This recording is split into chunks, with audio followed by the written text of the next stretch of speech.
E le suafa marumalo Yesu Keriso lo tātou li imo lo tātou whaola, o i o le pepe o Christmasi mātou te o folofa, ma whātala whātu sa mole atinu pele.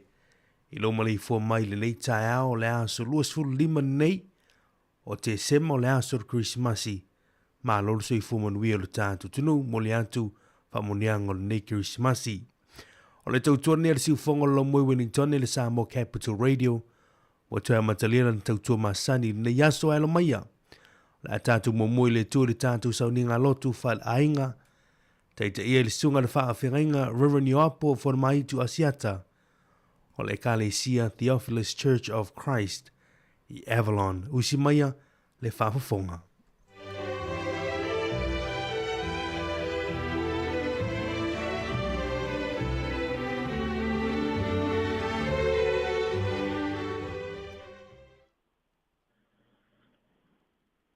Alofa i le suafa manu malo o tātou alii o Yesu Keriso.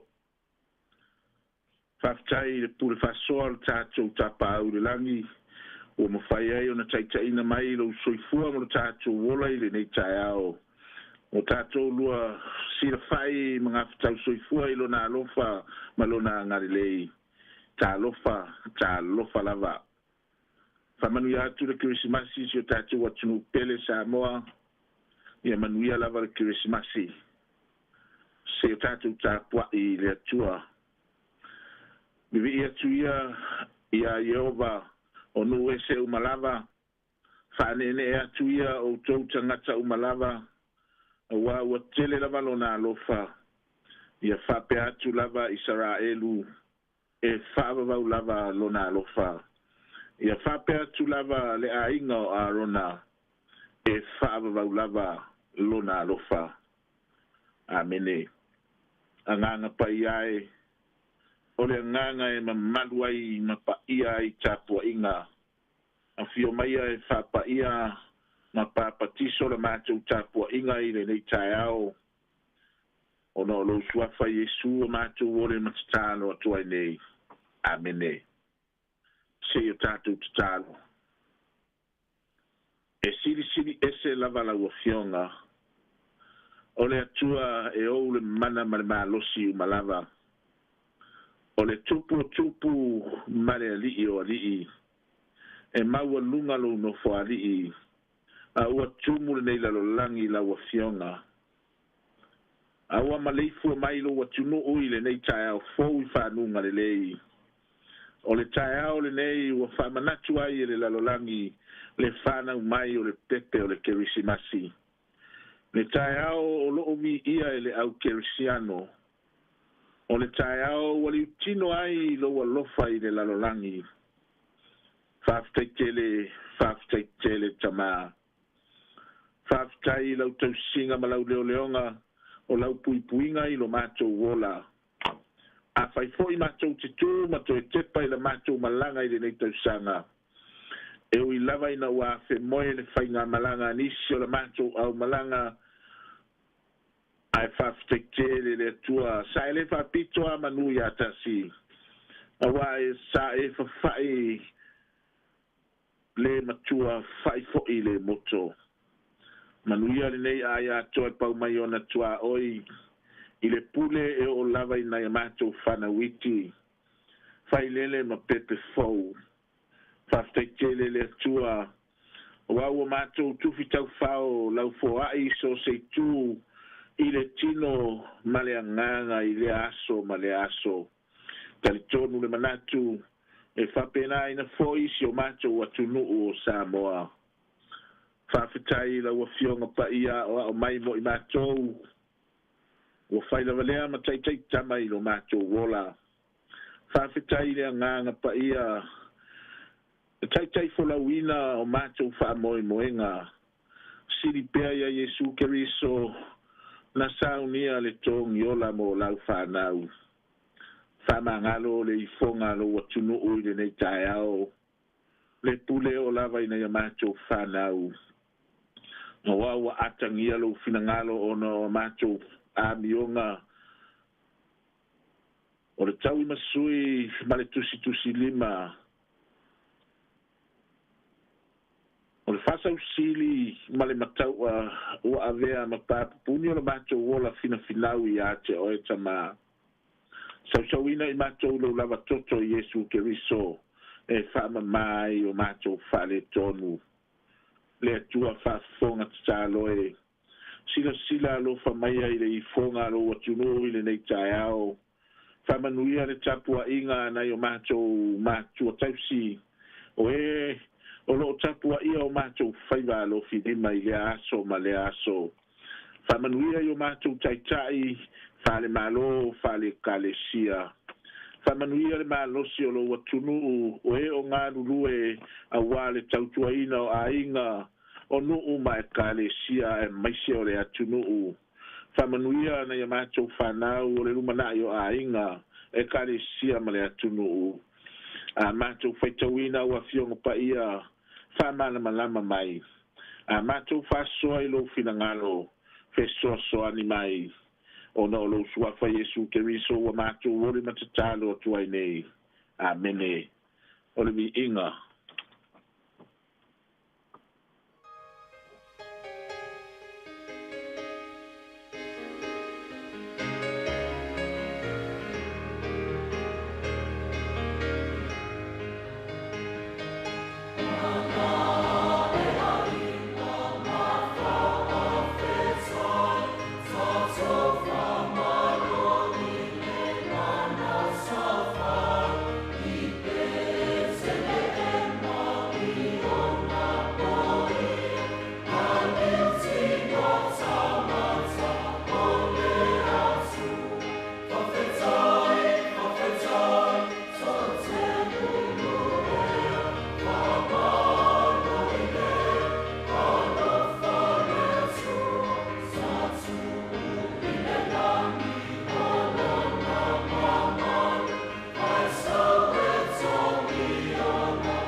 o le tusi filifilia mo lenei taeao o le amaua mai le feagaiga tuai tusi a le perofeta o malaki o lona mataupu e tolu o te faitauina mai le foi upu muamua e fa'agata i le foi upu e lima tusi a le perofeta o malaki o lona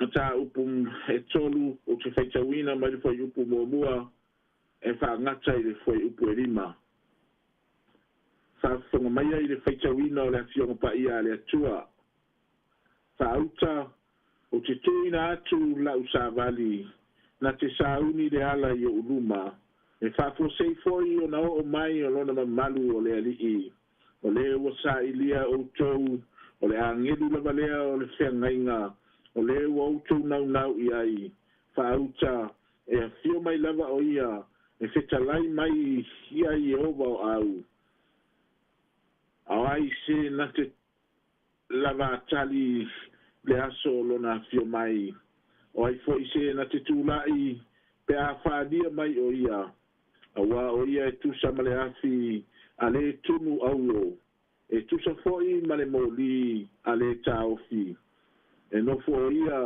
o lē tunu ma fāmamā i le ario na te fāmamāina le fanauga levi na te faatea ese foʻi le eleele iā te i latou e pei o le aulo ma le ario latou te avatu ai iā Ieova le taulaga e fai le amiotonu ona malia i lea iā Ieova o le taulaga i Uta ma Ierusalema e pei o aso o le vavau e pei o tausaga ana mua o te faalatalata foʻi iā te outou i le faamasinoga e vave foʻi ona fai o aʻu ma molimau i e fai togafiti faataula itu ma e mulilua ma e tautō pepelo ma e fa'asauā i le taui o le auauna tauia o le fafine ua oti lana tane ma lē ua matua oti atoa ma e fa'apiʻoina le fa'amasinoga o le tagata ese ua latou lē matata'u fo'i iā te a'u ua fetalai mai ai Ieova o au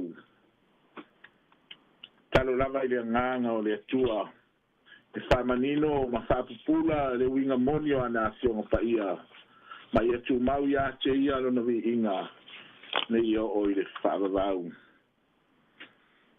mo le amaua se fa'amalosi mo i tatou i lenei taeao mai lava le tusi sa faitauina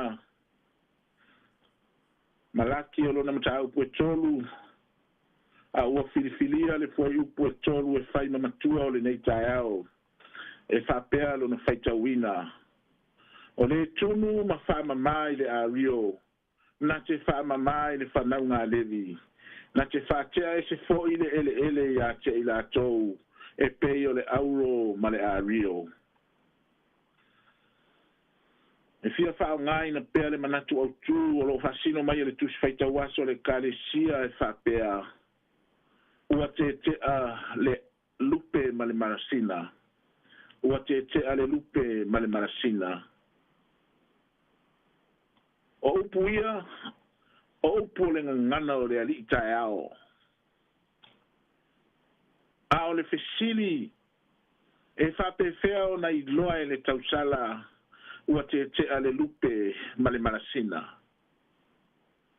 e whapewhea o na iloa e le tausala ua te a le lupe ma le marasina o le lupe o le sua o le alofi po le sua ava a o le marasina o penu o le ava o le galuega la le tausala o le tu'ese'eseina po le vaimamā po le fa'atetea o le lupe ma le marasina a tetea loa le lupe ma le marasina o lona uiga ua usi le ava e fa'apefea la ona iloa e le tausala ua usi le ava po ua tetea le lupe ma le marasina o le mau atoeaina e manino loa le ata o le tausala i totonu o le ava i loa e le taupou ua tetea le lupe ma le marasina o lona uiga o le galuega fa'ataupou e palu e vaimamā e galue se ia maua le ata o le taupou le ava e fa'apena se ata o lo'o ta'oto i le tatou matua o lē tunu ma fa'amamā i le ario na te fa'amamāina le fanauga levi na te fa'atea eseina fo'i le eleele iā te i latou e pei o le auro ma le ario e fa'apefea ona iloa e le tunu auro ua tetea le auro ma le otaota e ala ona tunu le auro i le afi ia liusuavai e mafai ai ona vaimamā ese le otaota e logofie lava le aulo e susunu atu loa liusuavai loa ae afai e fiu e susunu ae lē liusuavai e leo se aulo e fa'apena fo'i le tagata e salamō matalia le upu a le atua Ele faingofia le galuega le tunu a rio po le tunu auo. E umi se taimi e fai ai, e matua faaasa le afi, e le ngata ina verasia, a fungia ma manua sua. O lona winga, e le faingofia le galuega faatausala le tunu a rio po le tunu auo. E fai ma le faalongolongo tinga, se iau o ina te ale lupe ma le manasina, o na maua lea o le auo mama. Pai mai le moli maua nisi, se ilonga ua matua, se ilonga ua maua le hata o le tunu auo i le auo, o na mauti noa lea ua te ale auo ma le ota. E whapena le hata, o le whiau o le tusi e pei o na sa tatou whaita wina i le leitai ao. O malaki, e lasi ai to whapero wheta o le whiangainga tuai, pe a fua i lona tūlanga i le tuspa ia. O le whiau la malaki, e ave i tangata o e ua foi mai le tāwhianga. O lona winga o malaki, o le o le atua i le taimi wa e ai le tāwhianga. Tangata na tutoi le nuu, ma tangata ia ua foi mai le tāwhianga. O le foi mai o le tāwhianga, o le foi le nao Isara enu i lo lato o tua. O le foi mai o le tāwhianga mai Papelonia, asu ria ma Persia, foi mai ma tapua inga whapaupau a tununa. Foi mai ma tupua whapaupau a Papelonia, talitonunga whapaupau a asu ria ma Persia, lea e whaatusa e lea tua, o le auro wa filongia ma le ota. Po le a rio wa filongia ma le ota. O le tusi sa whaitauina, o lo wa malo ai le perfeta le tua, o le a whanau mai le tau pou, o le a fio mai le tau sala, e whaate te ale lupe ma le manasina. O le tunu a rio po le tunu auro, na te whaate ai se ina le auro ma le ota. O le tunu a rio na te whaate ai se ina le a rio ma le ele. Malaki, o le tō o whapero wheta muli a le atua, na ia langa ina le fio mai o le tausala, na te susunu ina le auro, e a vea ma auro mama. Susunu ina le a rio, e a vea ma siliva mama. O le sila le atua i le tangata, o lana a rio, po lana auro. La e tautala i ele kenese mua luas fuluono, luas fulualu, o maia si o tātou whaia le tangata i lo tātou whātusa. Ioi, o le aulo le nā wale i loa o na o le angasala. Whai mai le perfeta o malaki, o le awha nau mai le tausala, na te tu se ina le aulo ma le ele. Whai mai le tātou matua, o le tunu ma wha ma le aulo, na te wha ma ina le whanau ngā levi, na te whātea e se ina fo i le ele, ia te ila tau e pei o le aulo ma le a rio. O tatu iai fo'i le nei tae au o le kerisimasi. O le whanau mai o le whaola na valo ia e malaki. Le tamalea na ta oto i le whale o manu i pete le ema e farata. Na te whaia le ngaluenga whatau sala. Na te whaatea e se ina le tangata ma le angasala. Na au ala na misiona i lunga o le sātauro. Ina ia te tea le lupe ma le manasina. Ina ia ta oto le ata na le tula fasa. Ina ua tafa manino le ata o tau leia. O le whiau foi lea mo oe maau i le nei tae au. O ta ua o le auro le atua. E mana o mia le atua lona ata i tutonu o lo auro. Pea mai au na tu ese ina ma le ota. Pea te ale lupe ma le manasina. E te iloa e oe le tūlanga o iai lo auro. O le tātou talia ina o le tino ma le toto o le tātou walii. O le whailonga le nā o le tātou talia ina o le ngaluenga whaatau sala. Na ta pena ina e lo tātou walii o Yesu Keriso. Ina ia tātou maua le ola e whaavavau. Pea te ale lupe ma le manasina. Pea te ale auro ma le ota. O le tunu ma whaamamai le ario. Na te whaamamai i whanau ngā levi. Na te whātea e se fo i le ele ia te ila tau e pei o le auro ma le a rio. Amene. tuko mai yo macho lunga lo fatu no le tu al tama le alo ma le nganga pa ia nei se ia o le fava va lava amene.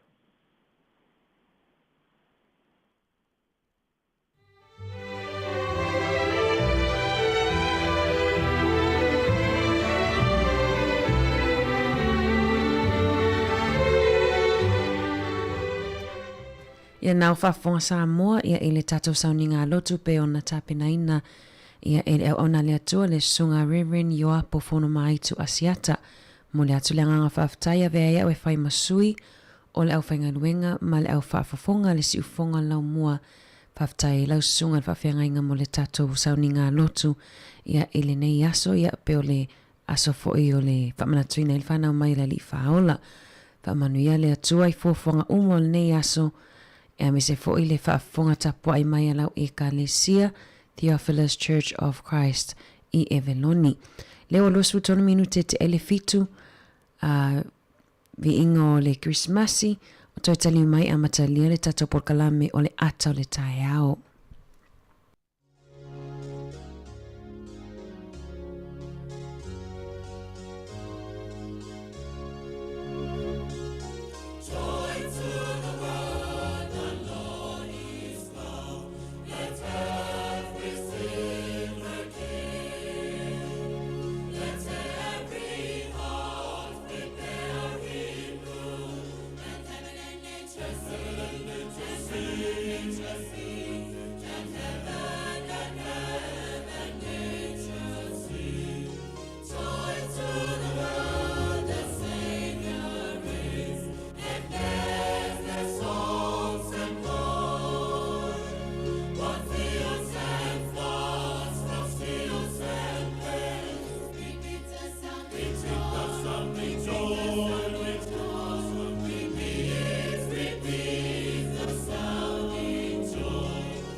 Forever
anti tala hia. Estero fifi falo ile atau le tayao. Laugh of the morning. Amat semel apple feet to the bavel. Su fongalo mua atau le tayao.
I oe ata mai nei tai ao le aso lulu, tai ao le Christmasi.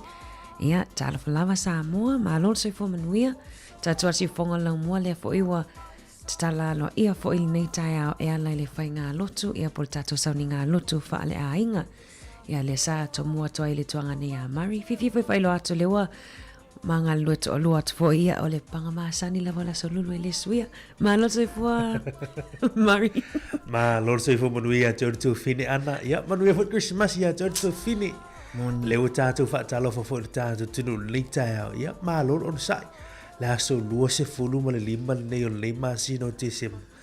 Ya o se aso malo lo molto telo tatu tunu. Ya molto telo fo nisi ya. O le taimi fo o la ngalu e fo nisi la malo tatu tunu. E le mo fai la von tu woni so ngalu nga tau e pio na ye ya fale mai. O nanga leo tine mu ya manisia o nanga e le mo fai na malo lo. Ya malo se fo mo ni tau. Mana ia le tau ia tatou i Poirua, Wellington e le tai au e le vivela. E le malulu ia e pe tau al fai papakiu. So le e sa o le o to fin.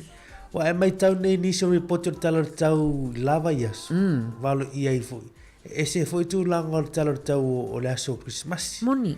Ya avi ale tu va ya tu foi. Ya e le mana e le o timu. Ya ele o la o fa malu mai pe le timo tau. Ya o tu ya o le aso ar fai papakiu. O le aso te fau. Ya ta wala son wisi. Malo Mari ia te lola la fortuna wa stato fatalo fa ia si tato tunu ni tai au. Ya malo fa talo fa tu le tau ile ia malo tatu tunu. Vai lo leo fa te va e fai ma fo te mo le fionga li pule. Me se tato o fenga luenga to fine ana le tau por kala atu tau. Ma tu fa talo fa tu fa filo ia tu i lau tapo inga sa moa fio yo tala lei au fa lupenga. Ya o una tofi le tua ma lo se fu manu ia fa talo fa tu no fa tu ina mo tu fa tua no fa se mo tu fa tua yo nga pa tele mani tua insa ma lo te wa tai le tai au manu ia Christmasi ia fa talo fa tu fa tali no manu a wa se manu sa mo nei ma tai au mai se to fi tai tu ngai le to su ni o li pu vai le ola wa se fu fa le ngango tatu ngata ab to fa talo fa le tai au le fionga mutu suli ia sanga ia por komisina molungo sa moya turo nei faltua ia mai foi lau fai ngaluenga ia fa tai foi ia fa talo foi le fionga konsula ia malon office ia kila ni ma lor sui fo manu ia fa tai tua tunu mo foi se malo longa le vai tau o le Christmas man tau sang fo fa talo fa to foi nei tau nei o tatu tu asin sino te mama tina ma tua ia o le uta po mai mota malau e le ta fai vole tap po pol fala ulo mulila ia wale ta po inga I fai me tute ma sanelo ta tu tunu manu ia for Christmas ia te utou a inga mo wopa anga ta tu ala leo fai no ta tu filo I le ta ia fa talo fatu o toi lunga frequency tasi ono te smart tasi fa mo I so se vai po no o le nei lau mua Wellington fai no e fa fonga mai ai ma tu fa talo fatu wo pa anga lunga tatu api fo linga lunga tatu YouTube channel lunga tatu api fa longo lunga tatu penga te fai langi www.samocapitalradio.co.nz ma tu fa talo fatu nei tai au fa talo fatu fo ila tu le ma futa mai tonu o mota ia e tau se fo nei tatu tangata ma tua tonu o mota ngasi ia o le fu inicio tatu pa anga I tonu tu ese ia ma lor se fu manu ia fa talo fatu nei te manu ia tele Christmas ia mal tatu tu ni si fo lo ma futa mai nei temi nei tai au ia o le wala fai mai fo I fa nunga ia fa no ono vala upa ia le tu se u pele lo to male nganga ia fa mai se atu tatu pol klame nei tai au ia te to pol klame nei atu tai au ia to fini ana le o tatu fa filo ia au telo e ni si o tatu tu le ma futa mai tono le ale o le paka ia le mata fanga temini wa o le masani le tatu sa mo e va veo ai so ese no fuanga foi lili te o watu ia te o watu tu ele o se ki il papa kiu ia pe fa tu neti voli mo voli ta longa voli pe tu langa na lo te lo le to tele ni so la ma futa mo temini la ufa le tele le tio na il pakana po feo Wellington po lo hat la ma futa ia fa talo fa ti ate to amu ia to amu ia Faftai Mario wa e fatu lima fo ese tata tunu nei tai au ese fo ile langona fo nei tai au e pe e oro fo ki Christmas ia ai umolo fo nei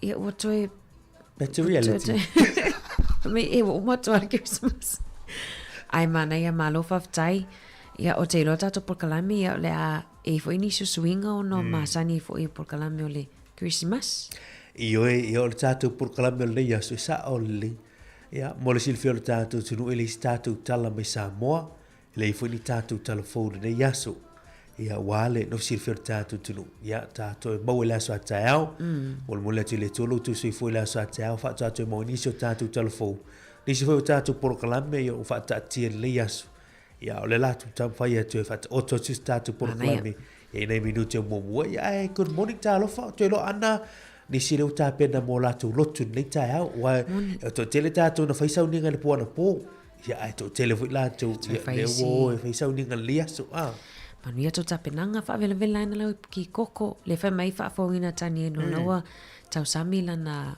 breakfast por malu tai au ia ole pani popo awo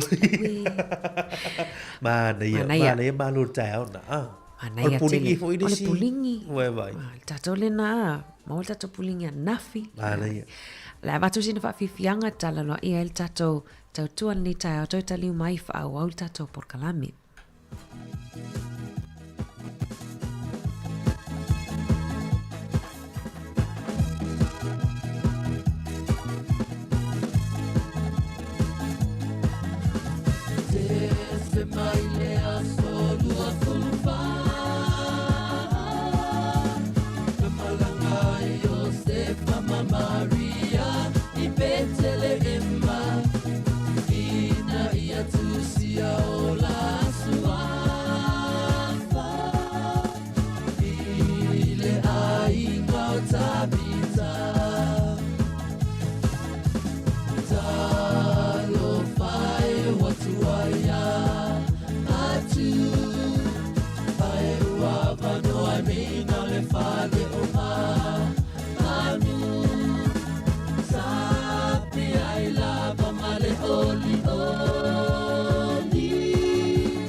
Lupa ay lo kaleana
le fale o ma anu sanga no ya ia o le masiasi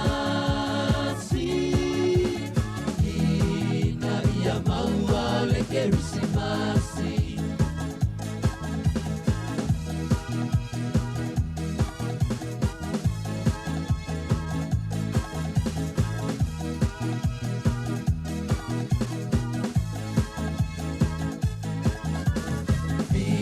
Via ma pepese mai tato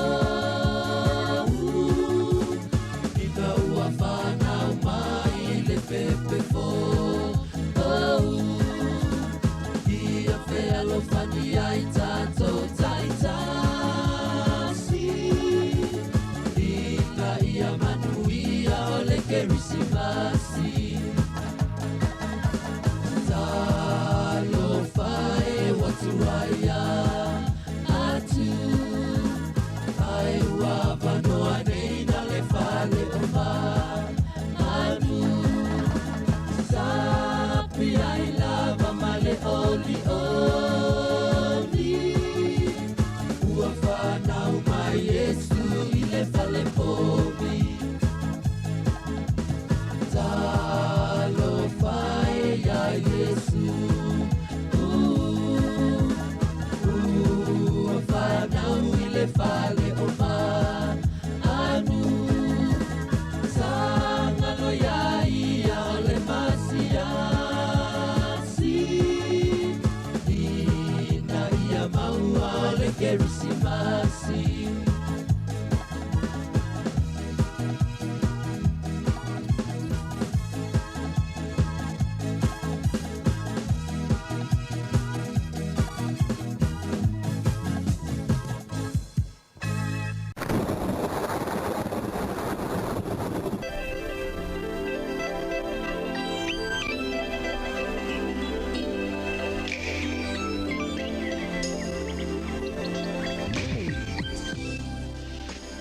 Toe whaatala whātu te tātu tunu nei te mo te tau, sina wainga nei le talo te tau, ma le talo te tai, a wāfuafuanga nei aso malo lolo Krismasi, i nei te usanga, mo tātou i Porirua, Wellington e Malahata Valley, whapea fwoi ni utua oi, walo i mail official wa ai tau, ole a langi len le yaso, mātu ko while sulu la, mo tātou de lau mue Wellington nei, luas urtasi, ti kerile fua ole ea maulunga, se furma le lima, ti kerile fua o le ea mawalalo. La stofi la so atai au le o le Boxing Day, ia e se wingo le tau, la nei tai au walo ia o le atu uruai timunga, fa malu a o fo i wingo le tau le so atai au.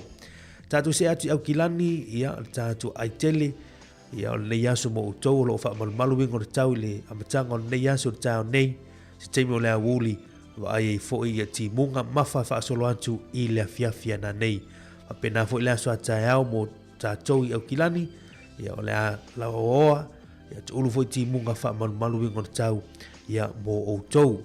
Tātou se atu i nai Hamilton Tauranga, Gisborne Rotorua, wha pena fo i wingo na tau mo o tau, langi leini sio vaenga, ia o Napier, Palmerston North, wha solo mai i Maastoni.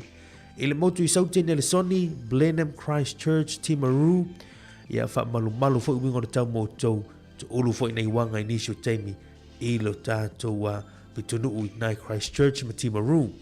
I nai Westport, Franz Joseph ma Queenstown, e matua ti munga o tō nei asu peo na ieifa waloanga lo official vai tau, wha malu a woa ia au le palasi fo i lau ti munga mo o tō i le nei kirisimasi ia o le ātou whianga iai.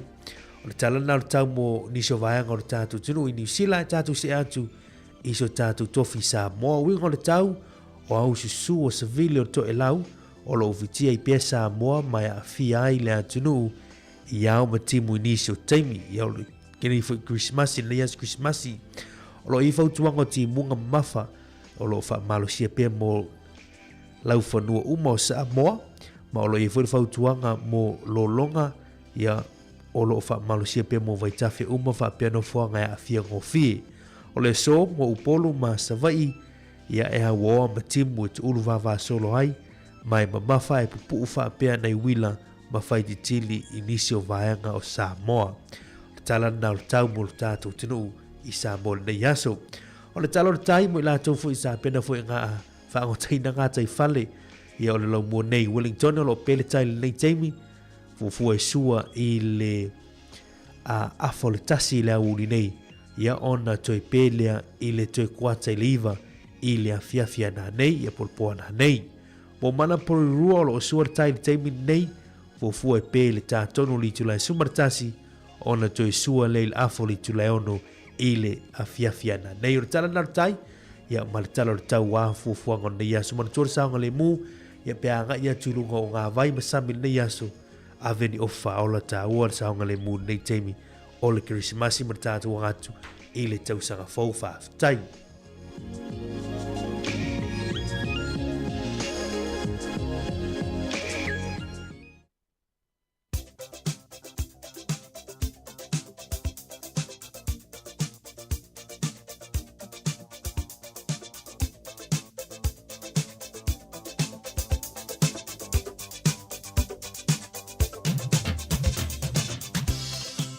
O le whaamanuanga o soifua mas whanau i awan i ngalo tato email o le as whanau at samoacapitalradio.co.nz whaase e maisa whaamanuia leo na i a comment mai lungo tato Facebook ma le YouTube pe a yeise isi o lo ainga i a o lo whaamanatuina lo na soifua le aso la so luas lima o te sema.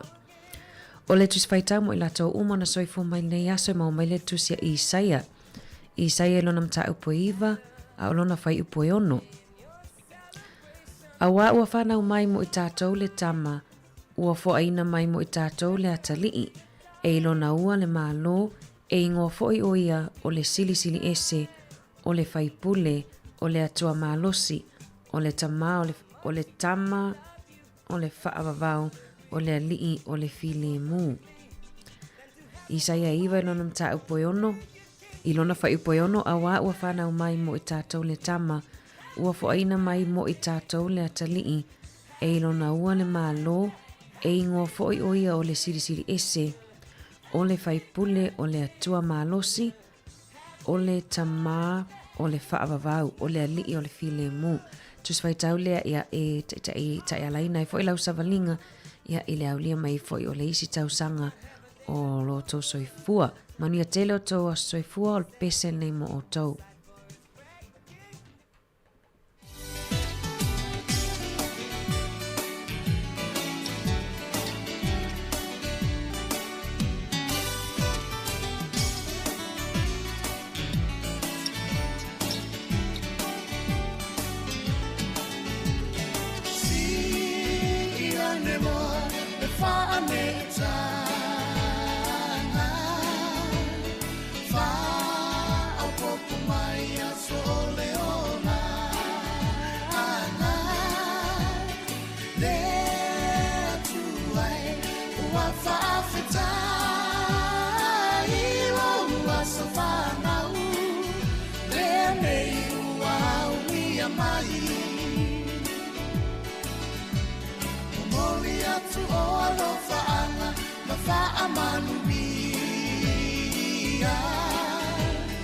Happy birthday to you all, dear Manuia.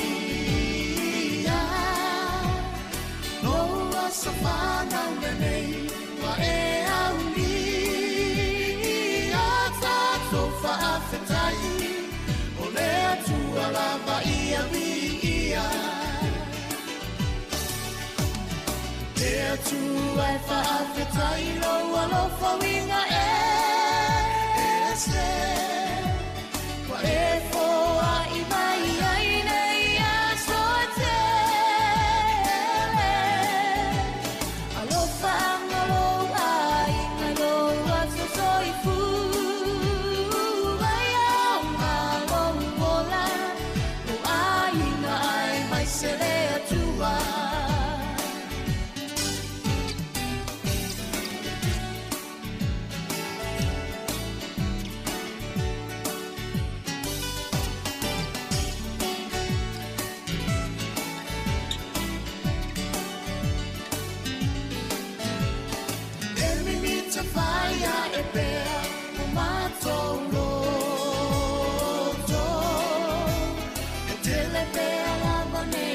So, what's all if I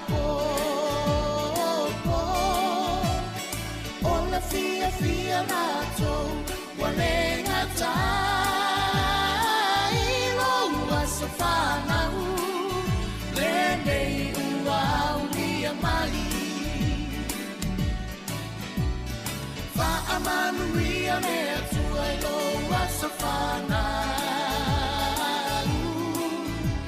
Va'au mai na lo soi fuaiana fe'a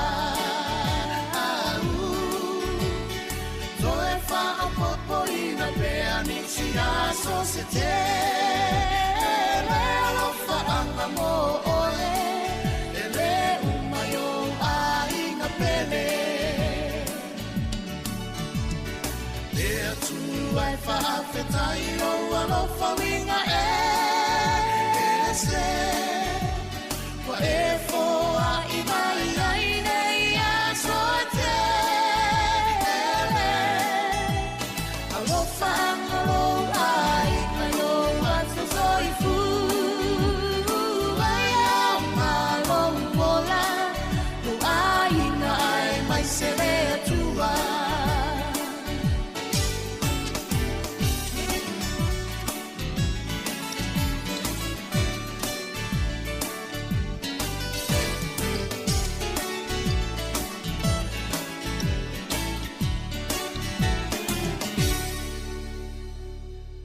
Manuia le Kirisimasi Samoa, si ufonga le laumua.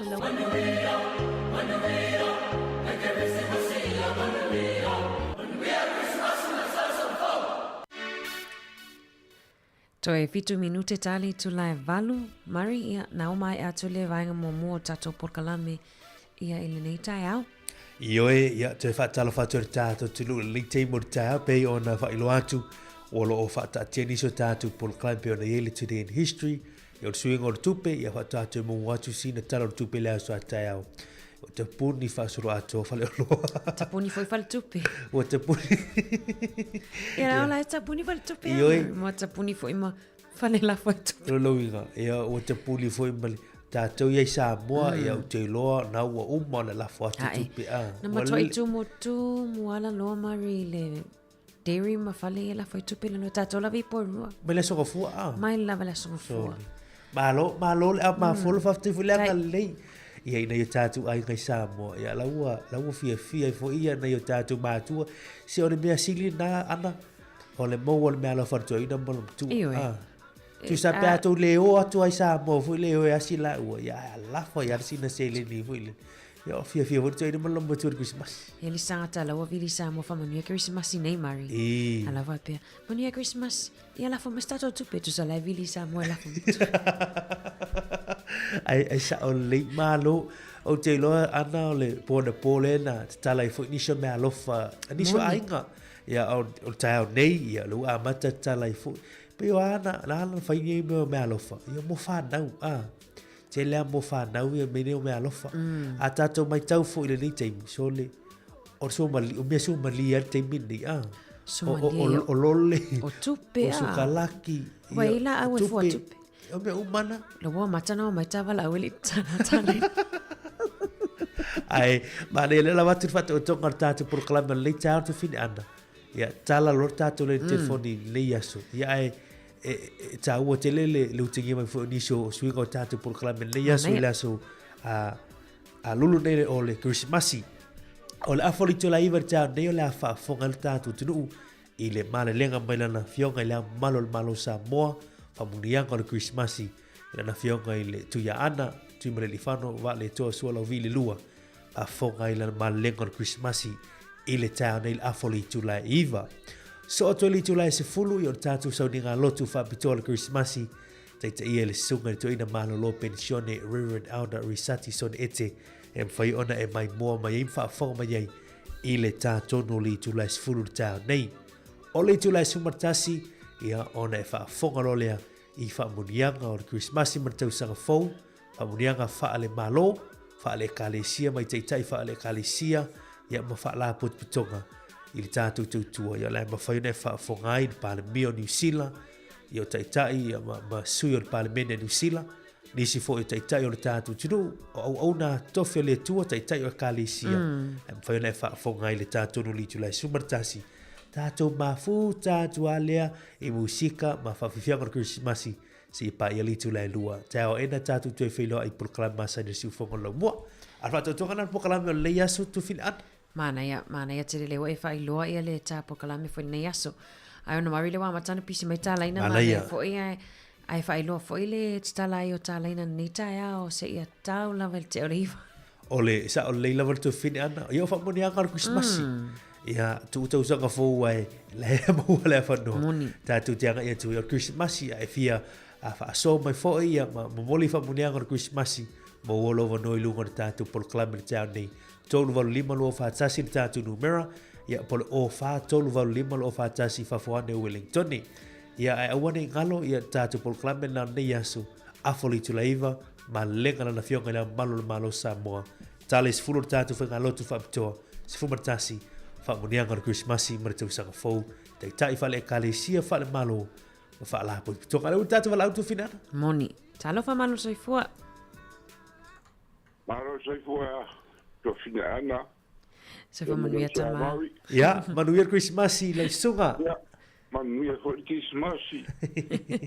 Malo ngalue. Malo. Tapuai. Ya, bawolo no le tau. Nengo bila fa mangia ku Christmas ya. Ora ko ka ko kala. Oi, fa pena uma na fa na fictou tala matas. Sei su mai fa ya o ngale po filme o tu o tatu tala Christmas. Po in ma. Sa ni la bili ma li fa Maria. Paulo tala to o ai le aso maliu le umala. Wa e ko ora ka sanga su a Maria. Kalo falu. Man. Ya, fa mangia Christmas ya ke o roa. Ah, tai. Ko finga ana. Tai lava va ni Christmas yet o ia male ainga. Ya, fa soifua ia. Fa soifua. Ma le ya fa monianga Christmas mar tu sang fo. Ya, tu fina le tali mai ta tu tala Christmas. Ya ai. Na fila fa matala o te le po feo o ai. Pe ya le a se pasi mai pe. Vai tu so le fa no me na fi o le o man tu le se covid te mi en fa na o Yesu. Tu ano mai pe ya le poloka ia le Savalinga Maria mo Josefo. Covid. Oh. Ele aí lá. Esse ser foi a uma sala. Esse ser foi a uma sala na hortala. Ya e malo se fo manuel tanto tiro leita fa telo sai. Ma nai foi a vili mai ia fa manuia inisio lo ainga. Lo e tava au Mari. Ya, talo fa lau manuel Christmas. Ya, se fo manuia I lo lua sa se lua ni leita e o fo de lo pole tua. Ya, malo se fo. Fo manuia. Ya. Ta moriatu ia familianga o le Christmas leita e au. Moriatu o lo fanga I sio anti polua ia ane mai tuale ma le fanau manuia le Christmas. Familia foi le Christmas na yo tu fa fine o tai to lua se tu lo ma o to fanau o le lawina o to ona to tele ma lo le sa u ta tu o vi si mai le Christmas o le nei to sanga ya e nga to ile fa manuia tu le Christmas I au na o malava le tu ala to te sila fiaina lo nei tanga tai so fata pai to langa ma lo le fo lau ma lo le on sai ya le o ta tu o vi fia le aso Christmas o le lua fe lua se fulu ma le fa a renga tai leo na ia o malava pa manuia tu le Christmas ya te o tau mo tau fatua na ia o tau fanau ma lo lava le on sai ne yaso ya e de ngalo le ainga o le tina le fanau moli atu alo faanga mfamanyanga le Christmas ma ya lupe maksila I apa ngei ya te malava amata mai polua Wellington o pitone lo ato apa ato wai no yo mata vai nga umo mastone o lo lalai ya tau ainga sio to lo pele ile ngang famania de Christmas ya ai nga taile famania de Christmas sio matu wai nga lotu na yo matu falenga nga ya falu tele ape savia tarsanga eskia mar fatua ya ngas ai mai se mata fale umorta tu kalesia manuia le Christmas le ne yaso ya on fa pele o se fa mtalanga la ofionga I le dipole o le tato le yo fa salau ai mai se le au fainga ruenga si fongo la mua pa manuia tu le Christmas ya tu to ma lor nga lue ne te sanga to ya se yo mai le ne tayao ya o lo fanga na ma fa manianga moriatu nei apahat a ua miliama ma le whanau e mai so te mamtua ia ko moriatu le kirisimasi ia tau malava o mwhai o na whaalongonongo mai e mai so le ainga o sio te mai sangone o salalau matape i le tu ma le tu au kilani ma so se vaenga o le atulu whamanu ia tu le kirisimasi ia tau malava ainga o sio te mama i sangone ia mai so le ainga o sio tina mai whale la tai whamanu ia tu le kirisimasi ia tau ia ole malau atu le marima ana Tai le lua so le. le lava le atua ia te ulua pe na iai li ne yaso ia mai so na yo lua ainga Tai. ia manuia foi ia le toe taimo te toe o le tatu por kalam Tai lava. tai tele lava mon lava noa Alo fatu manuia foi fuanga nei aso. ia toi foi Se foi le lua fa tai. Tai le lua le tai au. O le wo ma o tatu di tio sunga lu matsila. Tai mo lo sa fo tatu proclaim el ato tai au. I nei tai au. Ya. Tala per tatu le telefoni mo la to fi fa so mai ma mo le foi la to lo fa anga le tai au. E oi Mari, ai mana ia ele ingalo le i sitina le whamanu me la soi fōsionalo i Alaska. Mana ia. Whongwhonga mai Alaska tina ia matile matiasi. Le olo whamanu me la soi fua ia Oceana tamo Annalise Leon ia i Alaska ia manuelo as whanau Ana ia ngao le ingoa lea ingoa tangata lili. Te wei tawalau Mari. Ta lofa malo se fu le tai au. Ya, se fu ia ma lui fo Christmas i lo sunga. Wa Christmas i lo sunga. Ya, mo le tolo fanga. Christmas i le tau sang fo, le tau sanga. Io ainga, la pe foi o ainga foi Samoa. Ya, me se foi le bueno mata ya. Se foi le tau. Era Vai ma lui fo Christmas i to sang fo. Ia, whaasoi fua. Ma leia, tai ma o pelo o vano le tai au. Tu fini ana ma no mo le vano le tai tai au. Mana ia. Ai tau tele i vice fa fianga. Ia oni fautuanga le nei vai tau nei fo iaso o le Christmas o tato iai. Ia te fa manata tu petu lango le saunga le mu lunga le tele. Fe la vola e anga i le iaso tau tua na le saunga le mu fa mole ia mata ala. Awana i ave ira ta vale ia pe foi o e te mofaina ia se ava malosi i le iaso e ta o tele ave ta vale lista gata na ile inu le iaso ia watu langa o fianga ma Stangata i se lai sene. ia ma stangata i lai sene o vai anga ta wana me se lava le iaso o wana i fa la vela tupu mai o le situ langa pe fa anga ia tu langa o ta fanga ia mo lo fuanga i faina ana ta ele ia ta ua te lele a ele loa au ia au mai ia i tai a wana ia nga ia tu i to wai o tu langa na sanga le mu ta ele fo i au ai de vao fu ai ai tono o mata fanga o disi na tu langa mal sanga le mu ma fa mole tau tua na alom fa na tu fin an Moni le a me se fa na la iti. Fia ta ta le sami. Sa o le lau fotoanga Mari le sami ma le i le vai. Awa o isi pito e vai atu pe malu.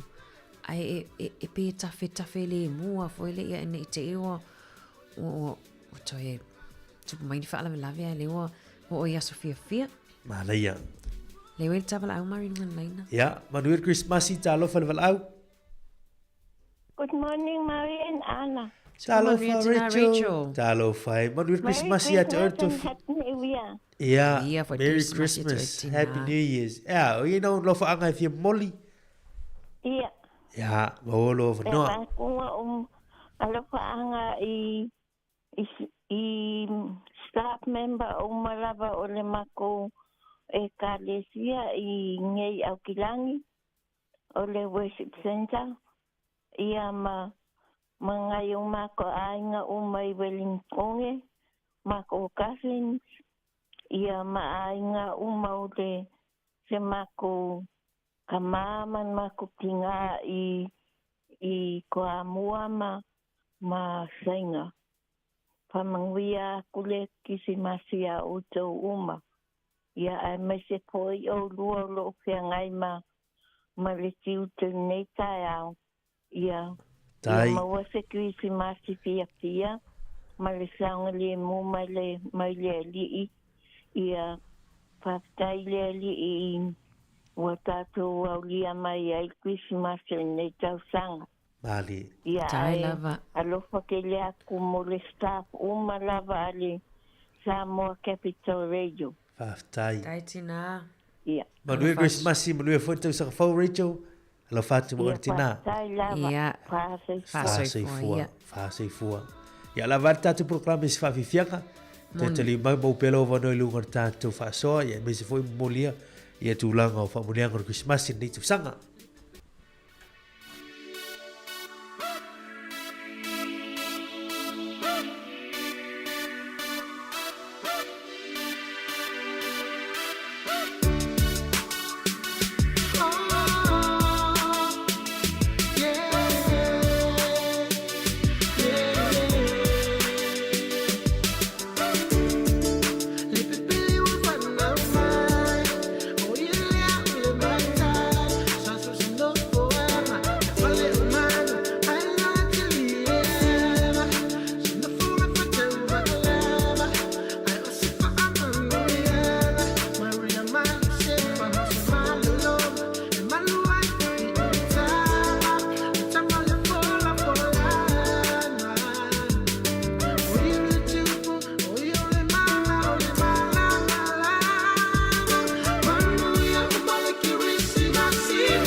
Mari, lewa ile tawa la au nunga laina se i umotoi wha mai atu tato wha whiwhianga nā tālo wha mālol soifua.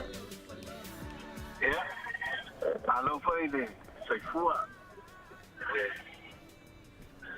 Lange mai a te horua nei tula tai au wha mālole. Manuia Christmas? Manuia Christmasi. Oh, whalonga atu o le te, pe le te se paka po se pita whanga nei te mafutu mai. Po e whenga mga luenga. Cara mai no kuno forfale. Ele o mawar familianga na lupa mawa. E temin na ngalue meta ori time mana hafa na tailu. Oi oi. Pasai aven o kemna o fa mawina na yas monitor ni ngangole. Fa maloma fa sai. Ele tautua le Samoa Capital Radio por tu fonga lamua.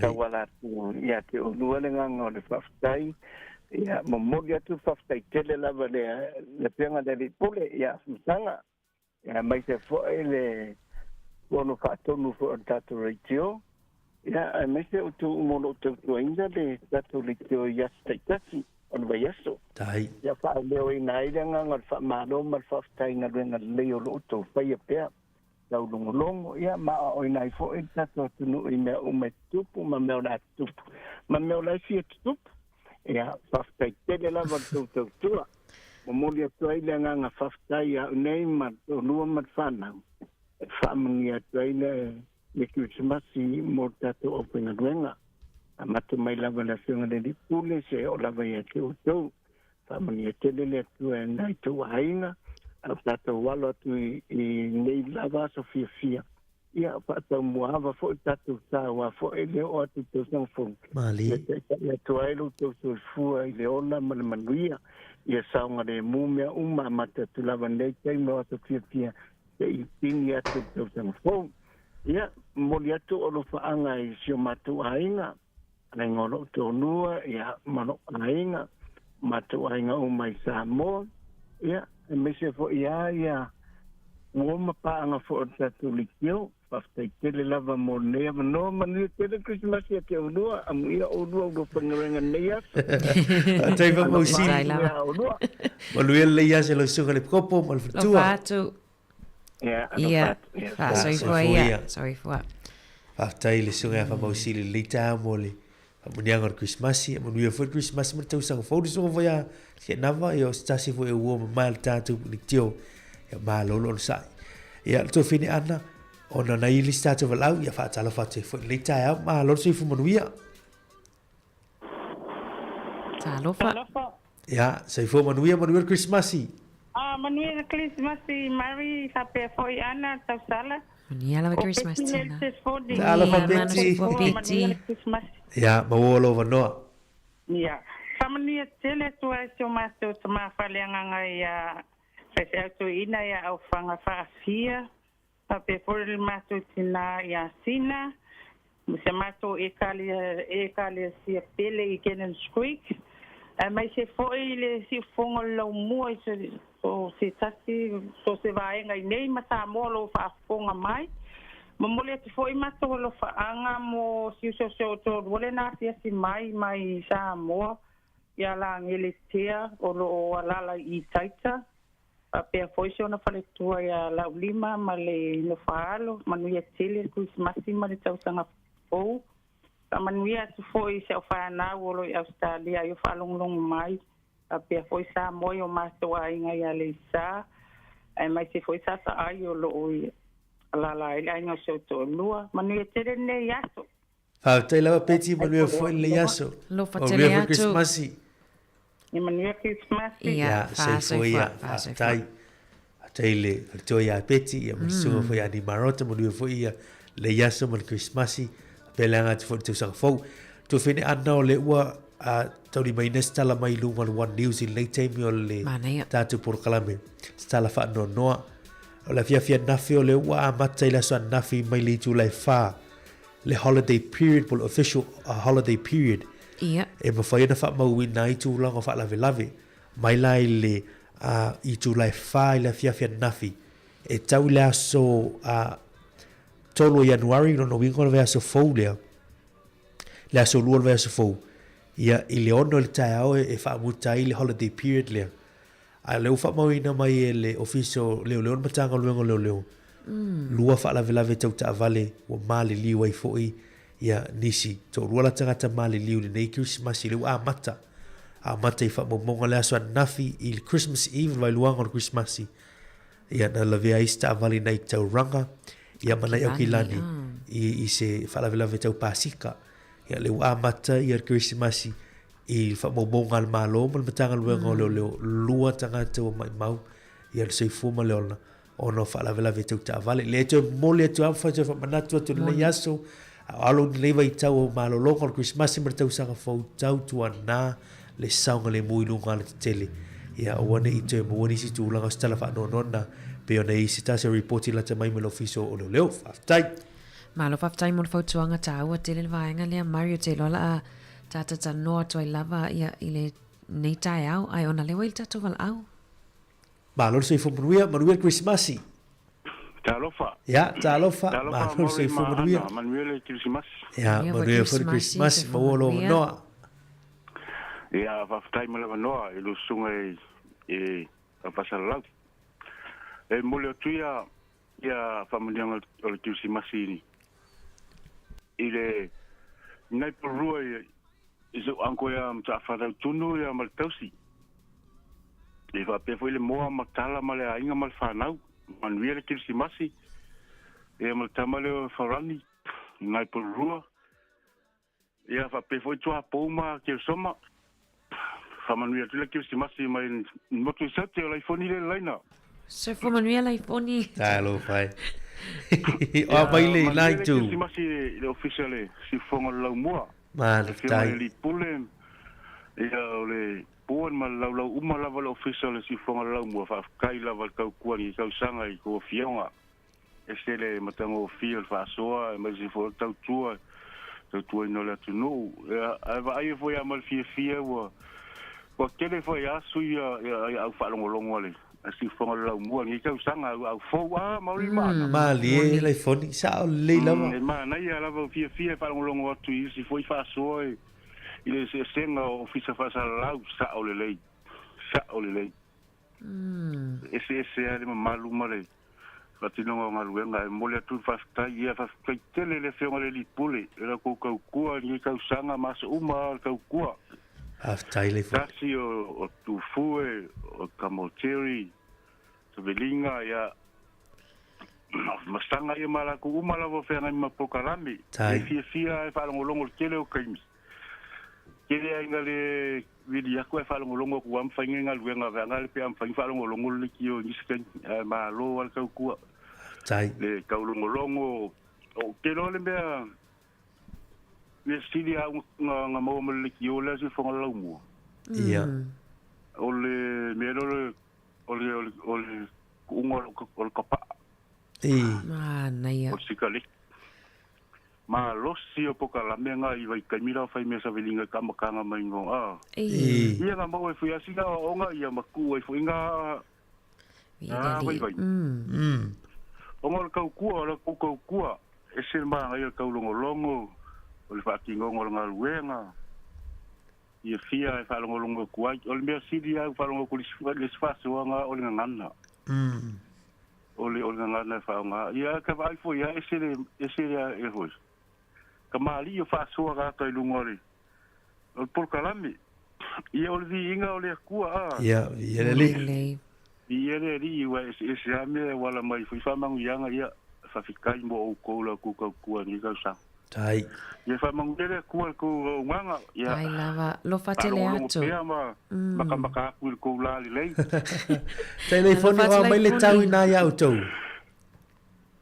sorry boy mai le tau na ya auto Ui, maka ho fia ka. Wala ia. Pi venga le pisi aso sali aso. Lecha vale mola. Kai au, ai ko tiki ngai wo udi oi seu. Bio de o tekni o.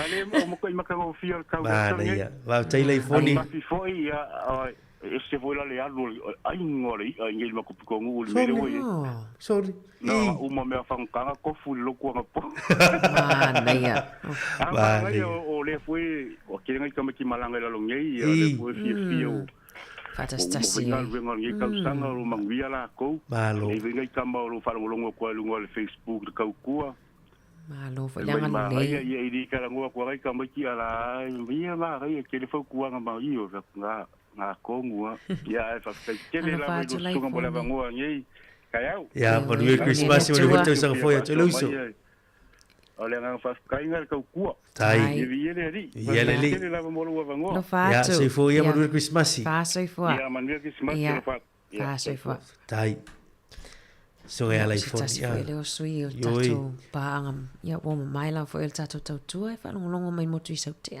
Lewar tato ba futa mo su ga iPhone ya ai fa tai fo leo fa so me fo i iPhone ma la tu ai fo i la tolo ga lo fa vai temi ni so alo ma mali fo tato tunu ma la ga mai sa mo ya lewa fa mai fo i Christmas in le tu sanga ya leo malo lo le temi ya awa fo i ga lo ga fai ma lo to ga lo ma lo fo i tau tona yo tato ai ngai sa mo ya le proclame ga lo fa vai temi ma lo fa tai Mario la vai fo i sina fa fifianga ia o Tala pelta to laina tolva lima lo fata stotali mai Marion ta fatalo follow len ta nai tato wompa angai lungol tato YouTube male Facebook. Ia. Tara au male sulu Christmas fia.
Toi fa tala fatu tato tu le team tau le ua tu le tato team ina urusu tonu minute le ute ne ritu lai valu tu mo si fongo lo mo Wellington mal por klama ator tau le ne yaso Christmasi i le tu sanga lua fe lua se fumu fa ia ma lo se fumu lua fa tala fatu tu moliat fo mnyanga ia o Christmasi male tu sanga fo il paya mal malo tato tu lo manga lo fa tase pe mo tu fini ana fa solo ile nei tau tatu proklame ana ia mani la ta lo fa inisio tatu o pa ngo mafuta men li tau Moni mari le ai wa te le lava fa manu yanga o le Christmasi lungo o le tato Facebook ma le Moni. YouTube. Patalo fa atu le sunga ya e lia lo louta a famasanga. Mana e fai tawa atu le fa manu yanga o le Christmasi mai le tina ya Sefelina vaoa. Fa manu atu le Christmasi ia o lo fa manu ya mai Sefelina le Christmasi isi ana fai au ia patele ma reko tufunga. Fa beona a inga mana wo ai mai sisiana e kalesia katoliko i Wainui o mata. Ai sisi leona lo fa anga mo siana tama o Oscar vaoa ma le whanau ma whanau ala na uso ma o lato a inga alo fa anga mai Brisbane Australia mai a Sefelina ma le whanau manuia tele Christmas aftai tato suile mai Brisbane. malo fa tala fa tu le tau i le faltua le ya ese toa le family of Christmas ma tu sa fo Aaron Sila le mafuta mai au kilani fa tala fa tu ya sa vao nila tofa le mafuta mai le tau ya manuia for Christmas pali isina leo le mafuta mai le tau ya ilungo le tatu YouTube channel fa pe fo Rachel Sifa manuia Christmas ma tu sa fo Patalo fatu songa ya fa auliuli pule yata ia mataiana ni mafuta mai ti Taipei. Patalo fatu alo ese. Patalo fatu songa ya mafu e fa mai mafu e mari o le nawa solo alfa matala tala o nawa mutu tala ele. Patalo fatu fatu ya Susi Tyrell Pedro.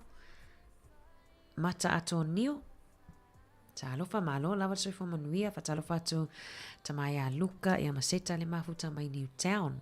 malo ya te fa talo fa tu initial wompa ang fa yo ma futu mai ya te fa talo fa tu la tu long on frequency tasi ono te si martasi fa mo li ta out to final Yo e tala fa fo ile sunga la o ya tu fu ele mafuta mai sa mo ai wa live ona vela se so fa la wa live yo ta ma na wa le wa le sa vali mai le wa le sa vali tu le mato ya o malo sa ro ma lu lo ta out ai sa mo e ma lu ta au ai le pa mu Size 2.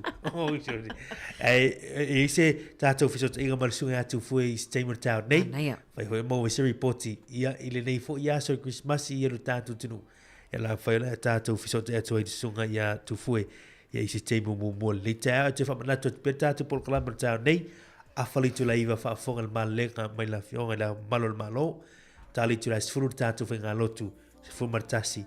Ia famodianga o le Christmas ma tau sanga fau mai tai fa malo fa le kalesia ia fa la putonga mana ia ona imisia ia nei vainga tau na le wa los no minute te elevalu mari mali foi wa tele foi filan pion esa no tele filan no wa ime alu fan talan po ai foi sia ingo le fato at talan nei tau ia ai te pena mo sa me alu fai tu talan na me alu fana soli elitala po ele saule si me vole o te tu si o le o lunga o l'account Pai matu talang na me alofana po le fale o matua mari o ka se mali fa pe fa talia pe mo sa ta me alofa ia ai fa mai ia le vatu le account to inga me alofa tonu ai te lola mali mari fa la me alofa ia i shio tama o le card ia pena 5 tala ena tu tonol card stoin ele tu si la lo ingor card pa wa fa upungol card manuia le Christmas dad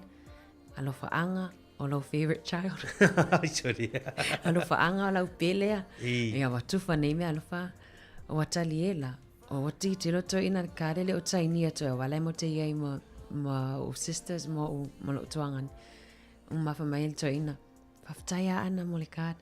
So ya wala valia mo le la lo le la li ai. O ela le pele. Wele tu sei lo tu cielo lo ele lo la po yo lo uso po lo tu ganele ale le pele to ina. Wele tau ai ma me la vai ngale mata. Bene le ma futte to ina mane. Wala va mo Christmas. Ale lo me to ina ia o te tongina mole. O babysitting. Ai malo va ia. O ani si me alo for le ia so te lo sa o le ia.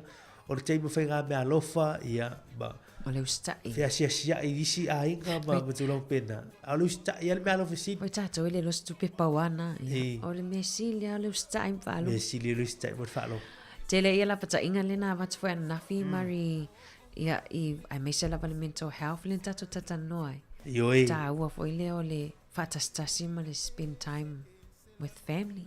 E o ta wana le ia na vai nga ma futa le ma inga tata no to e ia ma futa fia ma tau so fatas o ani meana fa fatiata ma ia te oi ia le nei tu sanga ia se va no e fo e fa so ai fa na I ma tu I fa na ia po oi la wo a wana ngalo tu langana fa so ai ia e se fo inisio ma ftianga ma avenga ia lo fia ngai mo tatu tanga te living time ia ala te wa tatu po kalame fa fianga ai la to fa so tatu sa mo sunga la ia tu fu was tatu reporting later alpha tai malo faftai DJ Dave male te mai ya to fanga miki ma to le Christmas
Te fatala fatu tatu tunu le te mo talo tu lo suvalu minuto tu ne talo li tu la eva fia le mo wala no ya tatu fiso ta ya tu sa mo le sunga leo ya tu fu fiso ya manu yer Christmas I la sunga le ao ya tu le uso fa salau tu fu ma lo so fo le tai ao ya ma no ma lu ya tele Christmas ia te le uso mai te fini ala ia ia le tatou le nei Christmas no na lofu no na lei am le Christmas le fio le pule ia mai tatou fa nga to e fa to fo fa manu Christmas is ka to fa fonga pa nga tatou ritio mai la vai fa ngai ngam fa tua ia ka bam tina ma tua malolo le tu ma lo so fu nei ta fo good morning talo fa la mai sa mo Malo la va so fo man via tu fu fa lo ngot fo ile malo si o si fonga nei tai au il mele ava pe malona vili le sfulu al po fa manu Christmas tina ma fa na ia mala tai au la malo si me son fa mo malo ala ngono le tai au lu tatu tunu wa le we tu vai foi sa mo le Christmas le foi tu sang ya ese foi lo ngona tu fu moni le o so tas o so mari pe o le te o tau sanga e o te ia o te no foi na te ru ai tau sanga ma e pe swinga le te no le wa fe wa to te le tau kanga le fa e le fa tai so le di puli io mo po le no sa fa Christmas le te na ia me se na yuso to fa fine mana to fa na sa o le e se la ngona ia o le foi Christmas ia ia sa mo ia ai se tala tu i le tau ai vai na po so le pe fa na po le la terno tu i le tala fa ia pia so ia o ko se mama foti mo ma ma le tai si vai do so ale la o le ma si o le ne aso ia o te runga ma se tau nei le tai o mai so ta vale le wa nga ia tu io ta faonga la vale mata fanga manu utua ia o ai o tanyani o ta fao ia tu tala na e lo ka na fapia ai ani ta au ta fe ni lo longa man ia ba no mo tenne ma so fio le tau sa mo tenne Vale, ia le ripoti mai talo tau so tato tu foi ala sa utala ile i se ripoti la so nafi tu langa fa tau ngam mai se tau langa ai se pisio la so nafi mai se fa tau ngor Christmas e moni le mal o le so lua le so fua sa ma to ia pia se si la fio se botova ai le se vai nga fa pia e wa matua e le do apo fia e ui le pisio le wala mo tu mo tanga sai o ta vale ia na le tutu o le do po ia minu ia e masanina o le mau na iso inga le duo le wala traffic lo leo e pe ta lo le iva ia ta pelo ia o ma ko le pisio la wala ala so fu la mo tu so wala la ta sutas ala tutu mana le wale fa ngai na mori au wala e fa ngai le wale fa tu no fe ta ia la ta sutas ila tutu na le te ma fa ia pia family mo mauso o esse la me le ma sanita lo riva o marpis yo le va ngana na fi ile so fu ia ona na fila ia matu alo esse mel taulanga o le si tu na fa tai fo ile tu lang wisa mo ya sone ana ma mari o na te lua lai o so ia e tu supermarket ia pia ia ila mau o aliki ia o mai si e o mana ta ia pia fa na to fa ta te mi wata ape so supermarket ia na tangata asia ia e te maua maamata mai tua i whalela tai o tua i le whanga so se mea wai maua ia whalelo la popoa o le lau whaiti ti aino mai o tangata i tono le taulanga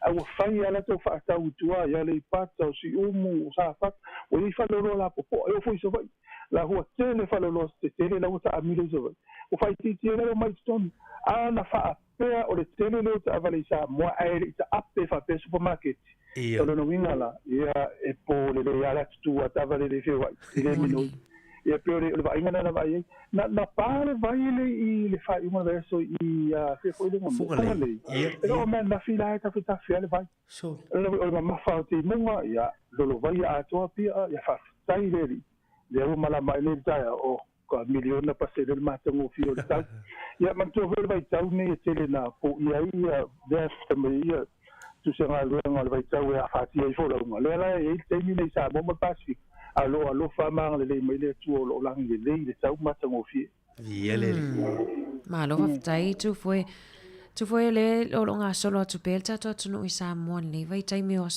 fia le astala mai e sikuea le la fol tu pe isa mo pe le leile rate isa mo talai ia mana ele visi ana a tu lau ka di masini ne ta la fa valu sene ta la fa valu ai kala la kia sile bo kala me di sila pela sile lo sa mo lo sino tu peni sila la sa le tala ni na mo tala li malima tala li mo ai fa pele tango la fo mai wa i fa tu pe na mo lunga na no veite ma se no fa ngai tala no lima ai pa walo na ya sa le ni wo lo ka fa ya wa le wo ta pe tanga sa lo to tala ta ya o i fa sa le fa pa wala na lo tu ya na fu tim na fa sa ngale mu lo tu pe to no lo ka te tala ni ya o fa le na o to mo sa o fi so la titi le ve ya tala eu al pa wala tu fo no la sa mo ta me fa lo ba fe su lo fe no tino tu pe tam oi ai la lo su lo ye le ya fa ina o le si na tu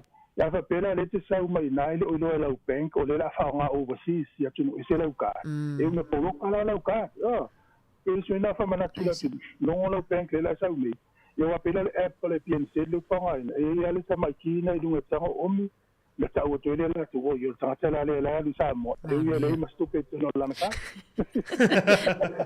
ma le ele ma la tu fu le tau I tu la wa ya tu la se le la tu o lo malanga tu su ta tu le vai timi ala se va ai ngalo ta tu I tu la o tu wino ya wa le ta tu ta no ila so fu yo tu la o tu wino tu la chokem lai ani tu la Christmas mo li mo e mo ma ini sua fio anga me se tau lang so le sa le ya la u lo si ma ai fe ro ni le au I te le do le I will now te mo le chok ai fe ro le po so le te le va ai te lo mori ni na so po mori ma sa o ma ya si ma lo pasi do ni si le ma sta ya sa u o le mata o fio le te wina o pa person pai mo pe na mo li ni se le ma no fa pe fo te un o si fa le o le mata o fio te wina o fa le sa o fale o ainga o ta faala ma tango fie sa mo ya pia so sta le tutel no tutel tal fa te pia pa solo tu le tu masanga ma tango fie sa o le alo ta mala fo ni sa mo ile te vino o fale ma o ta mala o fa sa fale fo fia ile termine el Christmas a te lo na le si me mata ina le telo le tu termine ina ni si le lo ka mo telefono lo mata la uma supermarket ni ya le pero que aso no vale le sorry ma le ya vai na foi le o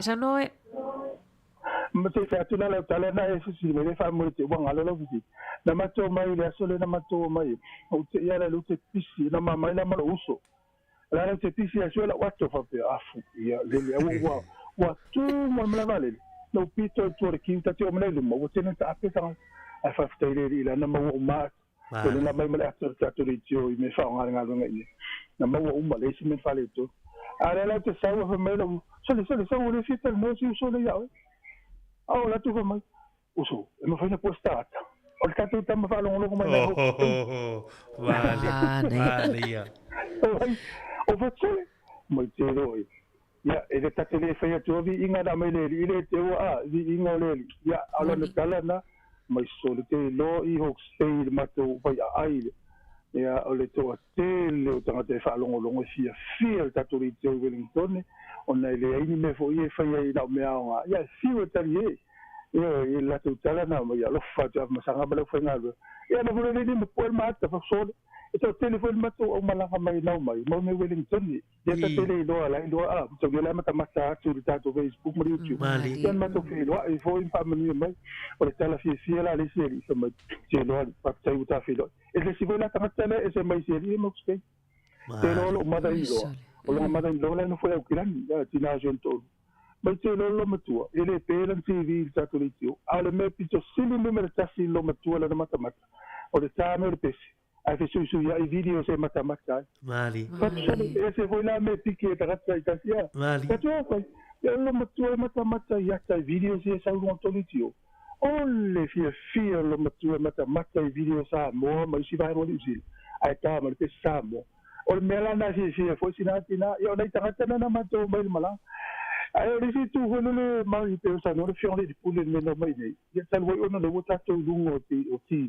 ma te mali ia te ia le atamere tagata faatalofa mai e iai foi le se auali ina ua so mai fafa mai le vaalele tau valaau mai ia o tatou ataleiloa au fatu tatou leitio tateleiloa nai lei tagata nei patusona e se foi manai ia le i pe usina tala le malagadagala potigasogafua mai ana ia tele mana ia tele lau lipoti tufuafeiloa i foʻi manisi o wompa aga o le tatou tautua leo lau faafesili na tawai atu o tulaga i niu faigofia ona maua le niu ato niu pe fia foi sona tau ai taimini ia e moni e lima tala tau le niu nei ai ia ae io e lima tala e te loe o se lo talofa i le aufai fatoaga i nei a pea le taimi nei e selesele i tatou atalu la fela tfatau te musu a fela le pakeng ia ia wala te loa ia me foi o laina i tagata ia ma taamilo te se smart si le topa na firma maua i le vaingaga o le ko se atesi ai tot sutala ia fatau te mai si fuala o ina te si va no pa ia si avela fatai ta ia mai o le ta alo le ola i tira fa fa te vai la leanga ia to ia nei la chips no me va in so maria si la me fu me vete sto te ai pero la fai parte la ola i fa la pula me fa ta un nel malo se sta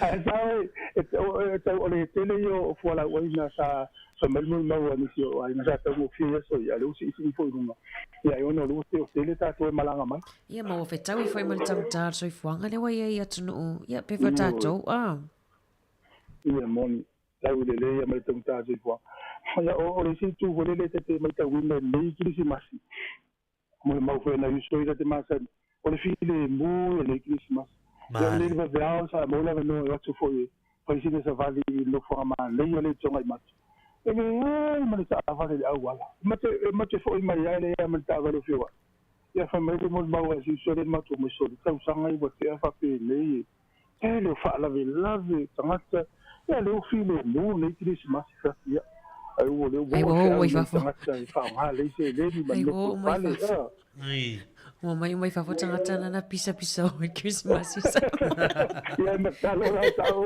me na what to find a parade na o le file mo ma le ia le fa so tu foi tu lango o ba tu fia ia le tu lango ia la sunga le te mi ma nei fa lango lo tu tanto tu o ani me ta o fu io i tu langa o saulinga lotu fia po o fa ia ni mo ni manuao i sa mo tu fu pe o tau mo tu na tu ia ma ftai mo le fil te lo mai te lo fia sa ni fia no korofa te lo na te lo no ona po wa o le tele yo sa ni na fina ma te le te no ia o le sa ni ma to ia no po le valu i tai le kalesia le worship center ia pia io se fale mo tua ma o el tele tu mo a to le fal ma te mo fia le sa ni ko le colorful stone no fa o le sa bo swinga ne le io so ia vai tangata ia lo fa pa ia mufino voia mai fafo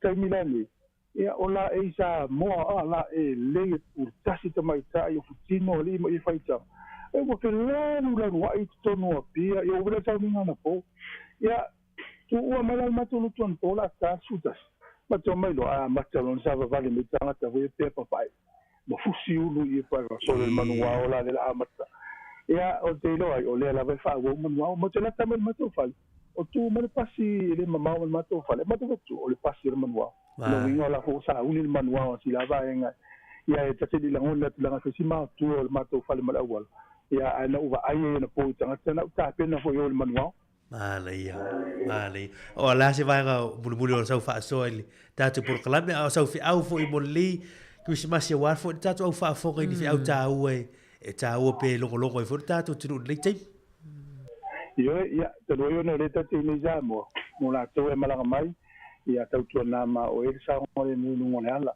ia o vai nga ia te lo na vai go ma be ko de do ti pi me ala ta vale yo lu mala sa ta vale tu ia o le lava o no sa i fa le mu ta vale ia o na te le me ele la le te o wala ela e vai ia e fa nga le ia o i no la te ia mo ta to fa ke le a mai foi me e o sam ia lai ma tu fa na le mai ne ia o tu na nei ta mai ti pe mai ne sa mo ia te wa tamiti o mai le ne san ya mai vai o ia tau ana matala le o tupu pa vila o le simena tupu istau sanga o le lang le tai tal fata ala ma fati mu ai lunga mo o melan tupu mai man pa vai ta fe ai le do wa ko le malu wa tai tola ia la tu tanga tau pa mai vai ta fe so na ka to vo mai sa mo vai ta fe ia si aki pele o ti munga tu munga te ia pa mai vai ta fe le do tal fata ile ti tai tal fata ile to te ia pa ole ia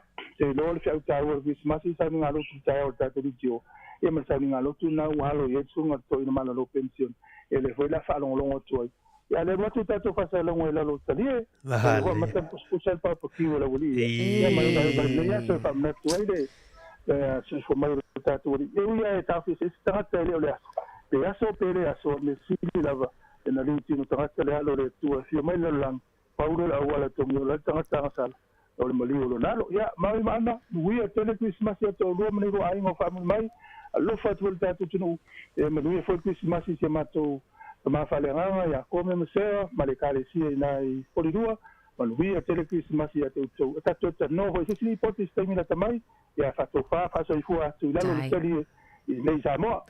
Tai lava tu foi man mia vakeri se masi man mia foi ia ta faunga o toi ia o lau wa mai foi Samoa. Ia fa fe te lava fa so fu mo nei time. O le ia so lo fatu mo luso.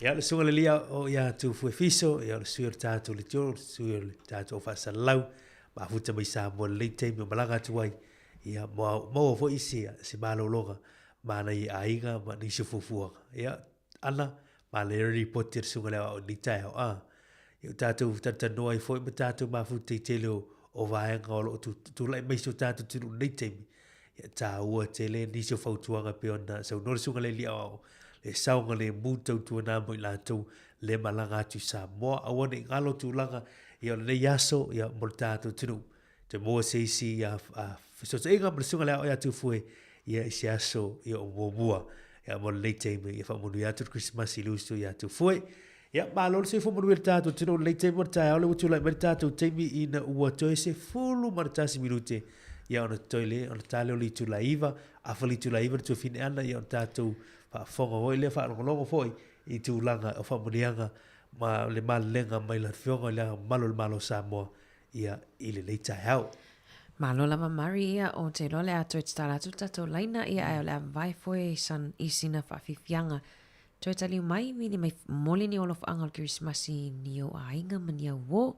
Whawhiwhianga mai a misi luki sua o le Christmas.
Te fatala fatu tātu turu li te mo tāle u te 5 minuto te ne tāle li tu la iva a fali tu la iva tāu nei ia na fa fonga le tātu tunu e le male lenga me la fionga i la malo Samoa e ala i fa murianga o Christmas i le nei fo i tu sanga o manga lo tu member tu fini ana fa solo i le nei tae au na u te tala tu tātu le telefoni tolu va lima lo fa tasi wa fa murianga o Christmas i e mfaiona e fa so tai mai lunga o tātu ala leo tātou whaasoai ma mole o lo whaanga le tae au.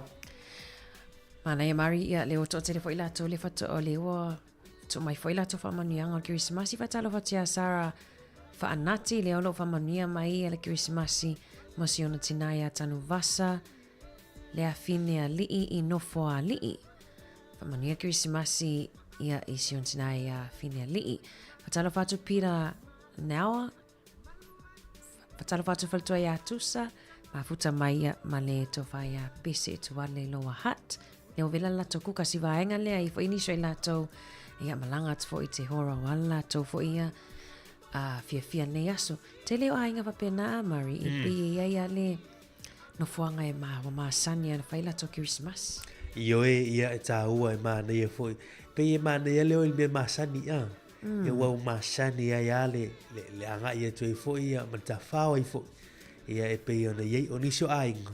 E tuli loa I nā le no fuanga le tasi. Ia. A te te ngā whao le matawhanga lai tai I spawn.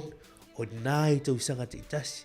E le sui ai le tau sanga mare te sunga. A le o nā o le pakali au tea. Au te lakun. Te lo whuru a matan tumu lakuni a tātou nei por rua. Moni. Ia whai sina sa vali nisi. Ia lai whare papa ki o nisi a vaeng. Mau mal vai fata e le tamaiti. Mau mal splash pad. Te lo whawa mara tātou turu. E mānei o no fuanga na. O whea lawe te anga ia o le whautuanga la walonga live te mi o le saunga le mu tautua nātu langa nā o arwha whaumar tātu tunu. E le tala leo te wawai atu ilunga o le teo New Zealand tu while ana. E se tamai tai Samoa I le reporti o tu mai. O le uwha malolo mai lana ngā ruenga I lunga o waalele ale Hawaiian Airways. Ia pol Hawaiian Airlines. Ona watala na lon tua lima te tau le ele tua lima. E weva ai o vaenga o mea sina o le tātou tunu. Ia alewa wa tuli ai malana ngalua. O nei le fia le vaalele le company vaalele le Hawaiian Airlines. Ile tamai ta ile le wa fatala na tua lima. Ma di fo ia Mario Taylor fo ile ngata il tala le.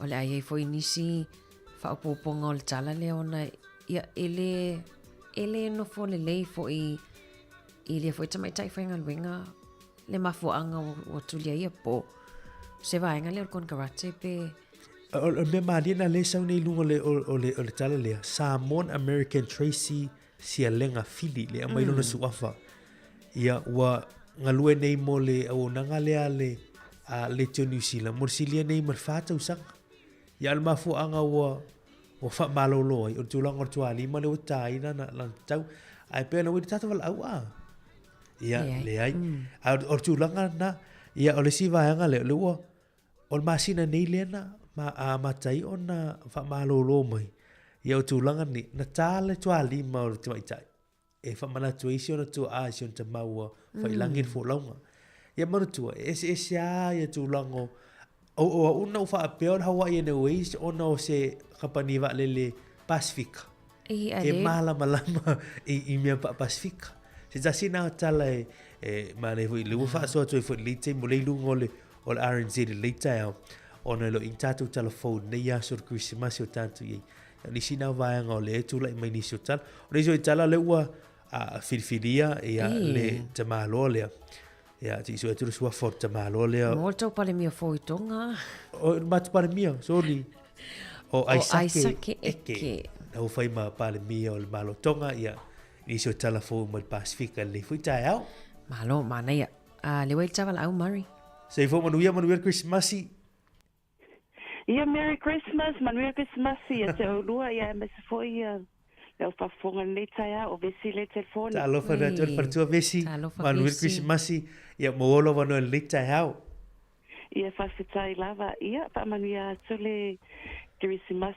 mo moana a velevi inga ile atua ilona alofa malonanga lelei ua tatou aulia mai le Krismase lua afe lua sefulu ma le fa e ui lava ina sa tele faigatā ma puapuaga ia sa afatia ai le faiga malaga i lenei tausaga ae faafetai le atua le ua tatou aulia mai foʻi ia lenei Krismasi i le soifua maua ma le lagi mamā ia le atua faamanuia atu ia le Krismasi na iau aiga uma lava i totonu o Wellington nei ia i le tamā ia tagoaʻi faletagoaʻi moananu lupe moananu ia le gatualotina ia folesi faletagaloa ona i aiga uma lava mai sagone mai fagaeʻe ia masasina le auaiga polata i vao o alo ma fanau a polata i vao po le ilua misiluni ma le tina ia suʻe i sasina ma fagaeʻe ma sagone ia faamanuia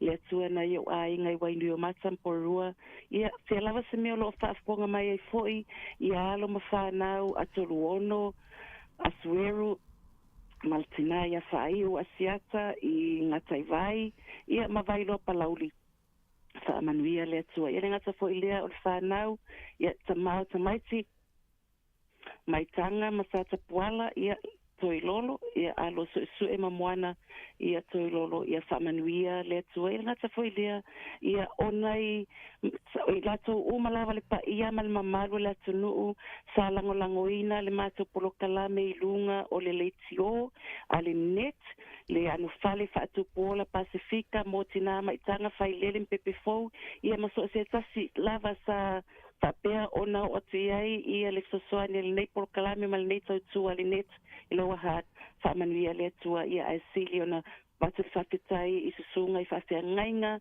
ma faletua auauna le atua ia mo le tapua ia ma le tatalo mai ia mo tatou a tatou feagai foi magaluega lenei tausaga ia o le faamanuiaga lea ia faamanuia le atua ia te oulua tusai foʻi ma le galuega lenei taeao tailava soifua Samoa Oia, vesi manua for Christmas ia o le fatua tai foi mo lo proclame le tausaga ia fasoifua ia mana ia foʻi o se tasi foʻi o ai polkalame foʻi masani ona sau e fai le polkalame o le soifua malōlōina taua tele foʻi le polkalame lea o le alafale a tupu la faafetai foʻi le faletua ia vesi ia malala foʻi ia polkalame taua lea ia mo tina maitaga malo le ona saʻi lenei foʻi tausaga toe faatalofa atu ai foʻi le tatou tunuu lelei tei mo le taeao ae o le palemia lenā toga ana ai sake eke ona po lena fai ai le toli malie foʻi figapalota tamai ai sake eke ua sui ai foʻi le latou foʻi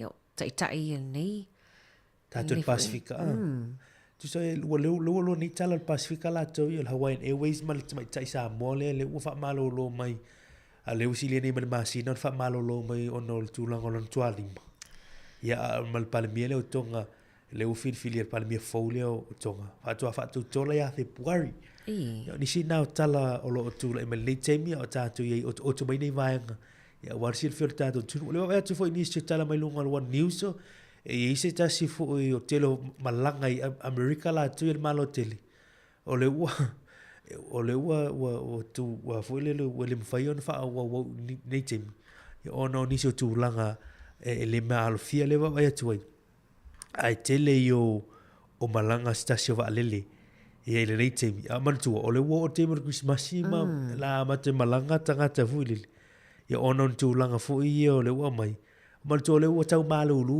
Amerika moni o tatou lē sama o tatou lē taumavanavana ia ae ia tulaga ia afia ia malaga afetai la e leʻuini tulaga o lipitia ma lelei te ao ape o delay ni vaa po malolo ni vaa ua lea loa malaga lenei asu iā tatou Wellington ma o le mana mai le tau ia tatou manatua foʻi tatou Wellington malosilo foʻi le savili puaoa ia tolo foʻi ia faiga malaga o le ua i le tatou valaau marinukalalaina talofa ia talofa soifua manuia tamā manuia e laususuga o e lau fioga le faletua manuia lava Krismasi ia manuia foi le Krismasi ua vili atu e faamanuia atu le Krismasi o aiga uma lava i Wellington ia faafetai le atua ua aulia faatasi mamani ai li taeao fou me Krismas nei tausaga Ia le vinga fo ina mai le tua ia manuia fo le Christmas ila ufionga male songa siringa te ko tolu mai na le mauat por matoia ina au kilani swa por programe. Tai, te ma manuia le ia so le Christmas. Ia manuia te le Christmas ila songa ia mare. Ia lo mas mafine na te lo tolu ia. Lo fatele atu. Ia tu nga luenga tu ne ia so ilo programe. Tai. Fo ia manuia ne ia so. Manuia tu po le Christmas se wa nga mo la Wellington. Tai. Ela wa na ai nga umala mai fala tai ma fasolo mai na ia o manuia tu Christmas ia te to umala wa fala tai uma ia ina wali konge a ko ia minha le tua manuia Christmas malaro tu te fo ia ora fa matanga le ia manuia foi lo programa fafta tele la mo la no ia so foi ia te ma fa mulir Christmas ai la fa so fo ia sauval au mai au kilani Maria tau sia fo yo o ele o pisi ya wala au kilani yo e se fo le poloko au wala i au kilani ya sofa peni ya te lo saunga le mu ma foi ia tau tona o saunga le mu la volta tau longo nei tai au tau hoteli le ngata le o vai ngai tau mafa a so na tau mafa nei aso le te o mai se le o ele stato vala au se fo manuia Christmas ta lofa good morning ta lofa malol se fo ta lofa lava mania nei ta fo le li malol se fo fa to menora manuia Christmas te ma ke poco kamale o mar ya after la mole no ia ve ni tula e foi fia mole to foi la no fa angole fa mania Christmas ia o de stemi fa inko nga vilinga ke fongi ainga kai kasi e to no yo mau mai nei tai ole fa fon ai foi lungo letio ia mole to fa mania Christmas si o tinai ta ranga yo fa lungo mai ta sili ia man fa na ia Pauline pule male mai peli man fa na witi ia le usali tasi maneti mal fa na o ke neti makali male atali io se ngane o kilani ya la vea PA male fa ya Susana ia mafine Torin yo antes malava ma anko se rang o ia o kilani le ununga ma niu tape mal fa na o fa pauna male fanau ia ngata foi lea o se uso ya ftalenga male fine ia o sa moa te loa o sa mota solitio na uso ya le ulunga ma to lo ma fanau ia mo ainga mala vai sa moa a to fa ngolonga ma ia lo fa tu ia menora fa vai peli le lio lo fietele ia mai Wellington ia mai se foi ainga tama o le tama nei ainga I to amua ia ngata foi lea o nei I Wellington lo ia tangaloa ma patsina male fanau o talaina va ma fanau yo saulo foi matina male fanau manisi ainga malavole o tamale ainga ia ava mua stevile lilio fa ia alo fanga tina ia ma male fanau ia manuia tele se Christmas tato mo foi nei asia me se foi mana tu atu se anko ya tu pai lilo pa lea ro fa pena foi nei tawa ma elevila ma le fanau ya me sole kales ya manuia Christmas ya manuia foi fainga to na nei aso ya fa tai lo angana fa si foi fa manuia foi le Christmas ya o lua ma lua tiu te faile nei aso fa manuia tele la vale tua ile me se foi la fa fonga ilunga le tiu fa ngolongo sa mo nei aso ia ele li fa tala molo wa no tai et el farto manuel Christmas manuel fel yaso ma a mai buena lo fato ya so foi le yanga mane tele fa manyanga ia wa pa foi ne time fa manyanga mar yoi e o tu vai so fo le tu ni fa manyanga o fa manuel to san fo e ser me fa manuel to san fo vai so fo ya le le yaso yo Christmas I love ia esa o le yaso ma le fa mo il tato tinu ia o le fa na tuino fa la mai el paper Christmas E ui lava o se wha mo o lewa na tau nuu ana. Ia o lua awhi talu wai na tau nuu i wha mo nei. Ia alo tātou wha manatu ina pia. E leo te whanau mai la Iesus whale o manu. Iesus whale povi. Whanau mai loto tangata. Ia tātou o le yaso ma whau le leiman wha maoni le tu leitu sa. A tō manatu le savalinga leitu sang ana. So le ma wa e fo ista usanga wa lua felu sfulu lua sulu iva lua felu tasi fo vitin tato fera mi tato moni ele ma faina o e ta fao mo e mafuta mai ya native so ia pe ia o tato fo e le o tato ya lo pole fa nga so fu ama fa mai we living with covid ya matelo isi fa mai we temi ni ya fa tai le tu ya o fa la pe le nei a se velinga le tu sanga le o tato nga tu fo fe o tu sak sa ole mari mana ya tele vai nga leo e sa noa i le to te pai tu nei to sanga mal se valinga ai ona leo il tato val ai no online talo fa malo so fu Hello, good morning. Good morning, Maria la Rosi.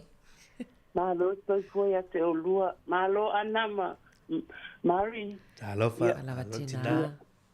Ole time yo fa manuianga. Ya, o lo no. Oi, ia. Ile umi fo ia avele nei tu lai momoli tu ile le fatalofa ia fa manuianga foi mo le officer le sungon le ali le CEO ole le violación ia afa matanga ia a mesi fo ia tau sala ole le tio ia Savalina maana ia o nai tuanga ne foi atu foi ma matasi ia ma Mari ma Jerry ma oto umalo nga luele aso le aso pa manuia i fa pia foi le la mal mamaluri le Samuel fa fo ma nita ia le lo fa malanga le le fo sauni ia fa longa so fa maniang alo fa tele toa ia inga ma wo uma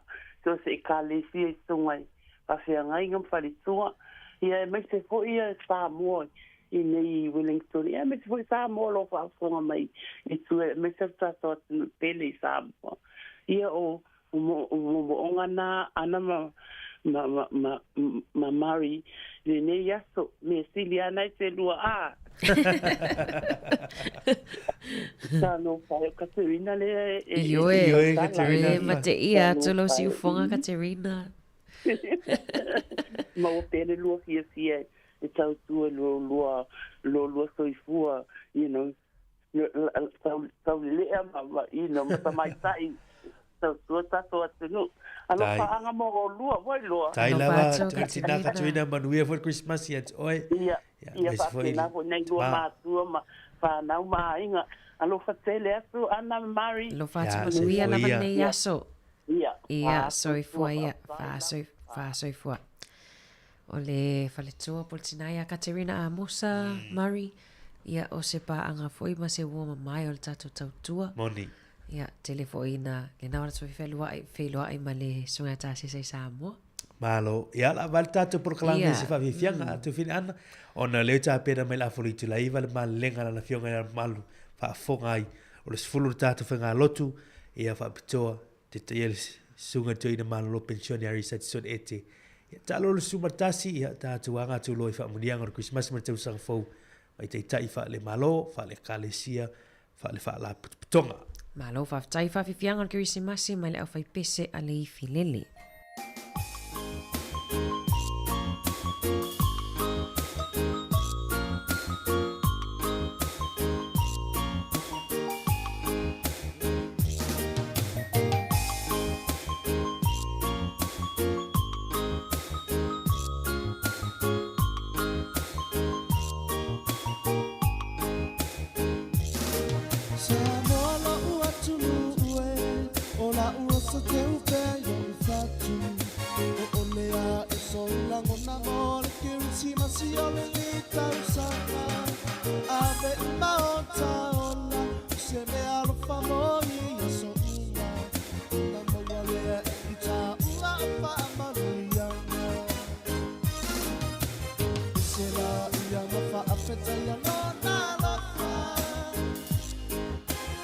What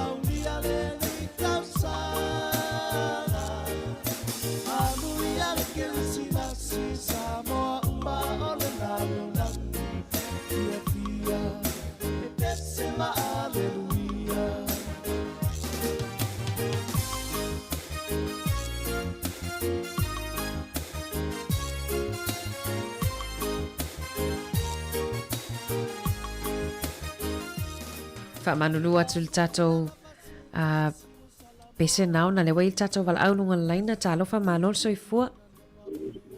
Malo le soifua, malo fol malo singa luenga nei sai au.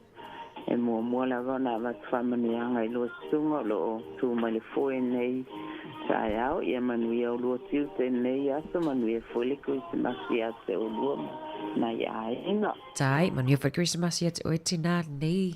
Ia. Christmasi wau lia mai. Ia whaftai mo lo wa vanua. E fia moli atua ua lo whaanga me whaamanuianga inai a inga inai Wellingtone lo whaanga me whaamanuianga le uso. Ia e te tanga loa pesta mal whanau o malawa inai. Sa pestunga I whawhianga inga ia pasta Josefa te sese ma tapa au male na whaalo a inga. Whapea ia le sunga ia Pastor Henry male fatu male ainga ia manuia foi le Christmasi le use ia sau malu le lumayava lua malmanu e taita ape foi ia Adria Tile le aula Tile le mo male ainga uma e South Valley I whaanga I leu so ia funa futi male tunga tuina ia talia oa pizza whaea I porua o feira ma ainga uma I porua ia whapea ia nai woma I masani I porua ma Heart Valley ia lo whamanuia tule Christmasi mai ia wa ili family I o Aukilani ia manuia Christmas mai a Savili a Ana na Emiti tele ai malai matuana na maunga masani sauluma ma Andrew ia ma na mato fana malawai Aukilani manuia Christmas ia tu uma kai mole avanoa tai lava tina fa manuia le atua nei aso manuia for Christmas ia te oe male ainga. Soifua, wha soifua. O te lope toi tasi lava stato wala au, ia ona whamai aloa leo tato por kalame le afa leiva, ia ai whafonga si o tato atunuu, ia ile malilinga, ia alana fionga ile ao le malo.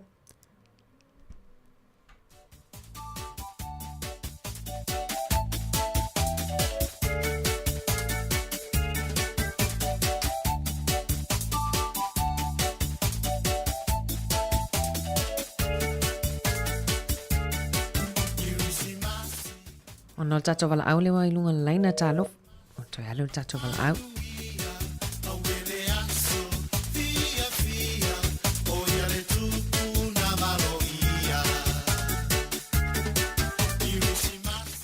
Talo fa malo lava soifua manuia. Malo le soifua maua. Ana. Manuia Christmasi lau fionga le toa. Manuia Christmasi ia. Ia ki hoi la o fionga pele ia wape hoi Mario. Mario rua por kalame ringi kai au. Ia mamalo whawhekai ka kukau whai whawhekai ia ile a kua e ongal kai au male aso. Moni lele. Ai mai te voi. Ka ko whawhekai malama ia Yesu keri soi mapua I kai mi lele. Ea. Mali. Mawai po ile ngai kai au lele ia.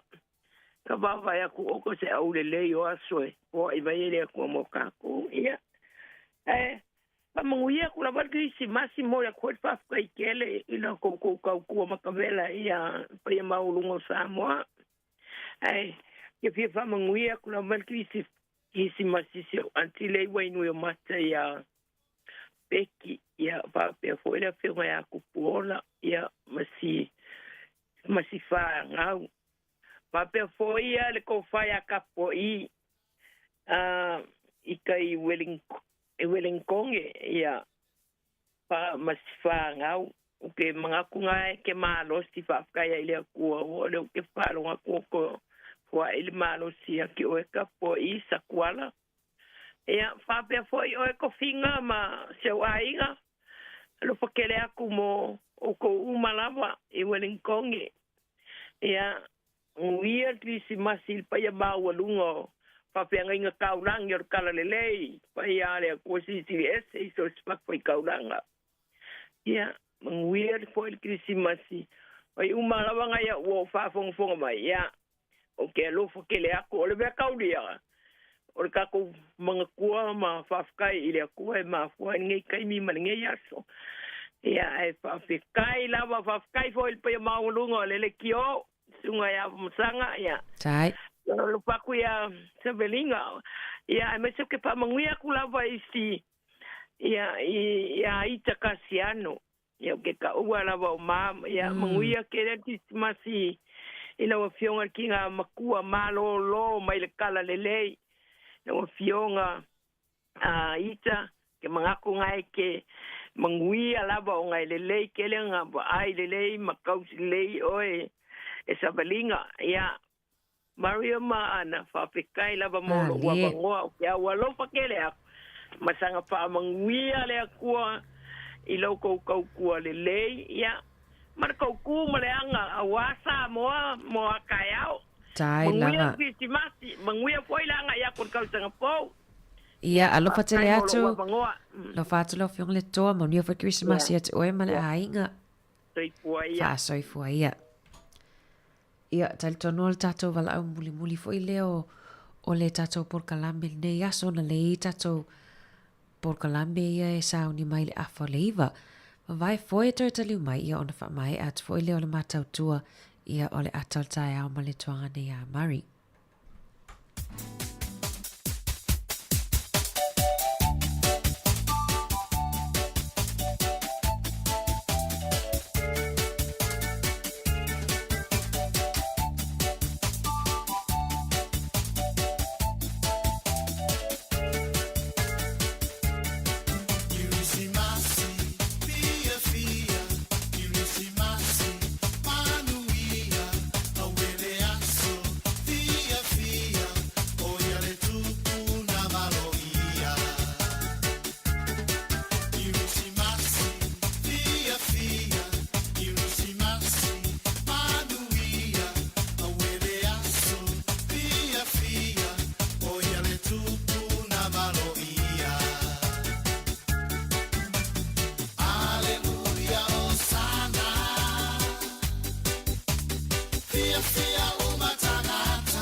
25 minute te ai leiva tau tua si fonga la mua nei tai au le aso le Christmas I whamaluina I fo I le whanau mai ia o le ali whaola. Manga lua to lua te pēr male tuanga ni a Mari whaawau tau tua si fonga la mua. Mari ia Wai atuna mo mai au me whaili pe le la alista manua ai loa. Le ai to whiri ana o le tātou teimi. Ia ai te mori le ngā whau teimi wha malo le tātou tinu le tātou porklami o le atar tai au ni ia sor Christmasi. Te lea ua tātia ni so porklami I ono lea so malo lo. Ia tu tau me lea sa tai au ni so porklami maasani le tātou o nangai pio na hitala fau ma tala mai sa moa.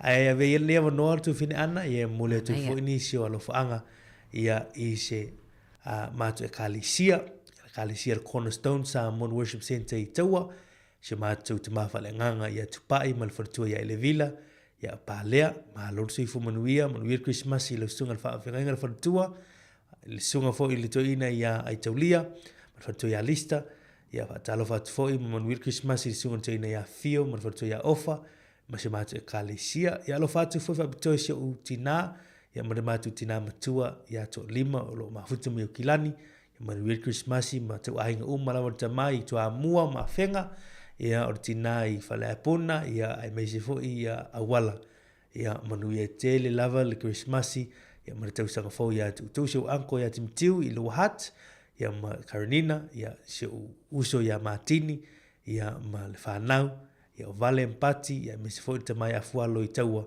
ati mawhai mai la tau ia manuia tele Christmasi ia maleanga ati foi te usanga fo la vionga wale li pula martato whenga ruenga ia manuia Christmasi ia te utou umalawa sa mola ati upele ma lolo se ifu manuia Christmasi ia te utou uma whaftai ma lolo whaftai Mari ia na o moli fo ilo whaanga Christmasi ia e ave whenea wanoa moli ato ilo whaanga ia woma inga lava so se falea lili au falongolongo mai ia maso se manono ia alo fatele atu alo fatu si anko fasavalu ia mafono lo falongolongo mai Johnsonville alo fatu ia anko Manua en Sita Auntie Kalala en Mose alo fatu ia anko Luka en Sita ia ai fapea fo ia si anko Lena Malanga mai Samoa ia Fili Maloata Pentito Manuel Christmasi anko ia alo fatu fo ia mama dad le ai wa velan matu papaki ia famania fo ia le Christmasi le so ya tuina mame salapo ia ainga umala fo ia sio matu ainga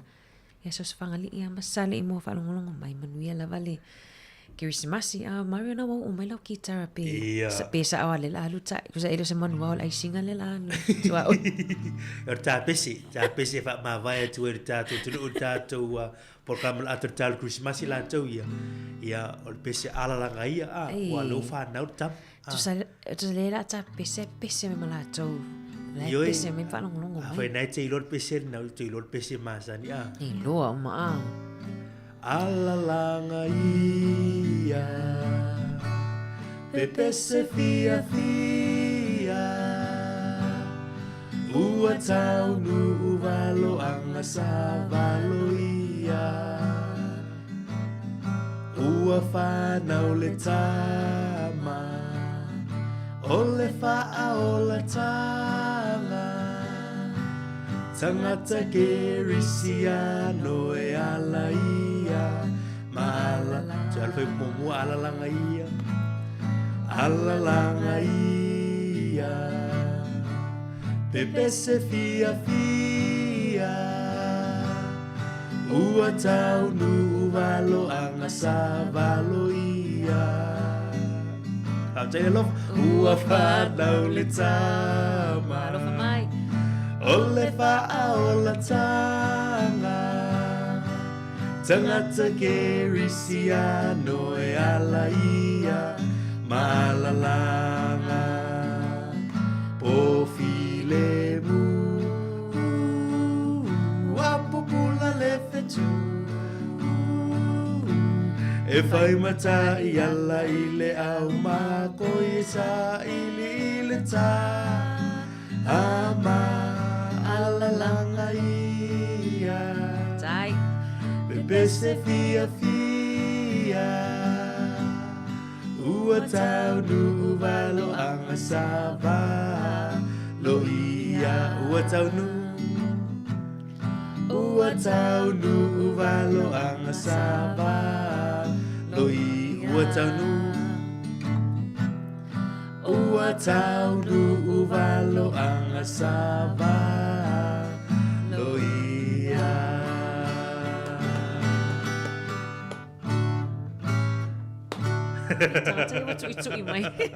Au tele lofa Maruia Christmas ik tatu tru ya fa tatu for to fide anar tatu por kala me leita ya ya tatu to fide ik tatu por kala me atur tao no fa tai ya o tatu malenga le fionga le o sunga le malo malo ya ta pena mai la folito la eva fa tai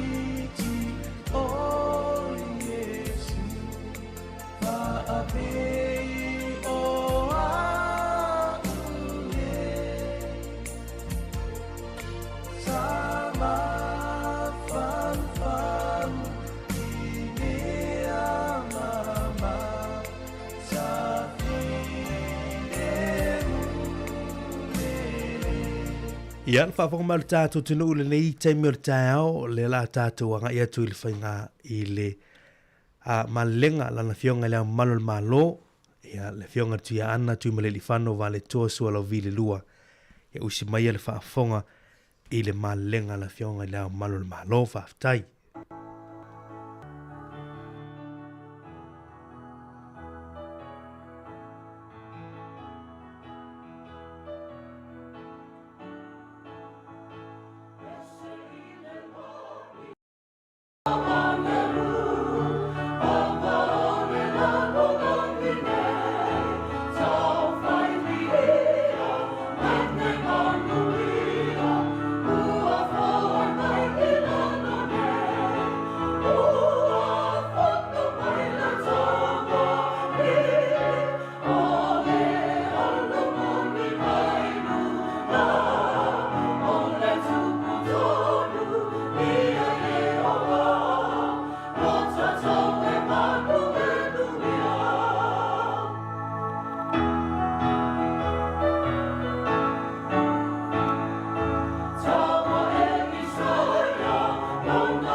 Au tō fionga I tūhi o le whono o sui tō fia.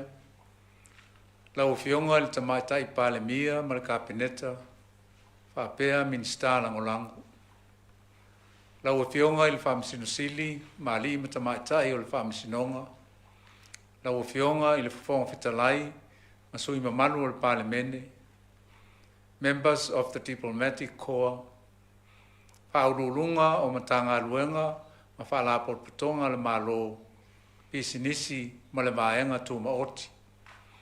Le paia o taitai o ekalesia, whapea le paia o le uwhenga luenga le atua.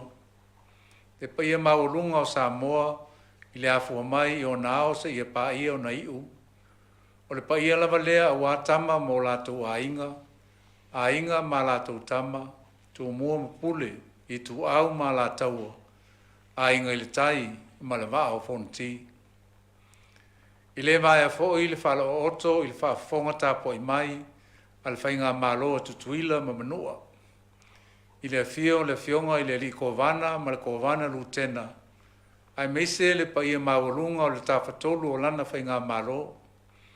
O le paia la malea o asua ma le waifanua, o fō mai tūlangi, sa ole ma le lau niu sa e lua. A fio whatui, to le whale ula, ma upu le manua tele, o wha mālo le soifua manuia. O lea waifo le tuasivi whaiva le manusina, sa to fuina le taisua ma le tailoloto. O si le mea fo le seunga ali mau o le vau saa, ina ua whaaliu le la o le ata ngā foa. Ai tali uli fetu na sopolangi, ina ua mapu i whale matu, ta tiunga, tautai o le vasa loloa. O longo ai nei tino matangi le lei, a wā o leo wa tau mai le lei le ingoa ipu, ina ua tepa i ula, ma ua tanga i ula. I tātou sula ai lao la ia o le alofa ma le anga le lei o le tapau sili le langi, a wā o lea ua ta oto a tāta wa ai o tau le leia, ina ua lalanga le maa o manu, ai whatawhea le maa o mala. Ua tātou au lia manuia mai ai le kirisimasi o le nei tau sanga. O te whātalo whātuai mau whaalo whātu le suafa manu malo le tātou li whaola o Iesu Kiriso. O wha malo le wholau, o whawhitai le pale. O le aso, na liu tinu tangatai le upu i pete le ema. O lo mau foi o ia mai tātou. O tātou mori mawina lo na mamalu. O le mamalu lava lea o le alo e tō tasi o le tamaa. O tumu o ia i le alofa tu noa ma le wha maoni. O le au le nā o le whi au tau moli mo le nei ke visi masi. Ma o lo wha manatu mai e pēr le aunga ma le ute o le nei aso. O tātou wha manatu i nai le soifua mai o le li wha ola. O le wha tō whala inga mamana le atua. Na ia uina mai ailo nā lo pele tō tasi. Ina ia tātou mauaila na wha olotanga. Ilo nā fio mai. Na ia o mai ai le malamalama, ma o le nā malamalama na tātou mautu whaanga ai, iso sia o lo nā lofa tū noa, ma lo na file mu, ai mese o le tātou wha moa sili, i le ola e wha babau. A tātou toe tō mānatu i le tātou wholaunga i le nitau sanga, e ma eu le anga le lei, ma le alofa o le atua, na ala mai ei wha manuianga, o tātou ai ai nei. Wa o ia lava o le tātou malua papa i taimi o whaingatā, ma o le poutu toa fo i lea, o le malo si anga o ainga, o nuu, o e kālea sia ma le malo.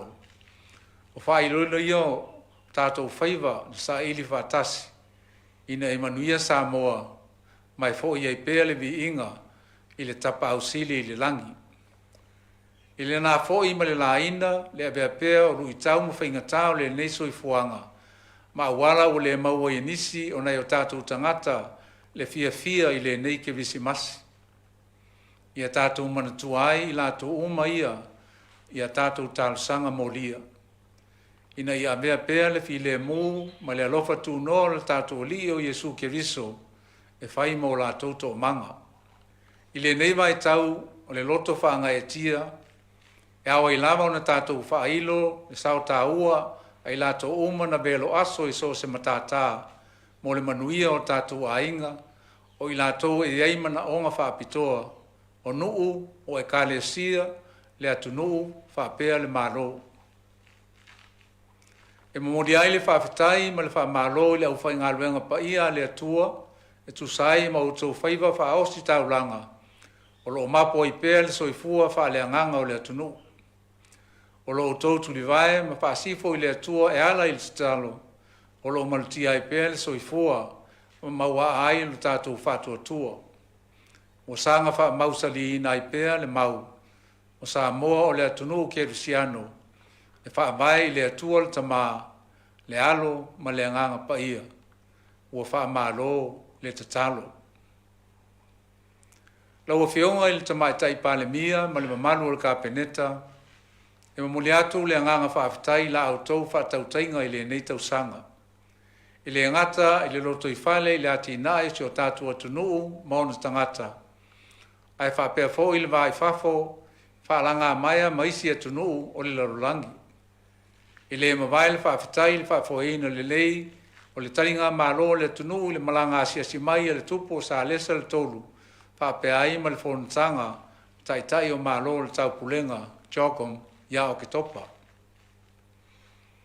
O tala ame o le maulunga o le tātou tali malo, o le amana tua pea, ma o le whailonga le o le maupopo o le taitainga, ma le ngā lulua whaatasi o le malo, mai tū tino uma o le tamau ainga, ai meise le langolango malosi, asi o tātou atunu. O te whaftai atu i lau whionga i le whongfitalai, ma sui me malu uma o le palemene o Samoa. O pale i funga mātango fie lo o tō whaiva, ma lo i le nei tausanga. O na le tō whawha ta mali ma le utanga whetalai. I le whaingo fie la au tō pito la au. E ilo ilo ma fua le lei o wasa moa ma lana tapu a inga. Pei tai o le atua e au le tamawa a inga o le upu o le poto ma le whaalinga e tulu i atu la au tō utu. I lau o fionga i le whaamision sili ma ali ma tamaitai o le whaamisinonga, wa afu le nei tausanga o lo outou taunapo pea i le tō, o wa lo outou alo whaiva. O lo outou whitai tunga i le whatautainga o le tu mawai o le whaamisinonga a Samoa. O lo mausalia i pea le tausinga o le tulafono mo le file mu ma le nofo le lei o le atunu. Whaafatai tele le tau atai. Le mamalu le uwhainga luenga le malo, o pisinisi ma le vaenga tu maoti, ai meise a tātou paanga mai whafo, whaafitai tele mo lo utou sao tā ua, i le whaatinoina o ngā luenga, ai meise le una ia o le atina eina o le atunu. O le whatu te tōina nei, le sele i le numanai, mai au tupula ngā manuia pe a whai tātou te pulu nauna wina pea, lo tātou soifua whai taulanga mo Samoa mauna tangata. E pai ai o Samoa le atunu pele, whaafitai tele mo lo utou sao i so seitu o la tātou ngā luenga tau soa whaatasi. E a fua mai lava i le pulenga mamalu ali me whai pule, wa le tua matausi, sa awao ma le malosi o nuu, a le ua tini le uto, ua tau lo tātou ai. O tātou whātinonga ina nea ai tau mawhainga le malo. E tūlanga ese ma e mauanga tāpe a whātustusa isi o tātou uso atu motu i le Pasifika. Ai asa moa o lauanga nuu ma leanga i whanua mo le tātou teletununga i le atua soifua o lo o mawhato tōnga ai so se tātou wha moe moe. O a o le sā moa e whautele ma whau whaatasi. E le whaangalu ina fōi a whia i se ona wao, i le tāpo inga mau anai o tātou matua tausi. O a sina o loa vea pēa ma whitu pula whaatonu wholau. O la au tōtu mumusu ma le tu alalo. O lo tāolo la i pēa tātou tū maanga i whanua. O lo malu ai a inga o nuu mai kāne sia. Whaafitai le tāpu ai ma le tatalo. E moli atu fōi le whaafitai nai o tātou a inga. O lo alala ma papa au i atunu i whafo, i lo o tō wala lo whamai i se o tātou atunu ma ainga. I wha mamoli ese e pe o tupe ma tau mawha ma isi mea tele. Wha apitai anga le lei ma i e wha manuia pea le atua i ate o tō. O le afoi wa tini le matala langa ma wha iwa o onga nai whanau i le neitau sanga. Whanau ia manatua lo o tau whaalupenga mai o tau teu whatu o tau o le lumanai o Samoa. A whai e le leo na tapu e lo o tau soifua o ina i le poto salalau mataula i le atua e manuia o tou. Ma o le ale vale tu lima Samoa i le lumanai. Ia manuia tele o tou le whanau.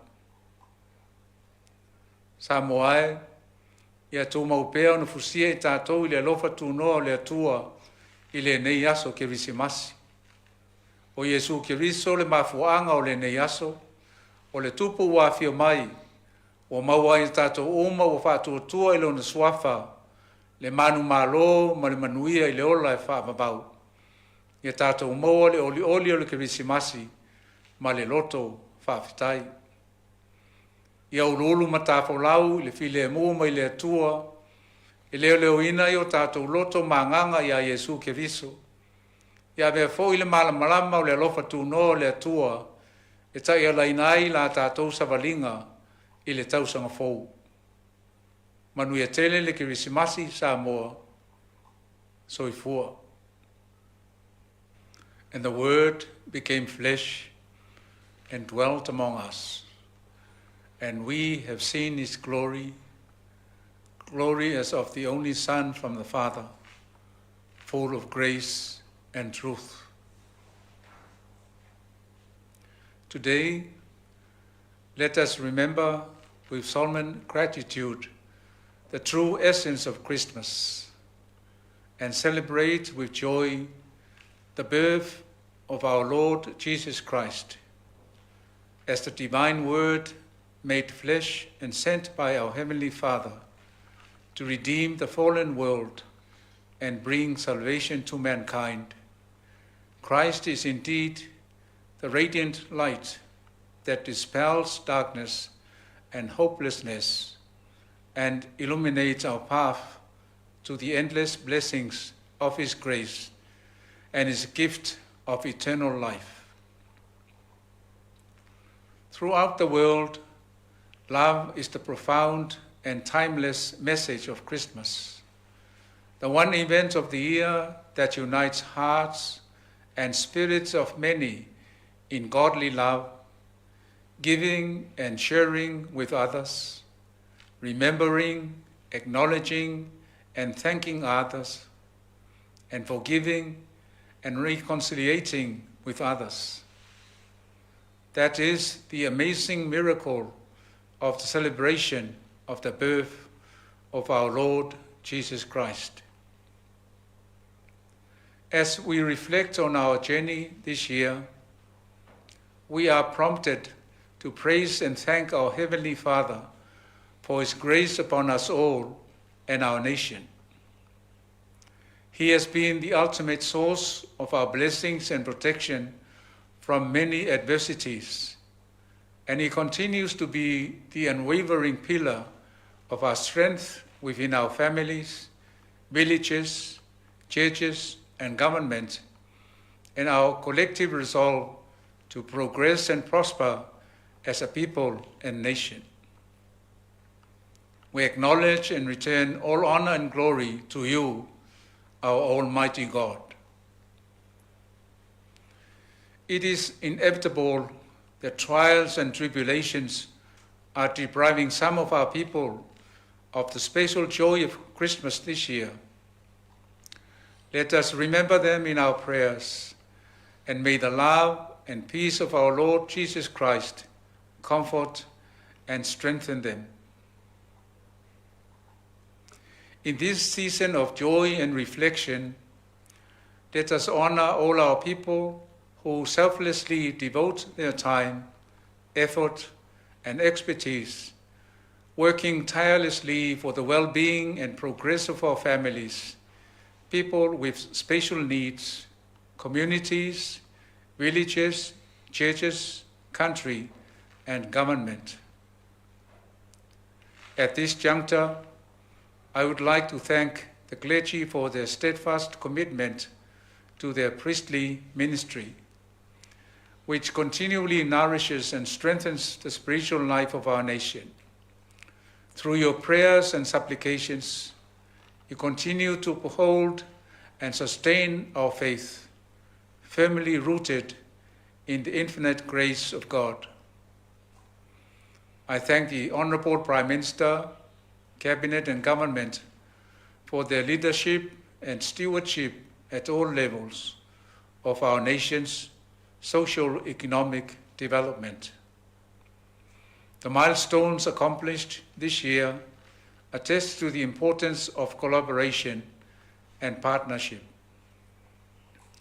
One of the highlights of this year was the successful hosting of the state visit of His Majesty King Charles III, as well as the Commonwealth Heads of Government meeting, JOGOM, in October.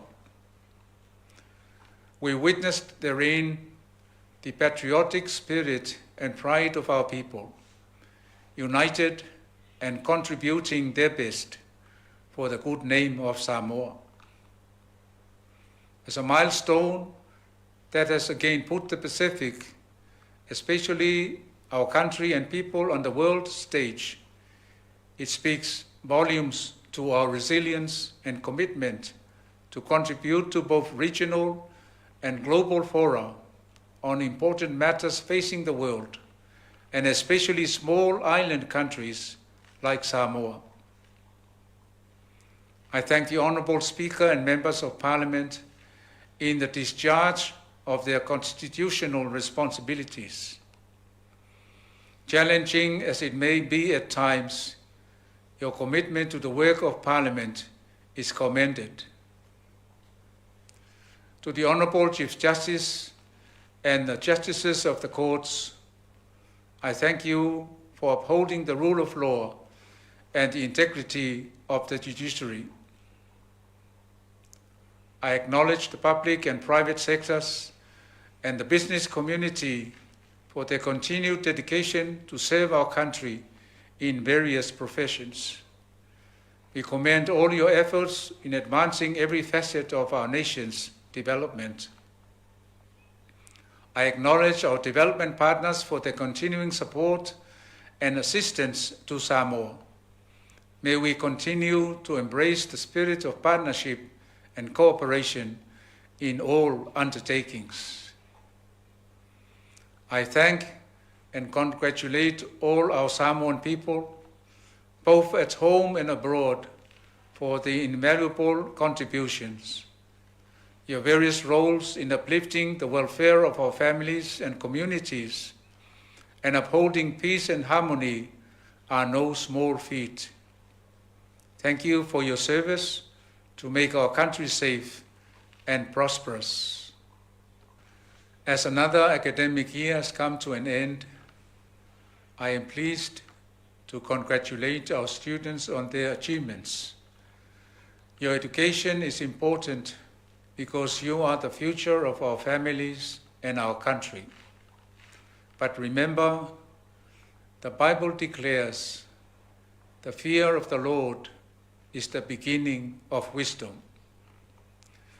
Such wisdom enables you to embark on a successful career path that God has predestined for you. As we celebrate Christmas this year, let us find renewed joy in the Lord, the gladness of heart that comes from knowing God, our Heavenly Father, and abiding in Christ our Lord and Savior, and being filled by the Holy Spirit.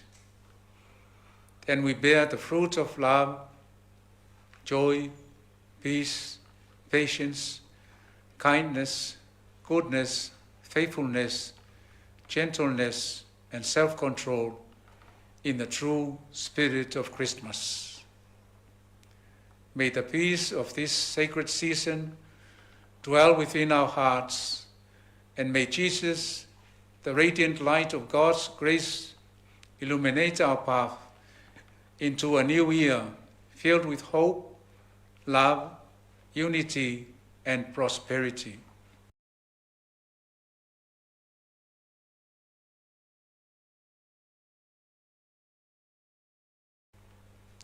Merry Christmas, Samoa. Soifua.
O le na ua whaafonga le tātou tunu i le malelenga la na fionga i la malo le malo Samoa.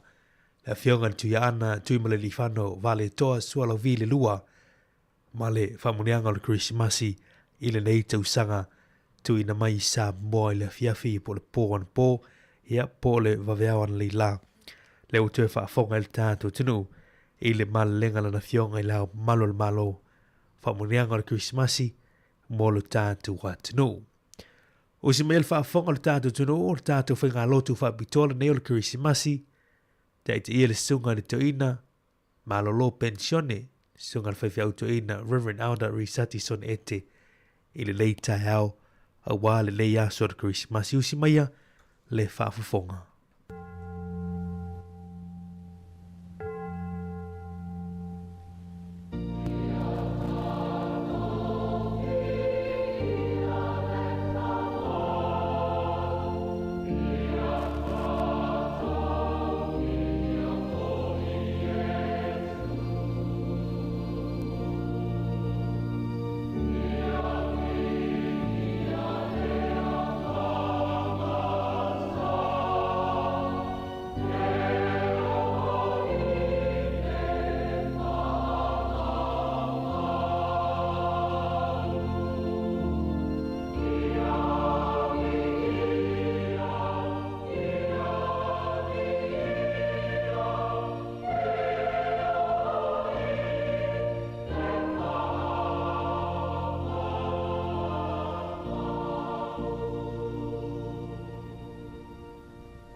O le tātou tapo i atu i le tua, ma le loto whawhitai i le nei aso Christmas.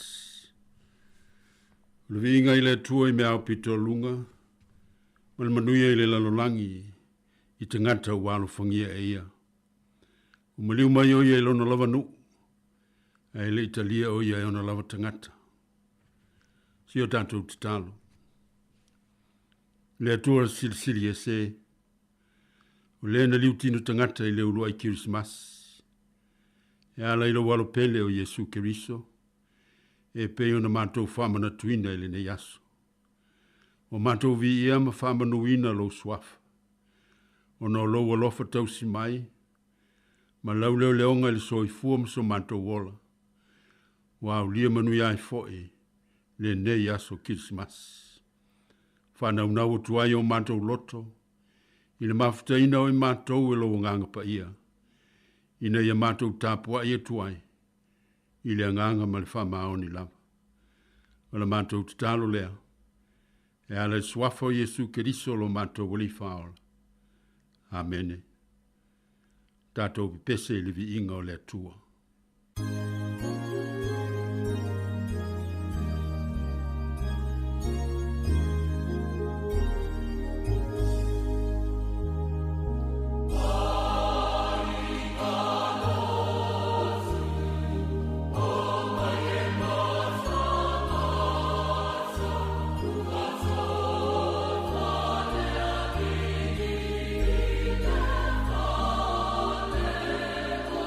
Oh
o le whaitawina o le tuspa ia. Mai le whenga inga tuai o le tusi al perfecta o Isaia. Isaia e rona mta o pue iwa o te whaitawina mai le whai upue ono e o atu i le whai upue fitu. Whaafunga maia o a fionga pa ia nei le tua. O wau whanau mai mo i tātou le tama, o whoa ina mai mo i tātou le atali. I lona ua le malo, e ingoa fo yo ia o le silsili ese, o le whaipule o le atua malos, o le te mao le whaavavau, o le ali o le file mu. I le aise menga tamai ai o na tele o lona malo, ma le file mu o lona malo, i le nofo ali i o tāvita, ma lona malo. E whantu mawina, ma wha mausali, i le wha misinonga ma le ami o tonu. E a fua maia o na pō, e o i le wha vavau. E whaia le mea, i le mai le ngā, o le ali i o au. O le tusi mai le whenga ing fōu, e vangalia mātaio. Mātaio i lona mata upu e lua, o te whaitawina, mai le whaiupu e sefuruma le tolu, e o atu le whaiupu e sefuruma le valu. Mātaio, mata upu e lua, whaiupu e sefuru tolu, e o atu le sefuruma le valu. Ua oi lantou whauta, o le angelu le li u whaali mai a Iosefa i le miti u whape mai. Tula ia i nā ave le tamaititi malona tina, ma sosola i kupito mana nofo ai, se ia uwhai atu i ate oe. A wale a sa ili he rota i le tamaititi, ina ia fasioti i ate ia. Wa tula ia, wa ave le tamaititi malona tina, i le pō, o na watu lea i kupito. Sa iai fo yo ia wo ina oti o herota. Ne ia taunu oile fionga le li i le perfetta o whape mai. Na o wala wina lo wata li i kupito. Wailo herota o le ngia o ia e makoi. O na tele ai lea o lona ita. Wa winatu ia nisi e fasioti tamatane umma i petele ema. E o i ona tua o i umma. E a fua i e walua o la tausanga a toa mai o pito ane iai. E whatatau i ona pō na matua su e nā tua i makoi. O na tau nu leo le upo le perfetta o Jeremia o whapea mai. Wala ngona le leo i rama, o le awenga, o le whatangisi ma le tangitu i tele. O tangi au era sela i lana whanau. E le mawhai fwoi o na whanaina o ia. O no i lātou ua le ai. I whamanuia tele mai le tua, i tātou whaitau. O tātou whalongolongo i ana whiong pa ia. Tu mau pe ia te ialo na vi inga e whamavau.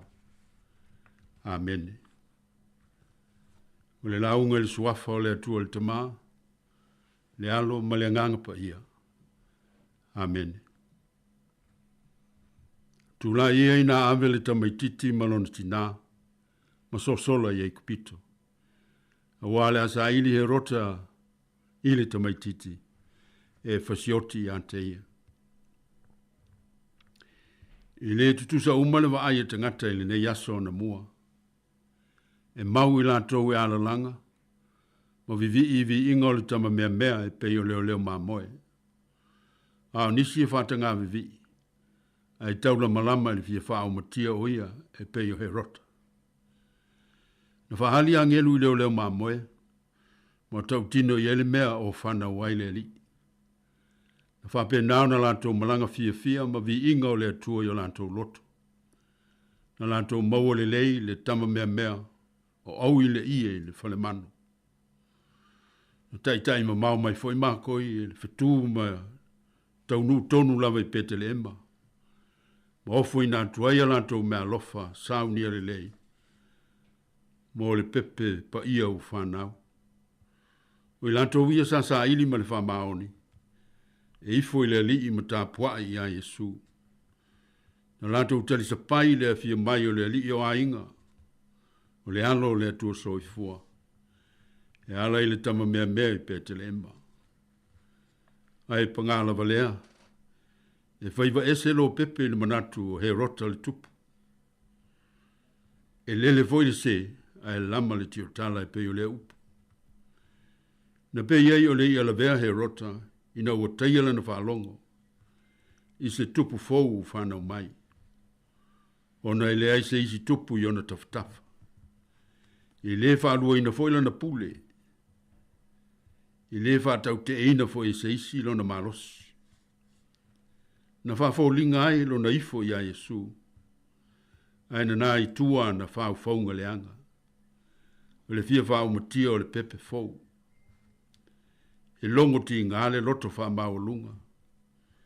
E longo ti ngā le pule so ona whai.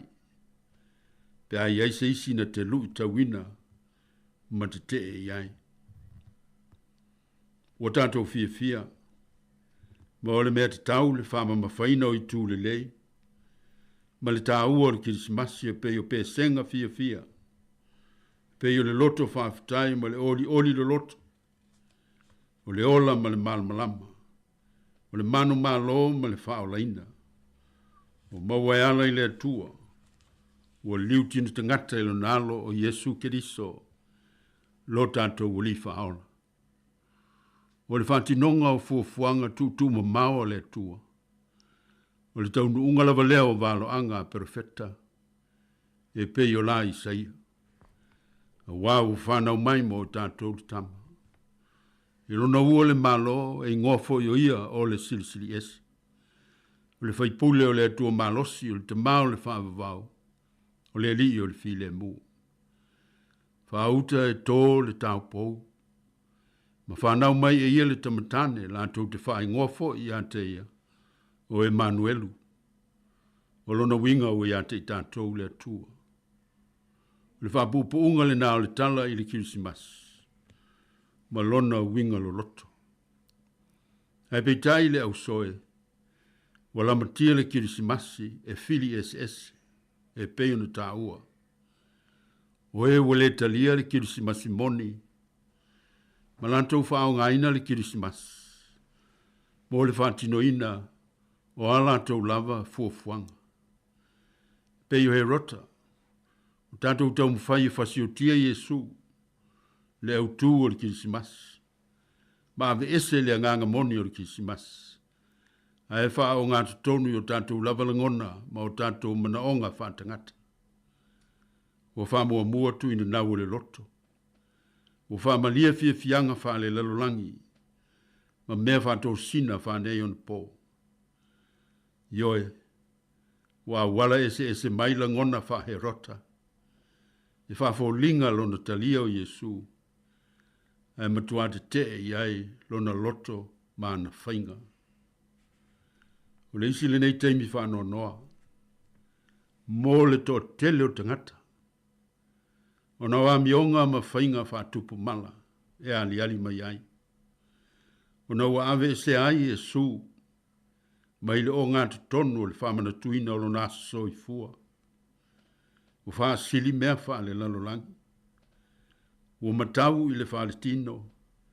Ai ama i le ano moni o le aso. Malona tā ua wha le nganga. Tautua na ale a ano le aso kirisimasi e wha le nganga. E awe na pūlea la ngona le lei uma. Ma le fia loloto i le vao oe maisi uso atangata. E meise lo tātou fisota inga ma lo tātou utua. Tula ia. Na ave le tamaititi ma lona tina. Sosola ia ikupito. Wale asa ili he rota ili tamaititi fasioti anteia. Ngā luenga le te tauna whaia Josefa. Mo Maria ma le pepe o Yesu.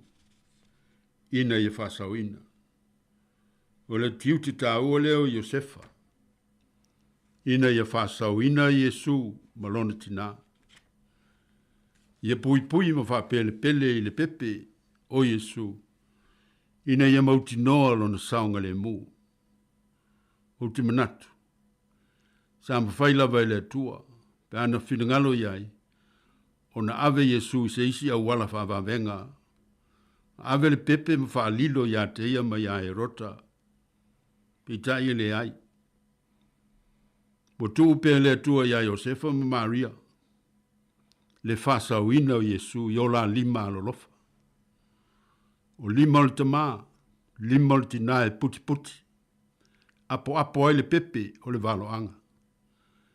Ina ia whasa wina mai le whasio tia e herota. Le isi lewa inga whatupu manatu. Ine ne yaso kisimas. E monia o Yesu le alo le atua. Olo tanto whaola. Peitai. Olo tanto wola whatu tua ia teia.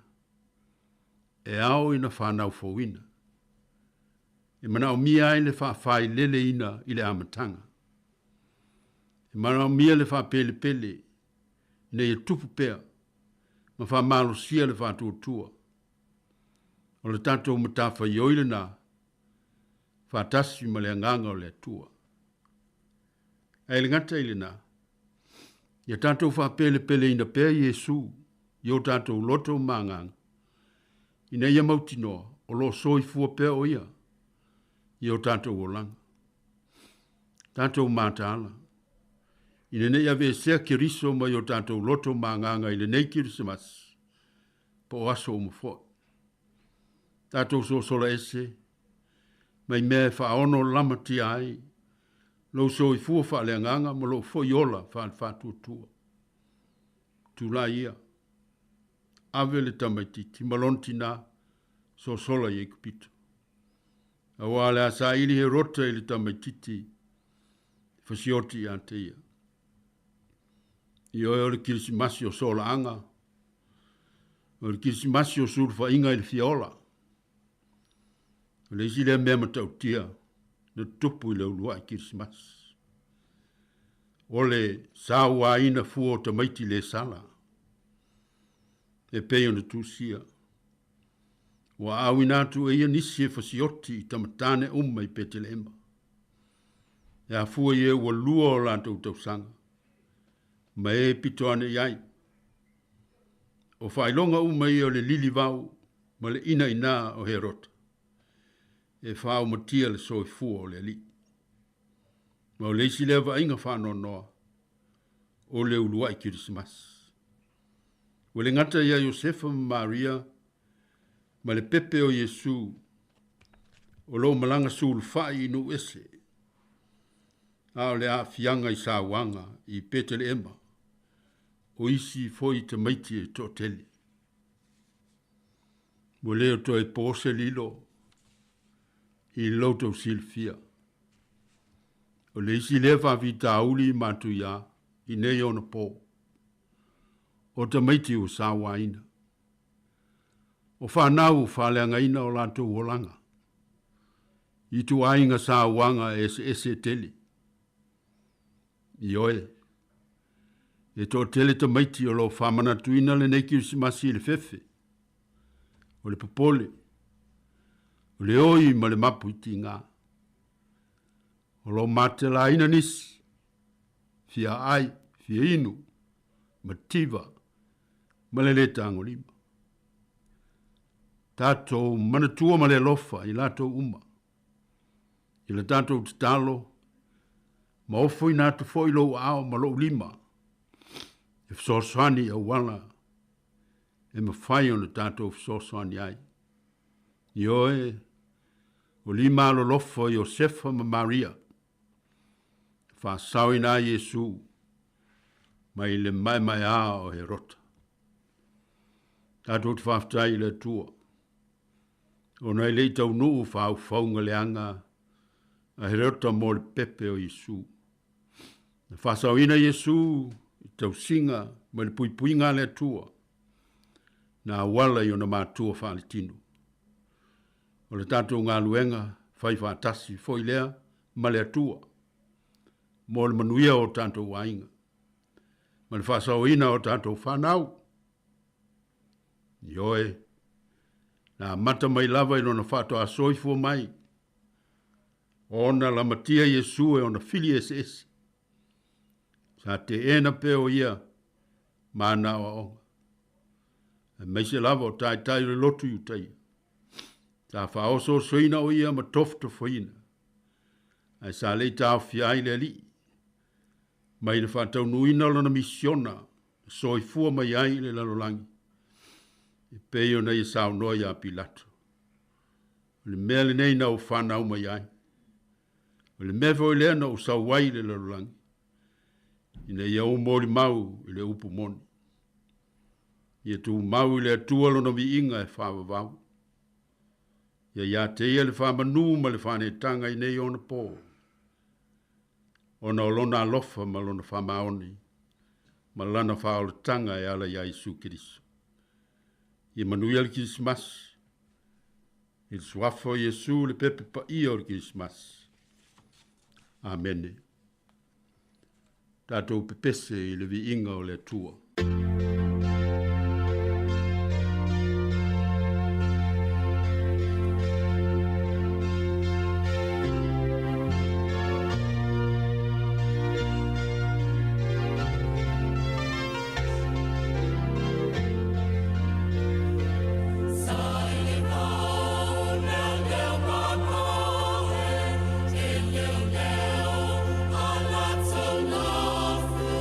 Salazzo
Se o tātou te talo.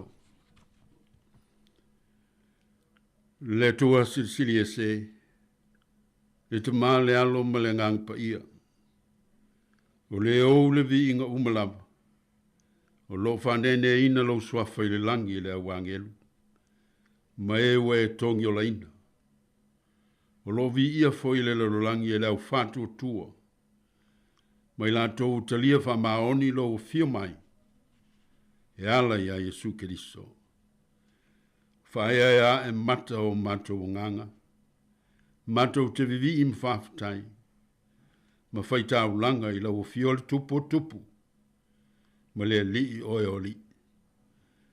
Wa malo whaftai i lau tau singanga le lei. Wa e taitai mailo lato soifua. Ma lo matou wola anang o fie. Wa au lia manu iai le neifo yaso Christmas. Na matou folau mai le fitao le vasa. I la matou fai ngā malanga o le nei tau sanga a tali. O matangi vale o leo langa ma mea whawhatianta mai. Sa matou whitai ai. Ai whawhatai. Sa e tui le foi, whatau tai la matou folaunga. E wina ua whemoe ma mapu atu. Iau awanga le lei, malanga nisi o matua. Whanau mai pele ia i matou. Ai whawhatai. Ue whatutoi matou e au lia le nei tae au. Ma au ona atili mo lovi inga i le lalulangi. Whawhatai mo le matalasi au whamanuianga. Mo lo matou wola i le tino. Ai meise o mea lofa o to mai. Manga vau tofu si ai matou. O lo vala wina i matou, o le tangata malana i ngalue ai. E tusa mau tō whinga i tiutim tofi. Ina iau ona i nai, le manuia lau tele o tangata, ma lau whanau. O matou whawhatai, mo mawhtanga mawhanawhana. Mawhtanga whiululu whai tu tono a inga. E meise o lo a inga o le kalesia. Mawhtai mo le matalasi au manuia. O lo matou mau mwhao ngae leo noa. Lele ia le tua lofa. I le mwhai lava isa matou ngangana. O na sula lo lofa. Pe whangafatau lima lo wanga le leisi sili ese. Mo matou o langa i le tino o le mawhau whau ma le nganga. Whawhatai sili mo le nei aso whamanatu. O lo fio mai la vea im whaola i matou tangatang sala. E ala i lo liutino tangata i le lalolangi. Ia Yesu Keriso lo walo. E uila maina te ena i tangata lo fio mai.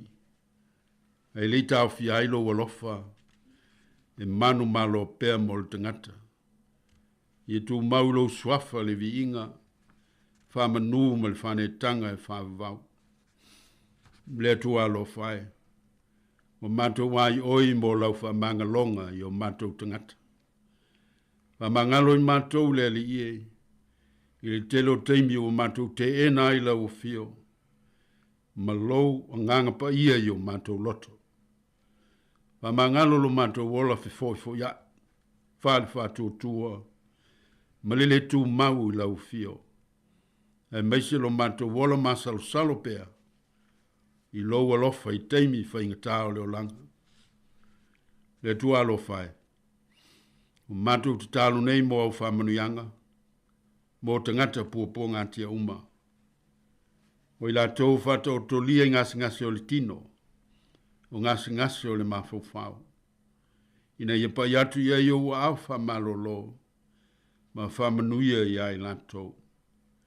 O nisi o whanoa noa i le nei tae au le ali ie. Se ie wha maise ma wha mawhan whana e lo wanganga pa ia. Mātou te tāno mona e o mātou te mamti nā mātou tua. Fua i atu i lo manuia ma lo file mu. E langa malua i o latou tautonga ti ngā uma. Tālo mo to tele o tangata mate la ina. I le fia ai ma le fia inu. O e mātativa ma le tango lima. Ma lau whanau uma le o maua se Kirsimasi fia. Ona o popo ngāo le nei ola. O whaale lawe o tunu le natura pe o na iai, i nisi tu o le nei vasa Pasifika, mai lātou tō tele o a fia ma whainai, o no ma fui o lo lulu ina pēr. O le whetau i fo i o malo, ma le tō tele o tangata o lo a fia ma whainai o langa le ali e, matou te talo mo i lātou uma, pai atu i ailo manuia ma lo file mū. Se e saunia wala o lo walofa tūnoa, e whasoso ni ai, nā vea i ma whamanuia, e meisi tai o malo, ina ia vave mai se aso, tau fia ai whita wai o le lalulangi, se maua se nofo file mua lau whanau. Talo mo i lātou o nofo polonga i lalo sa wanga, so se to inga sa wanga.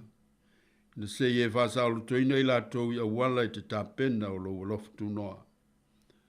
Talo mo lau i kāle sia ki siano au au i le lalulangi, ina ia whamalo siam whaolo o laina lana mōli mau i lau whaole tanga, i le lalulangi whanei o na pō, o lo te ena whaalei longa ai le tala le lei, no le matalasi o le poto ma le ato mai, ua whaau ngā ina se se to tele. Tālo mo whainga mālo le nei tunuu, whainga mālo le mātou tunu pele i Samoa ma le vasa Pasifika, te nane le lalulangi atoa, ne ia wha mea lofa ina tai o mālo, mai lato uma o mau tofi ai, ina ia whaia tu la fono uma, mo le manuia lau tele o tangata uma. Wha manuia le ali le au whaafufonga o le nei aso, ai meise lo mātou whea ngai maso mālo lo, ma tā whaonga, ma whiasia sia inga, wha moenga le lei uma le nei vai tau, ia saunga le mū wala uma, ia manuia mea uma mātou te whai, i lou whaatasi mai. So ni mai le li ene ia mātou manatua pēr lau whio, ma lo walofa whaola, o leo ngātu tonu lea ma le whatu o le nei aso whamanatu. Ina ia mātou mauai, se kirisimasi fia moni, ma le manuia moni. E ala ilo mātou talia o Yesu Kiriso, e so i fua i o mātou wola ma o mātou wolanga. Nisia o mātou titalo tamā, ma le loto whaafitai. Mātou tui nātu ma le whātua tua, e ala lava le suafa o Yesu Kiriso, le tama mea i petele ema, o lo mātou walii, ma lo mātou whaola. Amen. Tātou pipese i le vi inga o le tua. Oh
talo whamanuia.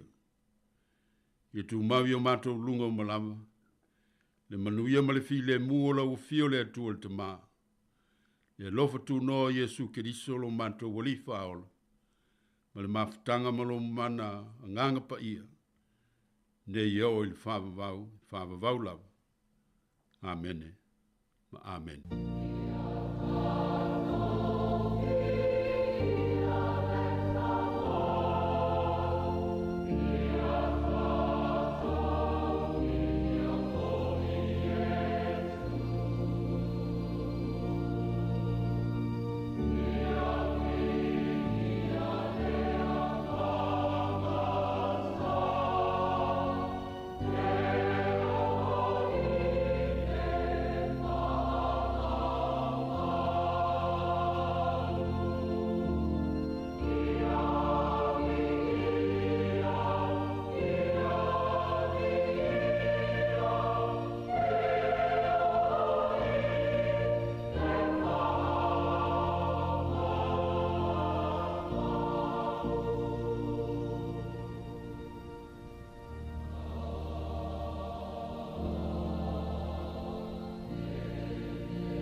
O le nā ua whaafonga le tātou tunu i le tātou sauninga lotu whaapitoa o le Kirismasi, o le nei sanga luafe lua se fulman wha, na taita ia le sunga i le whiwhiauto ina manolo pensione, Reverend Aunda Risati Sone Ete, o le whainga lotu ia na mai au na pueina, ia malea na tu inatu wai le nei tai au wala whaafonga mai o le tātou tunu.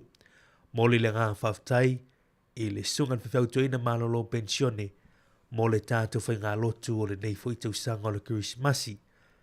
O le talo, pa tumu pe le tua la utu, wale, aluenga le tua ni wala wina fwoi o lo whianga iai o malo loai. Ia iei le whamonianga le tua i lau sunga le whiawto ina malo lo pensione le whantu ia whireni, ia male nofu alo. Whamonia tele le tua mo le atu fwoi whamonianga o le Kirismasi, ma le tau sanga fwoi i lau sunga i le whiawto ina Risati, Sone Ete manuia le yaso whaftai mo le tātou whai ngā lotu. O le ua tātou anga ia tui whamunianga o le Kirismasi ma le tausanga fau mai taitai wha le malo, wha le kāle sia, wha le wha la putonga.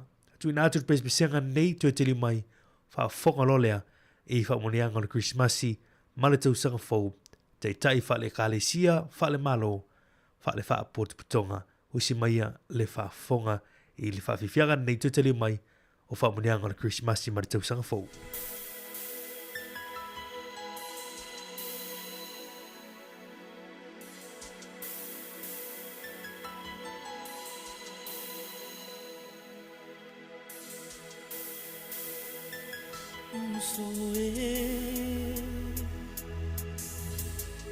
Olea e le wina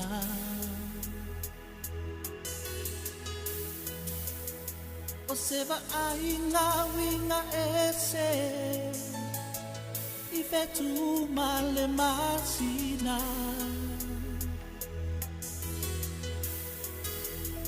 ai o se kofi le mu Pei la ngona lo ulia Pei se fa alina o se mea atupu Se tala faa fia ina Ua whana ni Yesu Ile ai Ua whana ni Yesu O le itu lai sumartasi whaafonga loa I whamunianga o Kirismasi ma le tausanga fau Ia I whauatu I whawhianga musika o le Kirismasi Na susulu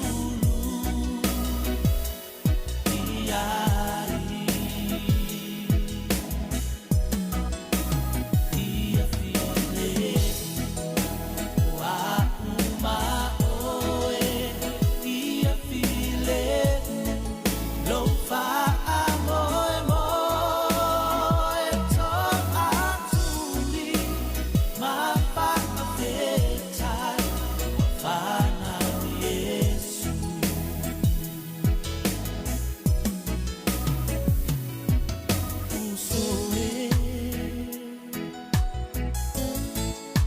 te tala fia fia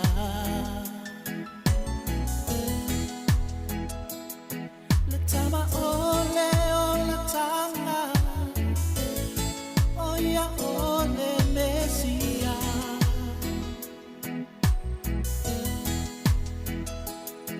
ole ali ole ola o ya ole manuia ole fia fia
o le ua toe 5 minuta toe neona tale o litu lai sifu maratasi tale tu lai sumaratasi le utapenga mai whamanianga o Christmas i maratau sanga fau tai whane malo o e kale sia ma wha la po tu putonga wan wha whonga le tātu tunu e le nei Christmas i maratau sanga fau o tātu anga i atu iai o tu bea wha whawhianga o le nei a teime o Christmas i a manuia foi i a tu langa i a o tā whaonga i a malolonga o leo whangai maratatu tunu i papa kiu i o ainga o tau mautanga o a lava wha singa ainga le aso i a manuia tele i a fuwhanga whai o le aso le tātu tunu.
Toi whaatala whātu lei teimi o le tae o le ua tātonu li tu lai su martasi whawhau maru tātu tunu i le manatu o le lau ina atu roa whamanianga o le Christmasi martau sanga fau mai teitai whale malo ia o teitai whale e kāle sia ma teitai o whaala putonga ma uaunanga ese o nei a whamanianga na mawhai o na pueina le tātu li tio le la whaafonga le tātu tunu ia i le whamanianga tu mua mai le fionga li pale mia o le malo New Zealand fa solo to ipea i lau whaanga nuenga le tua manisi fo i whai o na awina mai fa monianga o le Christmasi martau sanga fau i le neitu sanga luafe lua se fulman fa e usi maia i ala wha fonga i le malo le tātu tunu i fa monianga nei o le Christmasi martau sanga fau taitai fa le malo o taitai o e kalesia ma fa la putonga usi maia le fa fonga.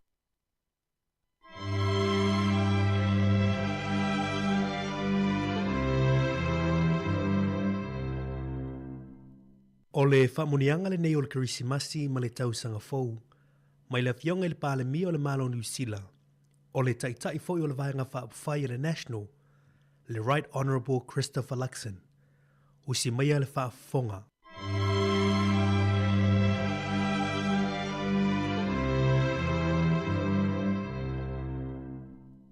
Hey to everybody, I just want to say I hope you have a wonderful, wonderful Christmas. It's a chance to reflect and refresh and recharge, to make some new memories with your loved ones and then come back ready for a full-on 2025.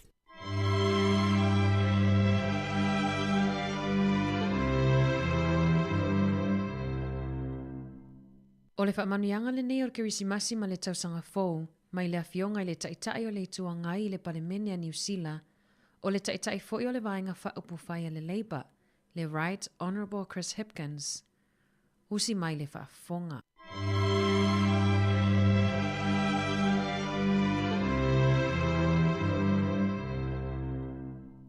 Kia ora everybody, it's Chris Hipkins here.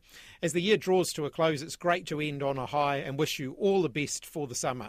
It's been a big year for New Zealanders and I've loved the opportunity to get out and about, meet Kiwis at work and out and about in the community, seeing the amazing things that you do.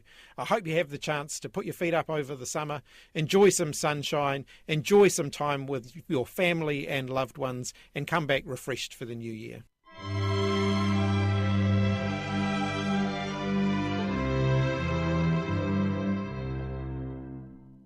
O le whamurianga le nei o le Kirisimasi ma le tausanga fōu, mai lana fionga i le komisina maulunga o le malotu to Tasio Samoa i Aotearoa New Zealand, le fionga i le matua o soli i a afmasanga whaamatala to le afoa, usi mai le whaafonga.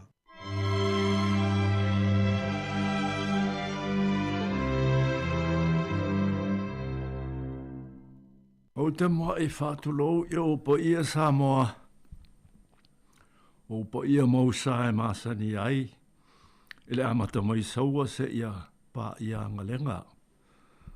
O le fua lewe lave, ma o le papai le ngai a mai, ngai mai le amatanga se io o le ngata anga. O po ia lewa ia, o ainga ma ha latou tama, tama foi ma o latou ainga. Le mamalu ia tu mua mapule, e tō au ngā la taua, a inga le tai ma le wa au whono ti. O pa ia fōi le motu sa, e a sua ma le vai whanua, fō mai tūlangi, sa ole masale au mua ma le launiu sa e lua, ta ma le manu o tele ma tō tō o le whale ula. Ia e le ngata i lea, a o pa ia wha le tala le lei, e le mamalu, o le aufai ngā nuenga lea tua o lo whaafale le malu i tu e fio Aotearoa o na o le folo foroina o le tala le lei ma le whina ngalo lea tua tu lou na lava ai nonu atu ia whaatini o tau sala po ia i whale upolu o tō whinga ma le au tūla toa la tau te tausi ma whaafai lele ai ua sina nei le ngalu ua i te whanua alalo, ua toi foi o se anga, ona tātou tō ai tau nuu lea i le tau whae unga le nei tau sanga, ma le whae longa ina o le Kirisimasi ma le tau sanga fōu. Ma e fia whaonga ina ai le nei awanoa tā ua, ua tō ina mai e leiti o le si ufonga o laumua. E wha leo ai se langona, whaafetai ma le whaamalo, i le pa ia ma le mamalu o le tātou atunuu, e tu sai ma le tātou savalinga, i le lei se fulu ma le lua masina o le ama vai atu. E mua ai o na fia sii, a ele vi inga ma le whaafetai i le tātou atua, e lo na alofa ma lo na anga le lei, o mori ma iai i le manuia, lau tau soi fua ma sa mātou wola, i le tau whai unga o le nei fo i tau sanga. O nā o se foe lawai whae e le tau pe ana le o ngatasi, le futia ma le umele, e no tātou mana o ma le whina ngalo o le sirisiri ese. Whamalo le whalau, whamalo le ngā lulue puno wai whe au ma ngā luenga ua tōwhi ai, whamalo le whina i ngā luenga le lei, a wale atina e o ainga, e ka le sia, a fio anga manuu, e tainane si o tātou mālo tūtō tasi. Wha mālo le whae e ringo Samoa, ringo tātou te wha me mero ma mita o mai. E pe o na mōni ma wina le tele o matātai a o te roa nei. Ua ilonga matu mati e ai. Le tautua ma le saili maaloa si o tātou atunu. E whapea foi o na ilonga lou sao ma lau tautua Samoa. I le atina o le tamao a inga o si o tātou atunu. Ma lo tātou maalo, wha maalo le lo tunu. Wha maalo le whai o le whaiva. E leo mao tenei whai o na awai atu le tātou ofisa. E le whau unga o alo ma whanau o le tātou atunu. Sa o hao tauina i le University of Victoria i Wellington. Sa mauri mawina i fo i le wha manui eina. Tau ma whainga se vaenga tō tele o alo ma whanau o le tātou atunu. I le sa ilia o le ata mai i ona vaenga i se ese. Le tau mate foi o lo whapea o na whaatino ia onga mau o lunga. O lo au tau wai alo ma whanau o le tātou atunu o isi vaenga o Aotearoa. Whamalo le tau sinio. E whapea foi o na whamalo i mātua i le lātou langolango ma le whalongolongo ti ngā i mea le lei. Wa e ma le manui ai tau ma whainga alo ma whanau. Tātou whafoi la le vi inga i le atua le puna o le atamai. Ia peo na whai mai le tuspa ia o le matau ia Iova o le amatanga lea o le poto. Ua tātou lia fōi le vai tau o le tausanga o whainga malanga i Samoa. Mō whainga malolonga, ma le asia o ainga, ma fioanga, ma awai atu i mawhutanga ainga manu. O le tatalo i anga le leile atua ma wha, taunu ina le wha moe moe le manuia, ma le saonga le mū. Whainga tāne i aso e pe on tātou moni mawina, le si taua ma le whewai vai a i o mālo, ma tunu o laulangi. Hai le ngātai leo o mala wha nātura, ua lamati aile si o maanga ma le soifua o tangata, o le swinga o le tau o le laulangi. A tātou whawhatai ai o lo to'awhile mū pēr, lo tātou i tū laulangi, ia ma whasa oina mai le mamafa, o nei mawhatianga ma whawhita uri. Ma mori atu fwoi le whamalo ma le whawhatai lau langolango, ma lau whaea Samoa le tātou ofisa o le haiko mesina ia o Teoronei, lau langolango ma le whaea o mafua o na lau sila lava i le tātou malo, tātou atunuu, ma Samoa o lo tāpua i mai au whaiva, e sa mātou au nanga. Whaapitoas whaamalo i nisi o whaalaputonga sa mawhai, ngā lue whaatasi mo le tātou ofisa, e nisi o mata upu sa tūla i mai, mata upu e awhiai o tātou tangata i Aotearoa. Mata upu e pei o le talinga malo i le whio mai o le ao o lo tātou malo i Wellington nei, ona o se wala au alo le malo o New Zealand. Ta upu e pei o le tūla whono tau whaofi, e tu e whina wina aile, abe sea wha malosi e le parlemene a New Zealand, o le sitiseni New Zealand, mai se vaenga o tātou tangata i le tūla whono, o le abe sea o le sitiseni le tausanga e afe, iwa se lau alus fumalua. Le ngata i lea o le tapenaina ma le momori atu lea o le sao ma se fina ngalo o se vaenga to tele o le tātou watunu i Aotearoa. E le ngalo wenga to e teu, sa whaatino o le parlemene i Samoa i le whaavai o le tātou malo, ma le tūla whono o loo ta iala i le au nanga le ofisa o whaamasinonga o whanua masuafa. E pei lava on si le fia le tō tele, o le ngā luenga toi teu, na mafua ono le toi fia wha, fo ia le tūla whono wha vai, e le tūlanga sa wha, tūlanga mai ai e tua a. Ma le toi tū e se ino ni suinga na whaia wha na tinati, e le tau wha i unga le whainga mālo, na mawai atu nei, a o lo ma le whainga pālo tau lua, o lua sifulu ma le tolu. Ua maia whaatino la lea la sanga sili o na tāua, mō le solo le lei ma le anga i luma o le tātou whainga mālo, whaatema karasi sa o loto whaona pō nei.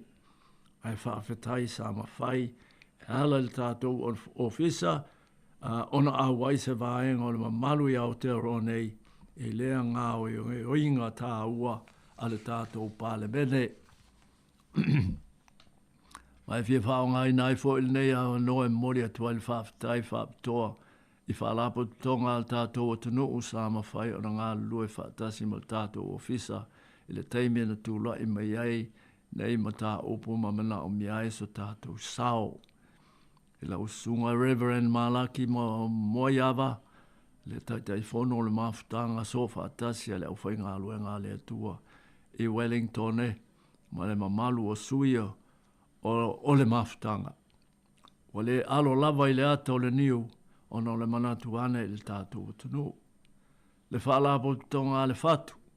Ia ma le whaalapo tonga le whanau center o le family center i Lower Hutt. O nisi nao whaalapo tonga ma le mamalu o le tātou o tunu sa ngā lue whaatasi mo le tātou ofisa e tali atu inisi o mata o puntula i mai le nāsi fulma le lua maasina o uma vai atu. O le a foi sau sila Samoa i se au aunanga whaale lava al tātou ofisa o le hai komisina ia i titia le ngamea e pe o le nā foi tau o le tātou o tunu. Ai ua tātou waulia nei foi tu aso o whaamanuianga o le kilisimasi mo le tausanga fau. Mai mamori atu ai alo whaanga ma whaamanuianga mai a te au, ma le au whai ngā luenga le tātou ofisa o le hai komisina. Mo se kelisi masi manuia ma le fia ma se tausanga fau file mu ma le saurang le mu e le mamalu o si o tātou o tunu. O lo o alala mpapa au iso se tulimanu au te aroa. Ia maruti a pēr loutou soi fua, ma so mātou wola ia au alofa o le atua o loo tāpua i ma whaavae ai Samoa ma lona mālo soi fua mo ia manuia.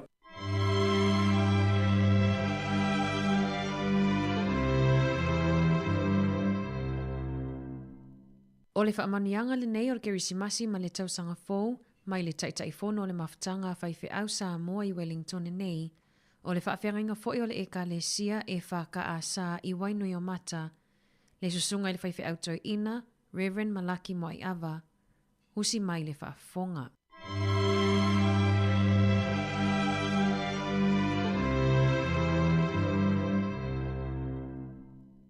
O le leo le ualanga i le vau.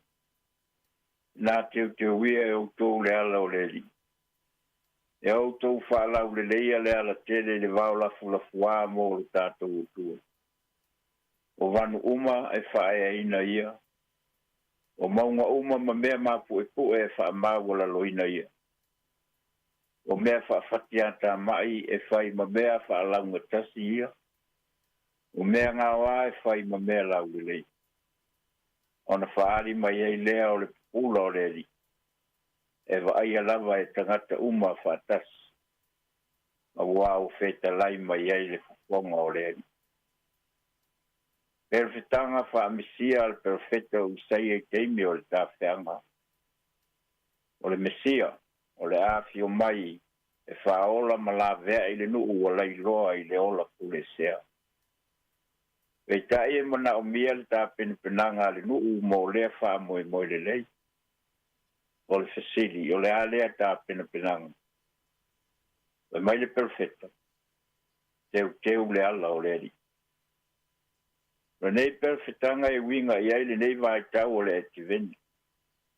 Le vai tau o le teu o tātou roto māngang. Tā pena masa uiumi. Wha pe whea o na teu ma tā pena. I le vāo le tangata maletu. E ao le tangata o na Salamoa. Politua le tuina nau o le ola. Manao e le whaamalia ina. Ao le tu le va tangata i le isi tangata. E ao na maua le loto maua lalo. Ma le loto whamangalo. Tā moa. Wa upenga ia ma mea whai ngā ruenga ia. Tātou te teu ina ai i le ala. Mo le whanau mai o le pepe o le Kirisimas. A wheiloa i ma whātulo watu i pa ia le avea Samoa. Ia lava le popo pa le solo po ia mai vavau eo o le whāwau. Pa malol fulau manuia ma le langi mama. wa o lea o malama ulungalu i te foi whanua lalo. Patau wanua foi le nafo le tua au le tafo launga o le neito sanga. Avela ia o le mua ma le whapolo i le tua. Ona o lo nanga le lei. Le ia le nei awanoa wha aura o maua i whaie ia umsui. Ka le sia whapokiton ke Siano Samoa, America Samoa. E wha leo tuai. Mo ngā lofa mo wha manianga o le Kirisimasi. Wha manu atu le Kirisimasi ma le tausan flau. Si ufufonga o le laumua. Le li pule. A pealan komiti wha foe. Wha manu atu le Kirisimasi ma le tausan flau. Inai o manuu mainga no tako ia whaiva. Whenga iai o au tama whanau. Kirisimasi ma le tausanga fau se matu rotu wai nui mata e whakasa. E whapea foi le sunga le whawhengenga Eremia ma le whalitua ia Langi Ellen. Se matu o rotu i korua. Una wheane leo se tala i le paia o maftanga so whatasi a whiwhiau. Ta whatolu o Wellington nei. Wha malo mo ngā ruenga o le neito sanga. Wha malo le tātou ngā ruenga so tau wawai. Mo so se mta ngā ruenga le malo. O lo mana o mia le tātou so swani. Ai te inane le tā ngā ruenga le sifufonga o le lau mua. E ale le tau longo atu le upu. Malo le ngā rue. Wha aftai lau whatam swali inga o le neito sanga. Tā moai. A pei ona tātou tā pena i le nei foi vai tau le Christmas. E au le tala lava le whaiwhiau. E whamanuia lava le tua le Christmas ma le tausanga kou. E le pa ia o seo tātou o tunu. Tau ina i alofa le tua. Lam ta sea umai tātou i whamanuianga ma le pile mua le pepe le Christmas. Toi fua mai e manuia. Malaki mua i awa.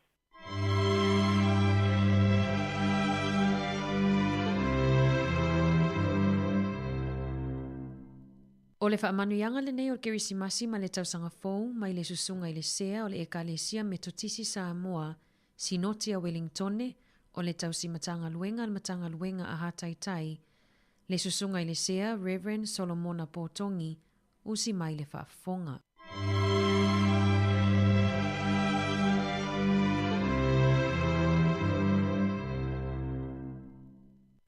E mua lava ona o whātu lau pa ia maualunga o le au whaafonga. O lo mawhai ona whaafonga mai.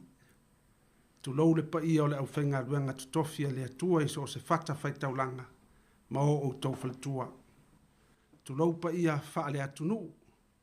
O pa ia whaale malo. Pa ia mamalu whaale kalesia. Ta o to ia whaamaene o tailo loto. A wao pa ia mamalu o saupapa. Lei foi se vave ma fai ona ia tolo vaina le penga. A wae lo loto le tai. Tu lou na lava. Ai a veia le nei ava noa taua. Fata alofa atuai i le mamalu o Samoa i New Zealand nei. Ai mai se Samoa o lo whaafonga mai. I so se tuo le lololangi. O atu i ai le au nanga. Ale leitio le laumua. Ta alofa lava. Ia le atua le viinga. O na lona alofa ma lona wha maoni. O le sa mua ma muli. A wā o ia o le alefa ma le omeka. Sa tu le foe. E whātau teia le sa fo lau o le atunu. Ma lo fo lau. Ma lo le pale. Ma lo malanga. Ia wha ne ina pea le suafa ma malu o le atua. Ona o lona alofa ma lona anga le lei. O tato iai i le nei vai tau ua o le tausanga. E wha manatu ai le afio mai o le atua i whanua. E ala iai Jesu Kiriso. E le se malanga na wha fua veta. Ai o le ua na fua mai maunga. O fuafuanga alofa lea le atua mo tangata. Na wha ai loa e le au profeta lona afio mai. O le Mesia e maua ai malo. O le pule e wha tonu ai pulenga. O lana wha masinonga o le ami o tonu lea. o lona malo e whaapapau lea. E maua iai le file mu, le whai mea tonu, a toa ma le maa poponga o nuu, le atu nuu, le kalesia, ma le foafoanga ua whai ma o tātou si o manga. O le mesia na valo ia, o ia lava o le tala le lei, e oli ainu uma. Peitai, o le oli e whato a maua le lalolangi, ina ua tātou whaalongo matalia i le loto salamomoni. Nā fio mai, e au mai le malamalama i le pōri uli. Suia masenga i le loto fe whaamanga lo ai, le fe ino ai, i le alofa. O lona winga o le kirisi masi, e le se whaamana tuina o sta mao ainga. Ni mea fe i lafi, tu ina naunga o le ola, pe ua nā o se mea e masani ai, e tawalunga ai ngā ruenga o le tausanga, e le ai, o le kirisi masi, o le saminga o le alofa tu noa, ma le wha o la tanga le atua, mo le tangata.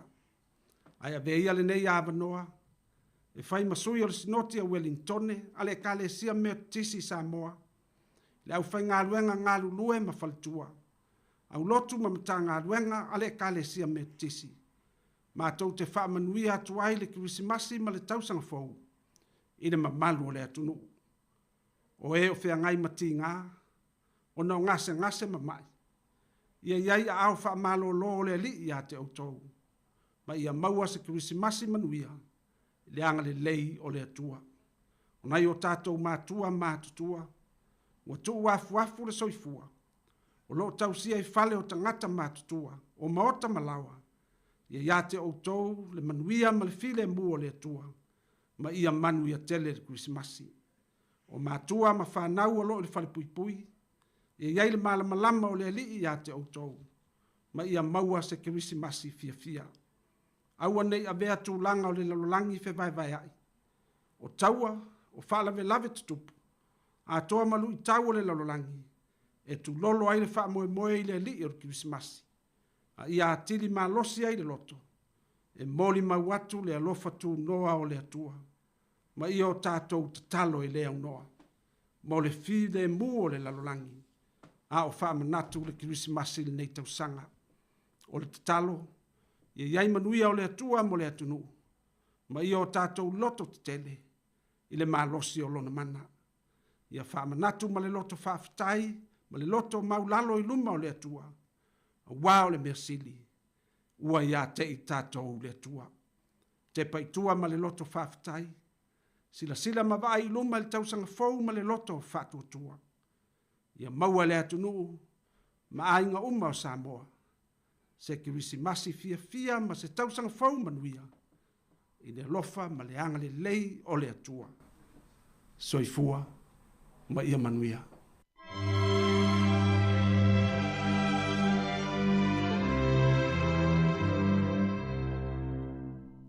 O le whamunianga le nei o le kirisimasi ma le tausanga fau, mai le fionga i a pātele Mariko Tufunga, o le sui o le kaleisia kātoliko i Wellingtone, o le whaithi au pule o le matanga nuenga o Sangato Iosefo i Apahat, usi mai le whaafonga.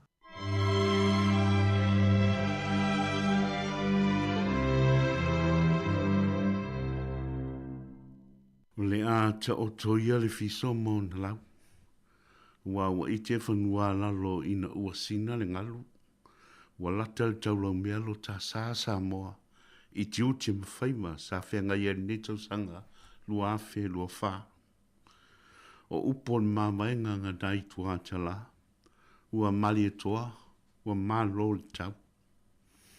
Whamaila apostolo i akopo. Amu ia li tangata e whamau ni matu mau I taimi o tofta whonga. Wa a manu malo mai ai, na te maua le tau I o le ola e whaamau wholwhalainga le atua, I e alo lofa I a te ia. O le ulu pere lafo o lua le manga, e ala I le whaamaluinga o le aso, na soifua mai ai Jesu Keriso, le alo leo le atua soifua, le Kerismas. Le ua pese ai, le lalolangi atua I lon whaamaluinga. O le aso o lon soifua mai, o le atua wawea matino te ngata. Le ne walo atu i aile larolangi au tātou fo i Samoa e patipatia ma tau alunga i ngā luenga ma le tātou whai ngā malanga o le neito sanga. Wa whamalo o ngā lue, whamalo whai o le whaiwa, whamalo fo i whātua tua i le tua. O le Christmas, o le vaitau sanga e toe whamanatu ai, ma tātou patipatia ai ma le anganga vivi i ma le fia. Le tāua o le soifo mai o Yesu i tangata umalawa. O ia o le tala le leia le atua a wawa ia i tātou le whaola atua. Wa fia mai o ia o le malamalama o le rolangi. O le atua wa Emmanuel, wa whatasi mai i tātou. E wina lafu a tama se ngongo, ai wa tangata atoa i le vau. O ia o le perenise o le file mu, o ia o le tupu o le langi ma le rolangi. I Christmas i umalawa, ua whaamanatu mai ai ia i tātou. O lo tātou mana umia pele nei whaola e toi soifua mai, ma whanau mai i to tonu o tātou whatu mo tātou loto. Ma fio ai pe i ngā, a wai tātou te mana umia o ia i aso uma. E whasa o loto tātou mai o tātou winga ti Apollo, o mea pi o male le sao.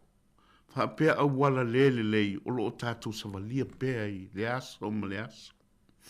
O melea, o le Christmas, e lu i tau ai o e mau e talia Yesu o ia o lo tātou wali e tua, ma lo tātou whaola. Ma tātou lafua i atu o tātou o langa angasala i ateia. Tātou talia o ia e pule i o tātou wola ma o tātou loto. Tātou talia le lui na umai e le li i e swafa ia alisanga pope e whapea. Po le ase mea e polofiti ia.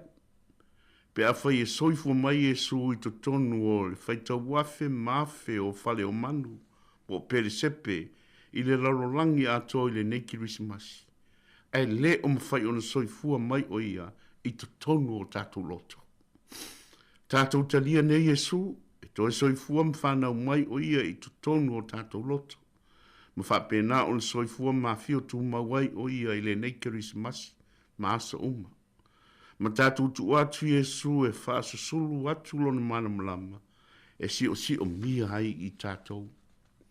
Menea, Christmas, u whaamanatu mai e pēa i hai tātou Samoai, o i tātou ave fu ale atua. Whaatasi ai malo tātou tiu te wha-missionary, e whailo atu Yesu istanga te lo i o tātou tafutafa. E alele lo tātou walo lofa iat, lo tātou walo lofa atu iai. Pe o nā lofa i Yesu, e ala i whaitau langa, lo to mawalalo, ma wha maoni o tātou tiu te mau unganga mo i lato. O le whaso atu istanga te Yesu, le Emmanuel walo a fio tonu ai tātou. Se mea alofa siri le o le Christmas. E mwhai on tātou fo i atu. Po le talia mai fo i eistangata. Samoa e. O le aso o le Christmas o le aso fia mo le larolangi atoa. Wa whau i ese le atua lona te mali anga whatua. Ma ona ma malu whatupu. Ai wa whana umu soifua mai lo nalo i se awala maualalo. Ina ia maua e tātou le ola e wha mau. E wina lafu a tama se ngongo. Ai o hio le tupu o le langi ma le larolangi. Lo watunu ue Samoa. E tofu i tātou ma wha naunga o wha muenga. Wha pele tō wharupe tuli matai. Ma vea oni matati e tausini o iai a wale manuia. Pita iane. O le au sia o nei matati am wha muenga. E le whaingofie. E le whaingofie. A wai tele whawhi tauri e to tongo whaavau tui e whaingatai o na tau. A o se manatu e a veo se ta iala le nei Christmas. A wale whaatau waina. A wale whaatau waina whawhi tauri. A e tuli matai ma whaataua matati. Wa o le telo mele lei e mauma malemo. O nei whai mai wa pala ai whawhi tauri. O le mea lea wha malo le on sai. Wha aftai le tautua i le tua. Wha malo le wha tuatua. O lea ua tātou tau nuu le Kerisimasi. E umi le ala sa tātou malanga mai ai le nei tausanga. Ai le whaingo fie. Ai ua whaingo fie mea uma. Ona sa tātou malanga whatasi malo tātou utua. Ave ia le leo whatau wa au la autu au aunga. E whai mafonga le taitai o le Kalesia Katoliko i Wellington nei. Le fionga le ake epi Paul Martin. E mo mori atu ai whamanuianga o le Kerisimasi i ate outou uma ma outou ainga. Whamanui atu le Kerisimasi i lo tātou atunu upele o Samoa. A mata mai o na taitai whale malo. Taitai whale e Kalesia. Taitai whale atunu. Ta mahamati nā mātutua umalama o lo tātou atunu. Se i o atu i le tinifu. Whapea foi New Zealand nei, ua vai tamainga lo tātou soifua. Whamunu atu fo i le Kerisimasi i o tātou uso toke lau. Whamunu atu fo i le Kerisimasi i o uso a whai launga o le tala lei. Mese le mafutanga whai au so whatasi i Wellington nei. Sunga le toa ina te tai malaki mo i awa malwhalitua. Ma le lau fono ale mafutanga. Sunga i toe ina mo tau whalitua. Sunga le sea mal whalitua. E le sunga le epikopo. Ia whapea o tau sunga i whawhia ngainga mo tau whalitua. Whamanuia hat fwoi le Kerisimasi. I laua fionga awha masanga. Whapea la ufai ngā luenga le tātou leiti o nei. Si ufafonga o le lau mua. Tātou malo sa moa. Manuia tele lava le Kerisimasi. Ma o tangata anu. Tātou e Kalesia Katoliko, manuia le Kerisimasi. Whaaftai le wholau manuia le ne tausanga.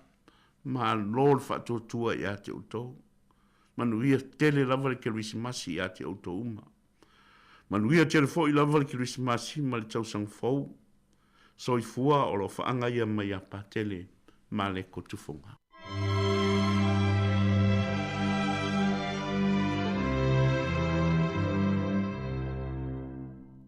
O le whamunianga le nei o le Kerisimasi ma le tausanga fau, mai le sunga le whaifia utu ina, komiti whaatonu o le pūlenga Wellington i saute, ma le matanga luenga o le lau mua o te roa, o le whaafia inga fo o le Kalesia e whakasa i apahat, le sunga le to ina whaatonu, Reverend Elder Vaenga Auliko, o si mai le whaafonga.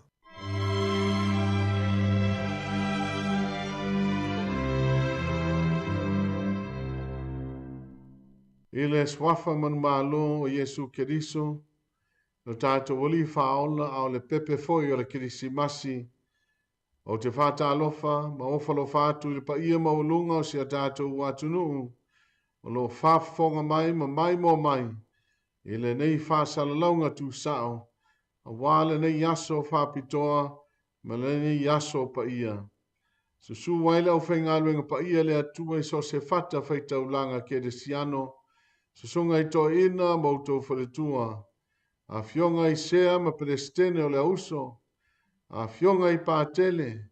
Ma tai o kaile sia Keriano e fia le lau mua au te roa. Susunga i whawhia ngainga mautou whaletua. Le paia o Samoa. I tupu mai o le atunuu.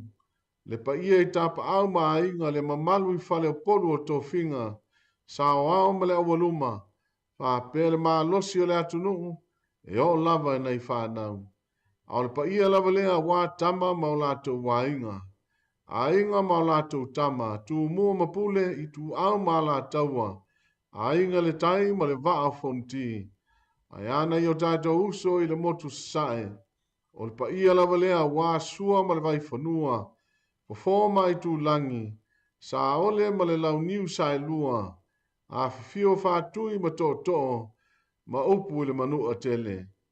Wha mā lo le soifua manuia, ma le langi e mā tafi.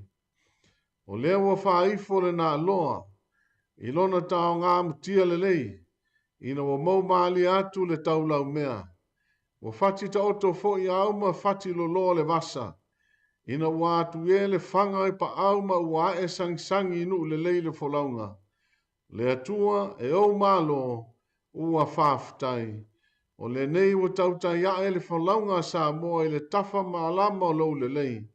A wā ua whāwhao le vao mala. Ai folau manuia le vao manu. Ua tepa i nei ula ma ua tanga i ula.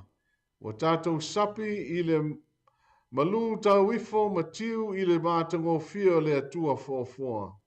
O le mata i sau o le fōfuanga. O le atua Abrahamo o Isaako ma Iakopo. O le atua o Samoa. O ia sa tu i matangi ono. E whātonu folau na tātou sāwalinga. O māfuai ona tau i manu le folaunga. I le whaamana tuino le kirisimasi o le nei tau sanga. Lua afe, lua se fulma le whaa. O mali pule, o mali e malo. O le aso, o le aso fia fia. E whailonga ina ai le o mai o le whaolatanga ma le manuia i le lalolangi. Ina wa so e fua mai Yesu le whaola. O le fatu lea o le kirisimasi. Ma le whatau nu unga o perewhatanga i le masia. O ia o le Emanuelu. Na te tui mo moina le ulu o le ngata. Se alofa i nā te le whaunlai o lona whapalepale ma lona whamaoni le tangata. I lana whato whala inga mamana. E fio mai le lalolangi. Le tala lei na whai loa e angelu i leo mamoe. I le soifua mai o le li whaola. Aua tau te whewhewe. O te avatu ia te outou le tala le lei e oli aino uma. O le aso nei wa whanau wai a te outou. I le aia tā vita le whaola. O ia o le keriso le ali. O le vi inga i le atua i mea o pito alunga. Ma le manuia i le lalo langi. I ta ngata walofangia e ia. Samo ai. O le tatalo. Ia wha manuia te le atu le atua. Ma ia tausi ia te oe. Ia wha maala mala maina le li ona fofonga ia te oe. Ma lo fatu ia te oe. Ia wha sanga mai le li ona fofonga ia te oe. Ma tui na atu ia te oe. Le manuia ma le file mu. Ia utou maua se kirisimasi fia fia ma le file mu. Ma se tau sanga fau tumu i manuia o le li. Ono Yesu le pepe o le kirisimasi. Amene.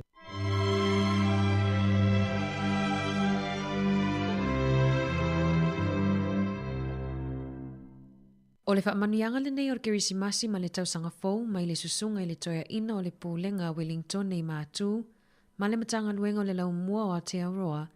O le whawhianga inga fōi o le ekalesia e whakasai Kenneth Creek le susunga i le toia ina Reverend Elder a ufanga whaafia mawala i vao. Usi mai le whaafonga.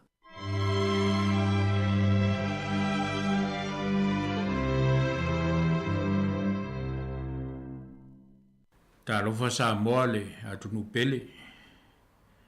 Ta lofa lava. Ma lol folau. Ma lol ngā lulue. Ma lol tautua. Yo whaiwa lo filima. O le aso ma le aso. Mona yo tātou ainga. Ai ase o nanga li tala leia le atua. O toi o seanga o na tini lea o le malanga wha le tausanga. Ai wala ngona le leo le au auna. Ona o le fia manofo foi. Ai se i whaelo se leo ma se la ngona. Se i pati ai le etiveni. O tātou iai nei. Wa le upu lava lea sa iai le amatanga o me uma. Na tino mai ai mea uma. Le atuai. Ma lo pule. Whaafitai alofa. A wawa e whaali mai ma e au mai. Peo la al profeta o Isaia. Tu la ia i nā malamalama ia. A wawa o mai lo malamalama. Walwa e fo pulo le li i o lunga. E le tioa leo malie langona o le nei e tiveni. Peo le pese le kale sia medutisi. Pese i le langi le awangelu. Vava o le lalo langi ne. ai le foi tau lea, o te le whaalolongo a wao Siona, o te le mapu fo i a wao Yerusalema. O se loto fia le ma se loto oli. E mumori atu ai se whaamanuia o le nei foi Krismasi, i lo utou mamalu Samoa. Po whelava o maua mai ai, whaasala launga si ufonga le laumua. A wao Yesu lava le pongai, o le nei vai tau. Whamawina le evangeli a Ioane, nisio whetalainga tu sao, a le ali o le Krismasi, o au le areto le ola, o au le malamalama o le lalulangi, o au le whaitutoa o mamoe, o au le leo mamoe le lei, o au le toitu ma le ola, o au le ala o pumoni ma le ola, o au le vine moni. O uta ua le whetalainga a Yesu, e au mai ai mo le nei foi Krismasi le langona, ua tō mua lava ia te ia mea uma, i lona tautino, o lona nātura whaalalulangi, e whesota i mai ai ia te i tātou. Ma o lea tātoa lea o lo tātou, tā penanga whale e tiveni, o le nei foi Krismasi, a wā fio mai lava Yesu, se i whaailoa le winga o le alofa tū noa le atua, mo i tātou, o le tiveni lea, le pepe o le Krismasi. Nā foi ua whai ei upo le atunu, pe a whaatala noa na tae ao whaitawina. Wa lea ua lautua le tae ao le tala le lei, ua whai mao na whaavai, wao ai nei Samoa. Samoa, ia manuia tele lava le Krismasi. O le nā o lo ua ta oto mai o tātou luma, le whaataunuina o perfetanga. A wao Siona mai Yerusalema, o le vaai ai fo ile nai le Krismasi. E le to e whaalolongo la, e pei ua longo noa. Pe ngungu foi ua le iloa. Samoa, o tātou whaatalitali nei lava ma le mauti noa. O tātou fia foi maoli oli ma le iloa. Lona whaali mai le aso Krismasi. E whaamanuia atu ai le Krismasi lo uto mamalu. I ainga uma, ma e kale sia uma, o e o maua e mawhitianga ese, o le tino, o le mawhauwhau, ma le anganga. O lea wasiasi atu fo i le li o Krismasi, i ate o tō uma, a o se te talo whai pea. O mantua ele pese a le tinapa ia, pe o na langiina e le tamaita i whasala lau, o le nei leitio ia Savalinga Kasiano e whapea. Vivi i lo uloto i le ali, oli lo anganga i le atua lo faola, awa ua sila i lana wana whawhine, ua wha maula loina. O le nāle atoanga o se whaamanuia wha le Krismasi, wha le etiveni, o le nei fo i tausanga. Ma taita ina atua i tātou Samoa, i le manuia, i le nā fo i tausanga fo.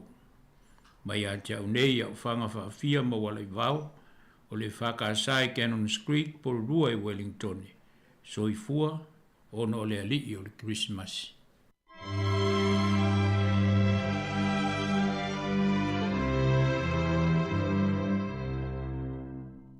O le whamurianga le nei o le Krismasi ma le tausanga fau, mai le sunga le whailautusi o le mawhutanga whaifi au Samoa Wellingtoni, o le whaafengainga foi o le Kalesia Nasareta Wainuiomata, le sunga i a Reverend Anitiri Asau, usi maia le whaafonga.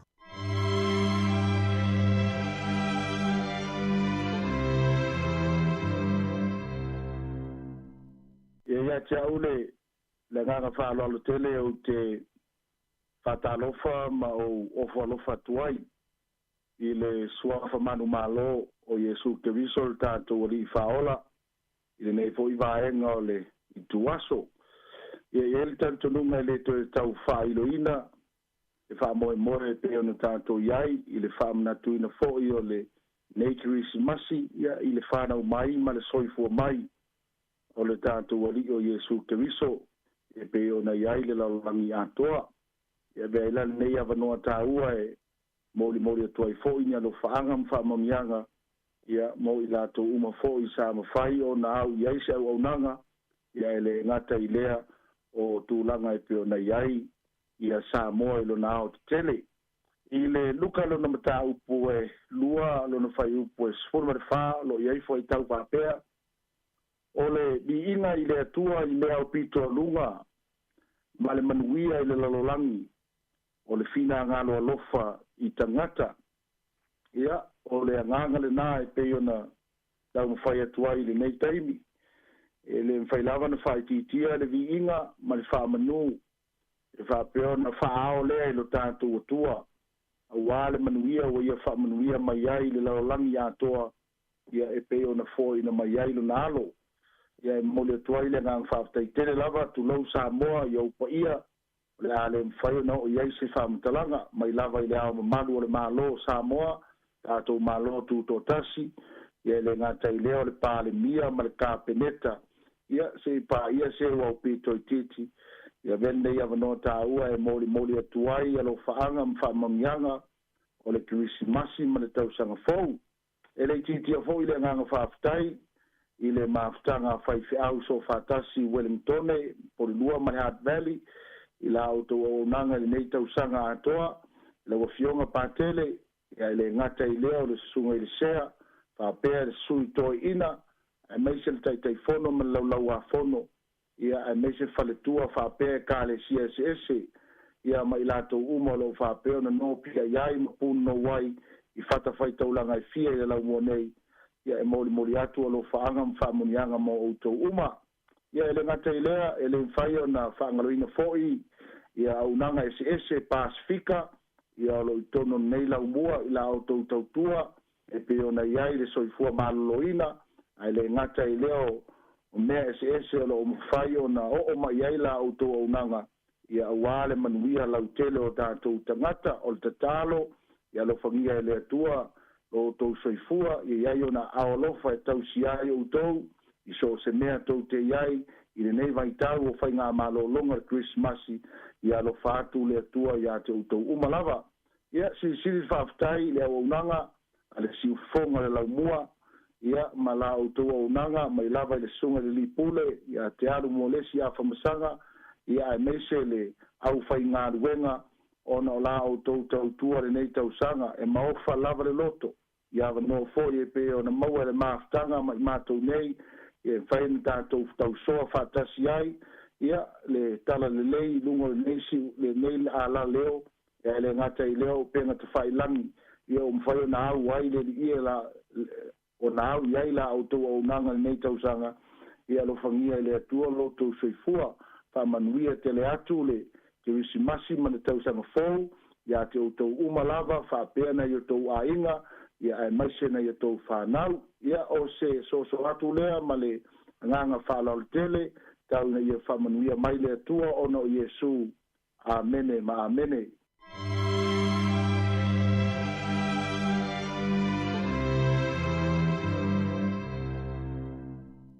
O le whaamanuianga le nei o le Kirisimasi ma le tausanga fou mai le susunga i le whaafeangainga o le Ekalesia PIPC i Porirua. Le susunga i le whaafeangainga Reverend so o se mea whaatui, husi mai le whaafonga.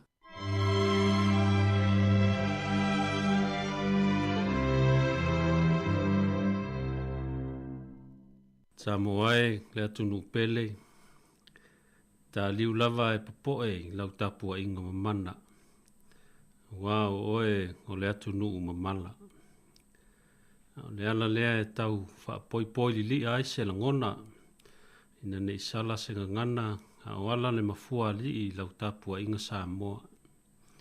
Iai lava le tantonunga o le amatua atu ina, se vaivainga, al fatau vaa o le au auna.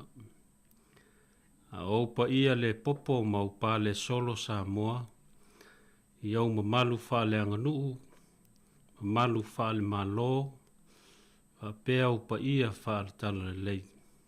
iai le talitonunga. Ua ta oto lava a o sea lau. Ua o pa ia e tu mau e o lava i le whaavavau. Mai lava le taisa amsama o le tui manua, se ia pa ia fili ma pule tuu na tau wilo ai manua malo. Au leitu i natu se whaamunu o le kirisimasi. Au te mua i fia mo moli le angang whaafitai tele, i le sunga i le whaatonu o le tātou le tio whaasalalau, e fionga le matua o soli a whamasanga. Wa pea le mamalu o le pūlenga, ngai maise le pa ia i le laveloa o le au whainga luenga le tātou le tio. Whaafitai tele lava, i le ngata i le amanoa wha auro o tui no mai lau whaatau waa. Ai fia wha leo foile ngang whaafitai la au tau ngā luenga whita i le nei tausanga lua afe lua sifun mal wha o le a whai wina. Ma lo fo lau, whaafitai mo le tautua ma le au nanga si o tātou o tunuu, ma le tātou community. Ai samo ai le atunu pele, manatu o lea ua whati sina le ngalu, ua i tea foi whanua lalu. Ua o lea ua whaatau mua awa lo tātou sā i whanua, i whi au matiute ma le tātou wholaunga le nei tausanga lua afe lua whā. Ma lo le wholau sa moa, ma lo whatoa toa, ma lo le onasai ma le tau atai, i lava singa matiute o le nei tausanga. Le nei ua toi o seanga, na tātou au lia lea o le kirisimasi. Di ia le atua i lana pule whasoifua, lana taita inga ma le tausinga i lau tau soifua ma lo mātou wola. Ai avea ia lau whatau waa, e whai masui o se mātou e kālesia PIPC, Pacific Islanders Presbyterian Church, i le ngata i porirua nei, ai whapea fo i so staffa o Wellington nei. Mātou te whamanuia tuai li kirisimasi, o le nei tausanga, e si o tātou watunuu. Po le alava, lo tātou whaawinga ina o le kirisimasi. O le ute a toa lava ia o le kirisimasi, o le alofa tū noa o le atua. O le alofa tū noa, na lo lou mai ai e le atua le langi pa ia male mamalu. Ina ia toa e fisotai male lalo langi ang sala, e ala ia ke liso o lona alo pele le pepe o le kirisimasi. E lava o le molimau o le whai evangelia o Ioane, a wā ua whapea lava o na alofa mai o le atua i le lalolangi. Wa ia au mai ai lona tali e toa tasi, ina ia le whano se tasi e whātua tua i a te ia. Ia maua ia le ola e whāvavau. Telefo linga ese o le alofa. Tātou te moli mauina i le vaitau o le kirisimasi. O le alofa e mafuta o mawhiso tai fia ai a inga, ma so se whaala potopotonga. O le alofa e wha maa ngaloa i ai, ai toi whanau fo wina mea uma sa whale tonu. O le alofa e whai mea alofa ai le tasi i le isi. O le whelanu lanu ai le nā o le alofa tū noa o le tua. Na whanau mai le alama o lalo ma le whatau waa. Ina ia toi fiso tae i lona ma malu sirsili ese. Ma le mau o lalo whatau waa o le tangata ang sala. Ia manu ia tele kirisimasi sa moa le atu no pele. Ma ia taitai atu e le atua lo tauso i fua e se tausanga fau e tumu i ana whamanu ianga. So i fua ma ia manuia.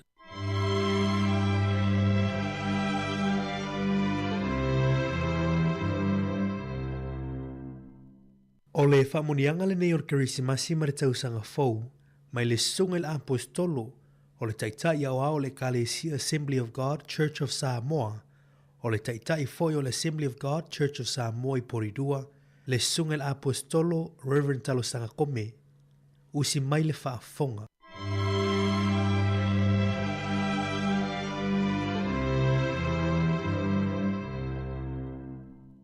Tula ia. Ina malama lama ia. Wa wo o mailo malama lama. Wa lua e foi le pupula o le li i o runga. O le malamalama moni lea. Na te wha malamalama ina tātou umalawa. I lona maliu mai i le lalolangi. Sa i le lalolangi o ia. Na ia whaia fo i le lalolangi. Ai le i loa o ia i le lalolangi. Na maliu mai fo i o ia i lona lava nu o Israel. Ai le Italia o ia e ona lava tangata. Samoa e. I tātou Italia o ia ma whātua tua i lona suafa. E a vea ai tātou ma whānau a lea tua. O mo ngā lofa, ma whamanianga o le kirisi masi, ma i le si ufonga o le lau mua. E whamani atu le kirisi masi, ma le tausanga fōu. I au tau susunga i whawhenga inga uma lea tua. Ma o tau whale tua. Whape e ka le sia taitasi. O ngā lulue ma au nā tuai i lea tua. Whamani atu le kirisi masi, ma le tausanga fōu. I laua fionga i le komisina, ma le whaletua, whapea le a ingali. Whamali atu le kirisi masi, ma le tausanga fōu.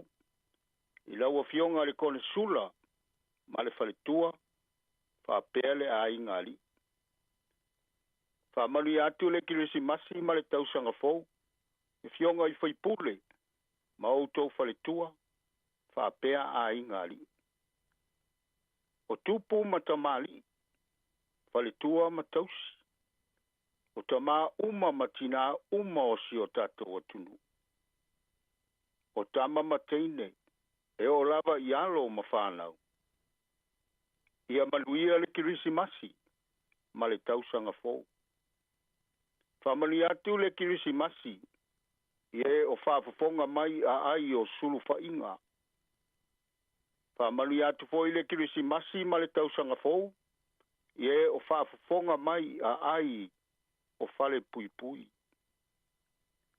Whamani atu le kirisi masi ma le tausanga fōu, ia i latou umalava o lo whaafafonga mai i le siufafonga o le lau mua, i so se i tū o le nei lalorangi. Whamani atu le kirisi masi ma le tausanga fōu, i le pūlenga o le siufafonga o le lau mua. I le taitai fono, whapea le komi. Whamali atu le kirisi masi ma le tausanga fōu, i lau susunga i le li pūle o le siufafonga o le lau mua. Lau fionga awha masanga ma le whaletua, ma le au whainga aluenga. E wha maa lore ngā lurue. Whamali atu le kirisi masi, ma le tausanga fōu. I le tama whai news mai Samoa. Le susunga i a tā sesa Lam Sam. Whamali atu le kirisi masi. I lau susunga i le taitai. Fereti tole a foa ma le whalitua i a Rebecca. O au ona uma le atua o lo tato ngā lulue whātasi i le ka le sia a le li. Pa maa lo ngā lulue o whai wina fo i ngā luenga o le tausanga. Whamali atu le kirisi masi ma le tausanga fōu. I le ka le sia le li o lo maa ngā lulue ai porirua. Whaftai anga le lei i a Yesu malana whaortang. Samoa. Ia whamaluia oe le li mana tausi i a te oe. Ia whamalama maina le li i ona fufonga i a te oe. Malo fatu i a te oe. Ia whasanga mai e le li i ona fufonga i a te oe. Ma tu ina atu i a te oe le manuia. Ia manuia le kirisimasi ma le tausanga fōu.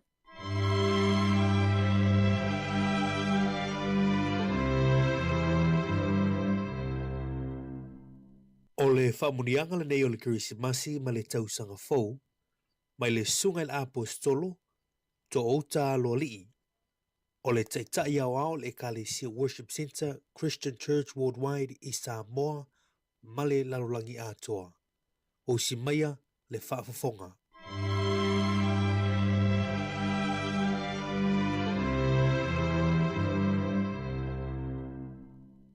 Whatalo whātu le suafa Jesu Keriso le tato li whaola. Whaftai le atua ua tātou aulia mai Krismasi o le luas wha. Ma lo fo soifua. I just want to greet everyone in the name of our Lord Jesus Christ. We thank the Lord by His grace. We are here in Christmas of 2024. And I wish you all the blessing of the Lord through this Christmas and also for the coming year.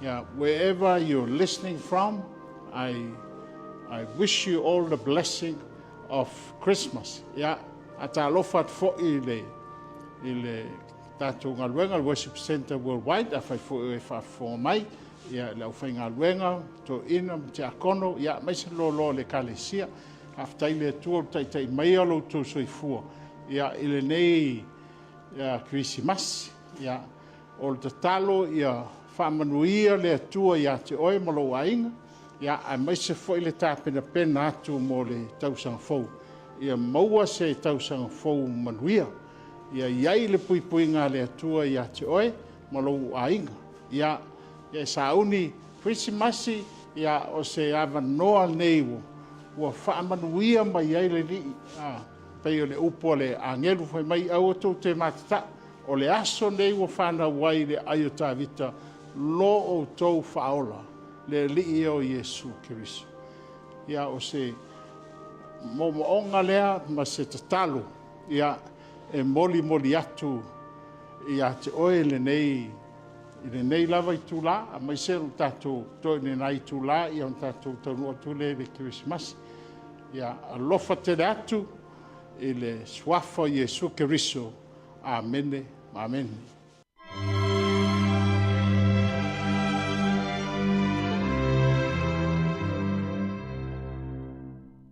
O le whaamanuianga le nei o le Kerisimasi ma le tausanga fōu, mai le awhionga i le sui pa le mia o le malo New Zealand. O le taitai fo'i o le vaenga whaupu whai a le New Zealand First, le awhionga i awa o wasa mā naia, Right Honourable Winston Peters, husi mai le whaafonga.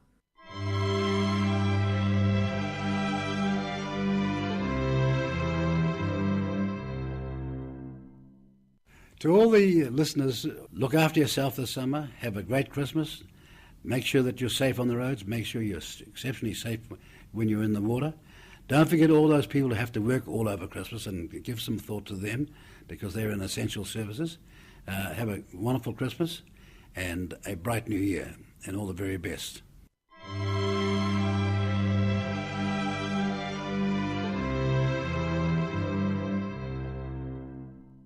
O le whaamunianga le nei o Kerisimasi ma le tausanga fōu, mai le taitai o le vaenga whaupwhai le Act, le Honourable David Seymour, usi mai le whaafonga.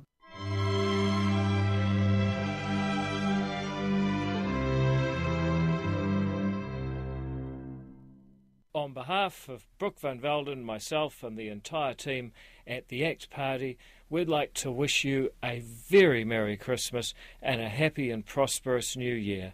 2024 has been tough in many ways, in New Zealand and abroad, but it's always a time in this season for hope. Hope that in last year's challenges we've laid the foundation for an easier, happier and more prosperous 2025 where we can all thrive and reach our dreams.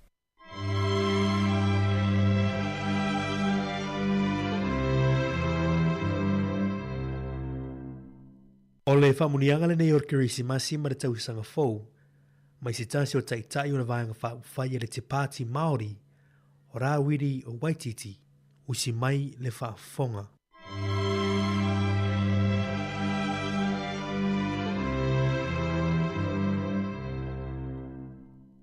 To our people, we want to make it a Tiriti Christmas. Talk to your mokopuna about the importance of the Tiriti o Waitangi. Make the submissions as a whānau. Share a whole lot of aroha, share a whole lot of manaki for each other, and be present.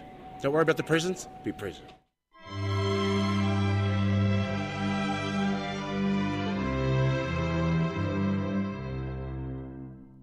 O le whaamanuianga le nei o le Kerisimasi ma le tausanga fōu, mai se tasi o taitai o le vaenga whaupu whai a le Greens, Chloe Swarbrick, husi mai le whaafonga.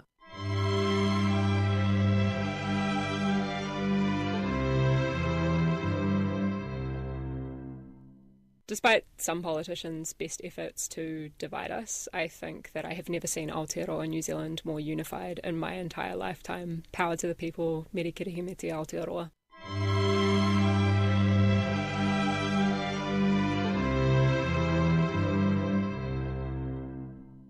O le whaamanuianga le nei o Kirisimasi ma le tausanga fōu mai la fionga i le pulenu o le ai o Porirua, Her Worship the Mayor Anita Baker, husi mai le whaafonga.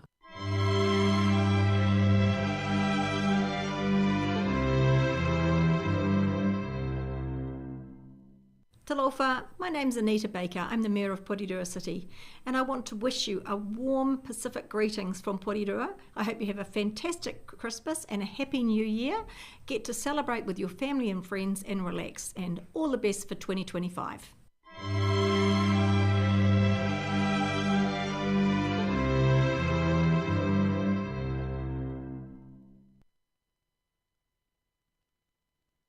O le nau whaafonga le tātou tunu i whaamunianga o le Krismasi ma le tausanga fōu lua whelua sumarwha mai teitai wha le malo, teitai wha le ekalesia, teitai o wha la puputonga ma o unanga ese mole atuelanga whaafitai ia i le tātou tunu i nisi fo i nau whaamunianga ma whai o na tu ina atu i le whaafonga mai le tātou tunu le Krismasi o whaamunianga mai le pā le mio New Zealand ia o le teitai o leipa ia o le komisina maulunga o Samoa Aotearoa New Zealand nei.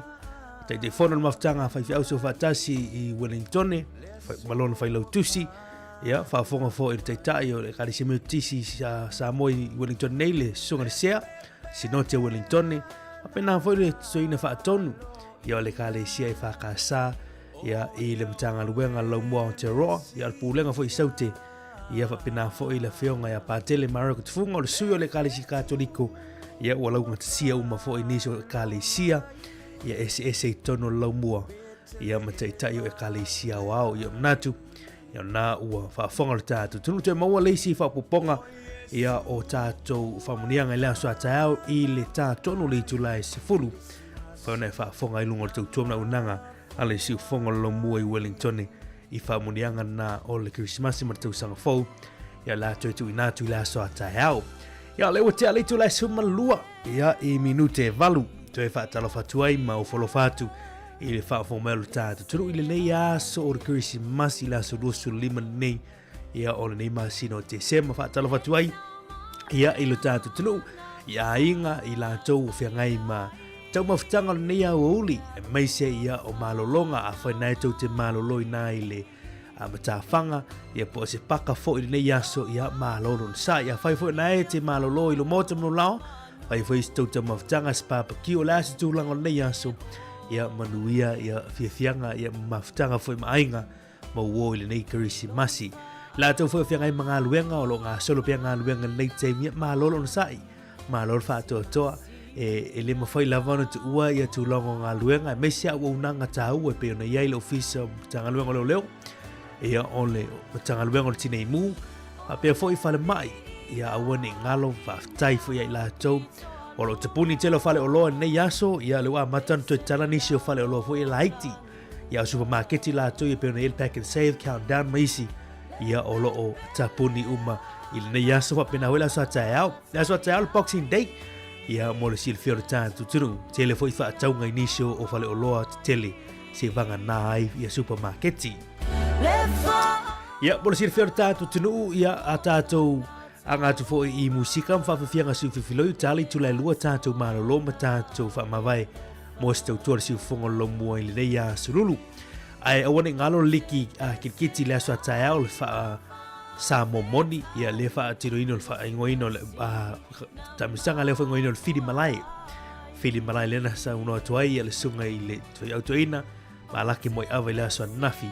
Le mata no to telo suma lo ma sunga ya cherry ya wone mi siarta mi sanga na la so tofia Australia ma la sto nai fo ya umel Fraser Park Avalon ya le fa mo na fo ngoi no le fili malai ya le temi tatu nga i musika fa fianga su filoi to tumo le su fonga lo mo le ya wule le Krismasi la so lo su limo le ma sino tisema luafe lua se fulu male fa pespeseatu ya le pespesenga nei ia awama le vaiva band ia sa tai mai titi O Yesua o alo pea ia talu ngā sua le lewa ngā le fiafi le ia uli ia i le aso nei o Krismasi.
Jesus Christ was born on Christmas Day, and man will live forevermore because of Christmas Day.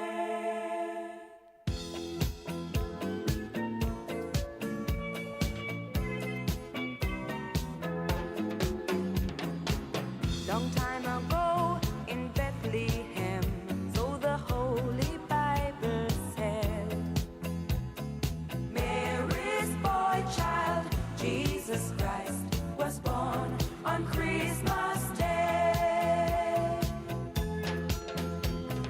Hark now, hear the angels sing, a king was born today, and man will live forevermore because of Christmas Day. Mary's boy child, Jesus Christ, was born on Christmas Day. While shepherds watch their flock by night, they see a bright new shining star. They hear a choir sing a song, the music seemed to come from afar. Hark now, hear the angels sing, a king was born today, and man will live forevermore because of Christmas Day.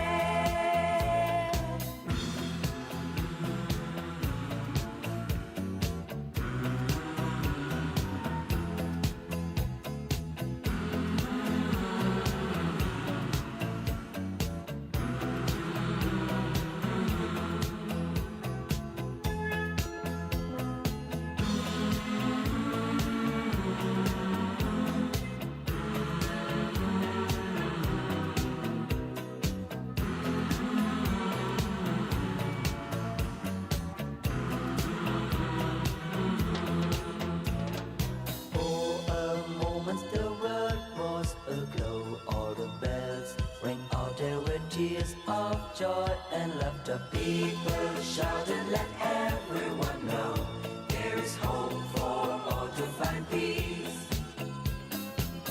And then they found a little nook in a stable all forlorn, and in a manger, cold and dark, Mary's little boy was born.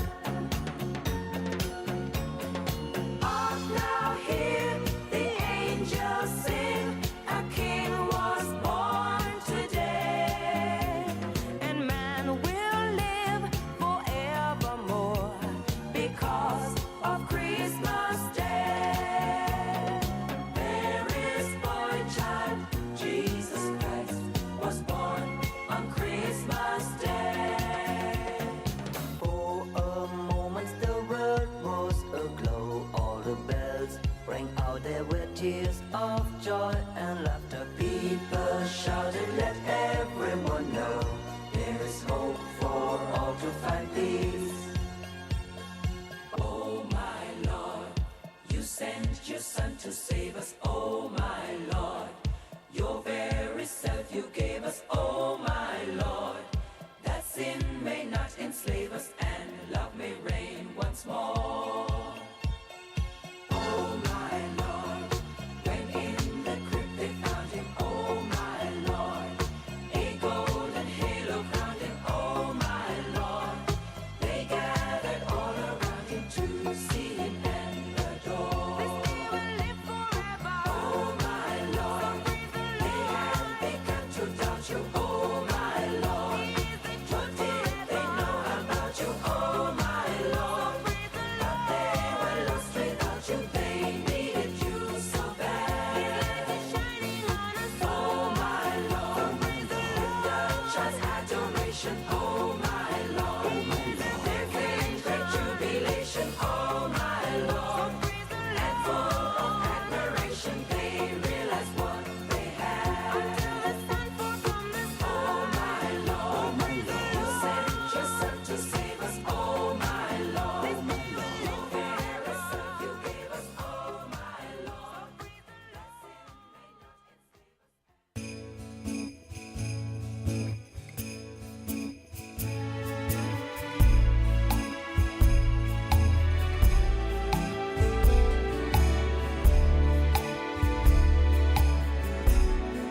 Lene Kirisimasi, o te mana tua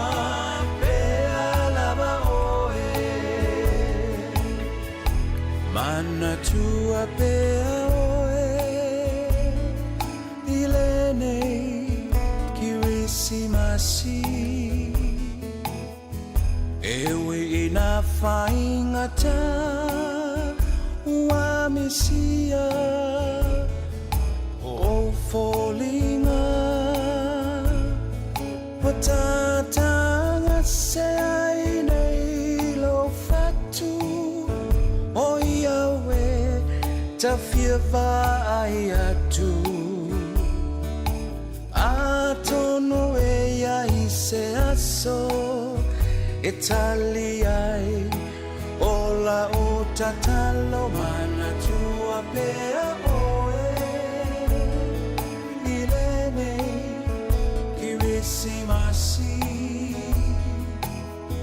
E ui na whaingata Eleva aia Ola o ata ata Watata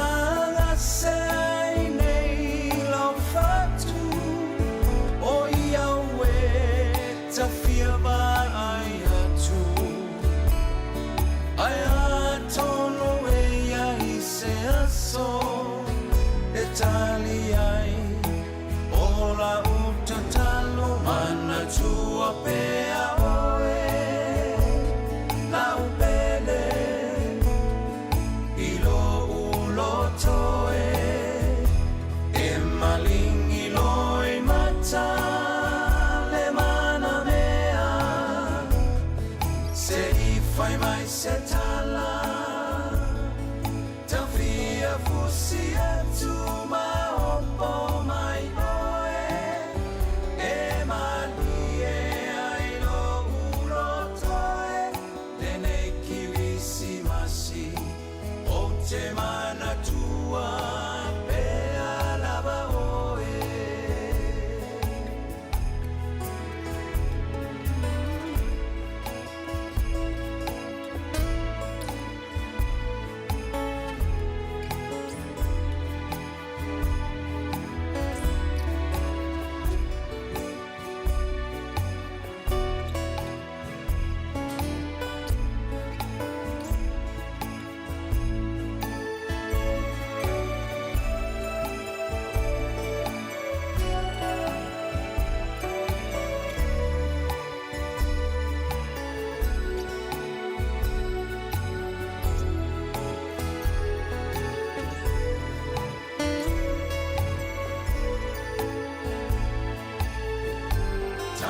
Te mana tua pea lava oe Siu whanga mātunga whia le sunga ia Eri Tauilipini ia le sunga ia tui.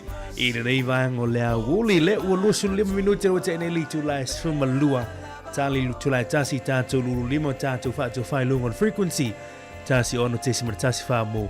ai tātou whaau lunga on Facebook, ma le YouTube, ma le api whanonglong si e pa ili tu lai lua i le au uli nei o le aso le Christmasi leo wa tātou iai. Ai manaia o le latu watu nisi whaafeithianga ma o tau ia o whait papakiu te mini ia tau na vela papakiu ia ai whait papakiu nei mu ai mesia o tau ia na tat noi lunga papakiu ia ai ngalo ai ia tūlanga o tau sisi ma liu ia ma moe ma isi vayanga mo le atu whaatai liu istu ia tasi ia mesia fo ila ai ngalai ia le o tau numai fo isi na tina tau mautanga la tui o la uri ia me ia tuitu o pito lea ia wasi na lunch or Christmas la tau mo le langa whaftai ia maruia fo wha mo lo alo tuai niso ainga e le nei a so lulu o tatu e Christmas ia o le nei tu sanga luafe luas fu malfa ma nei le sur matu ko fio lai fa fo ane o tatu fisa fa saloi pori nei o lo tale noa tuai na o au i tono tatu potu fa salau i le nei au uli matu o fi le angi ma lu mai fo le savili lantu i fa fo ane o tatu fisa ma lo ma nei le nei aso Christmasi tatu e fa fianga o le Christmasi le nei aso to whaka meke ia ma le sunga ya Dave la faile o tatu o Christmasi me tatu o Christmas mo le tuai langa fa ma lo i la tolo ngā lue nei te ma le aso ma lo no sai ma lo fa to tātou iolo e wewa ma fia lea uli ma whtanga ma ainga ia ma nuia de Christmas ia te utau pesen nei a ulo fatuai nei teimi o lea uli.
Manuia le Kirisimasi Samoa, si ufafonga o le laumua.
Mamuli muli me fetu ta iala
fale o manu I se po tu vai titi E ua fa a taua I leva ainga a tangata A o makuia Ua fa a maa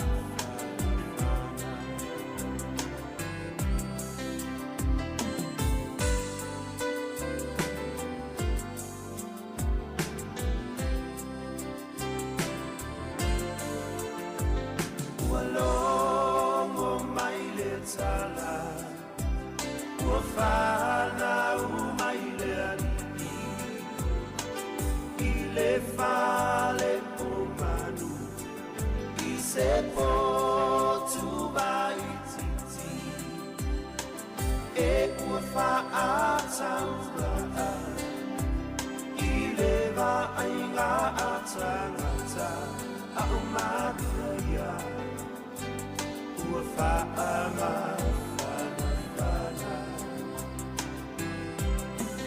A umakuia ua fa'ama fana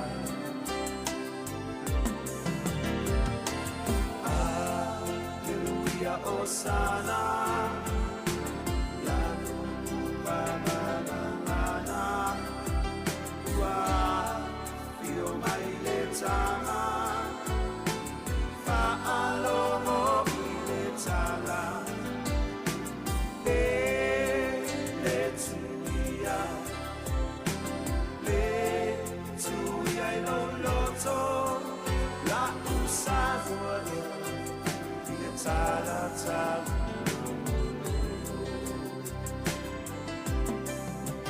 La usagoria Ile talata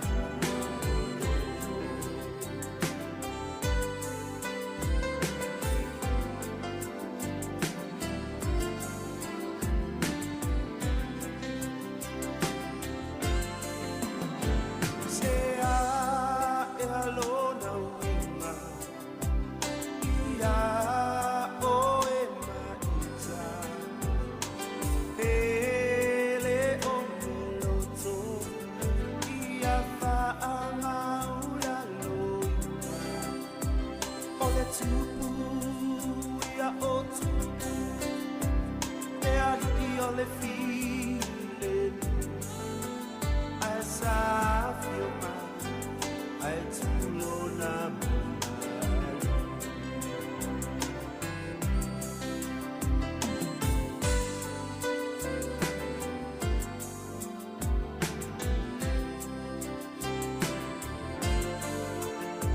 say I alone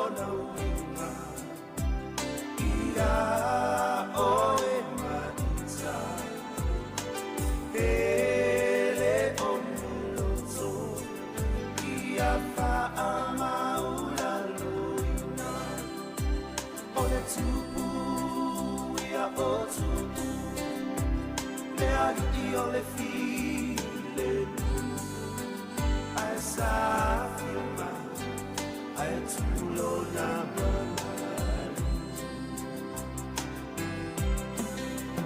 as I feel my I too low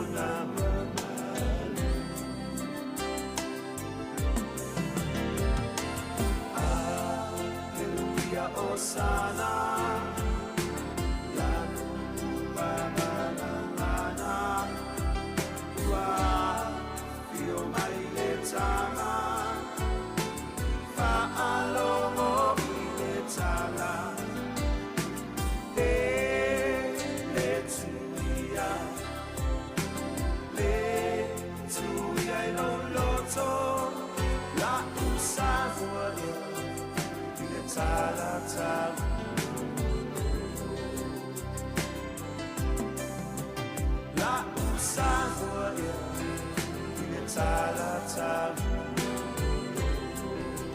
Whawiwianga nei Krismasi, sfumari minuto tone on talo li tu la e tasi tali tu le tasi ia ona tātou wha mawhaile lunga tātou frequency tasi ona tesi mara tasi wha mo tātou wha waulunga on Facebook mo YouTube ia se pa ia li tulai lua fa pe na tātou api whalongolongo ma le tātou penga te whailangi www.samoacapitalradio.co.nz. Isaac Pula, ia malwhawhiwhianga Christmas i le nei teimi o le awuli.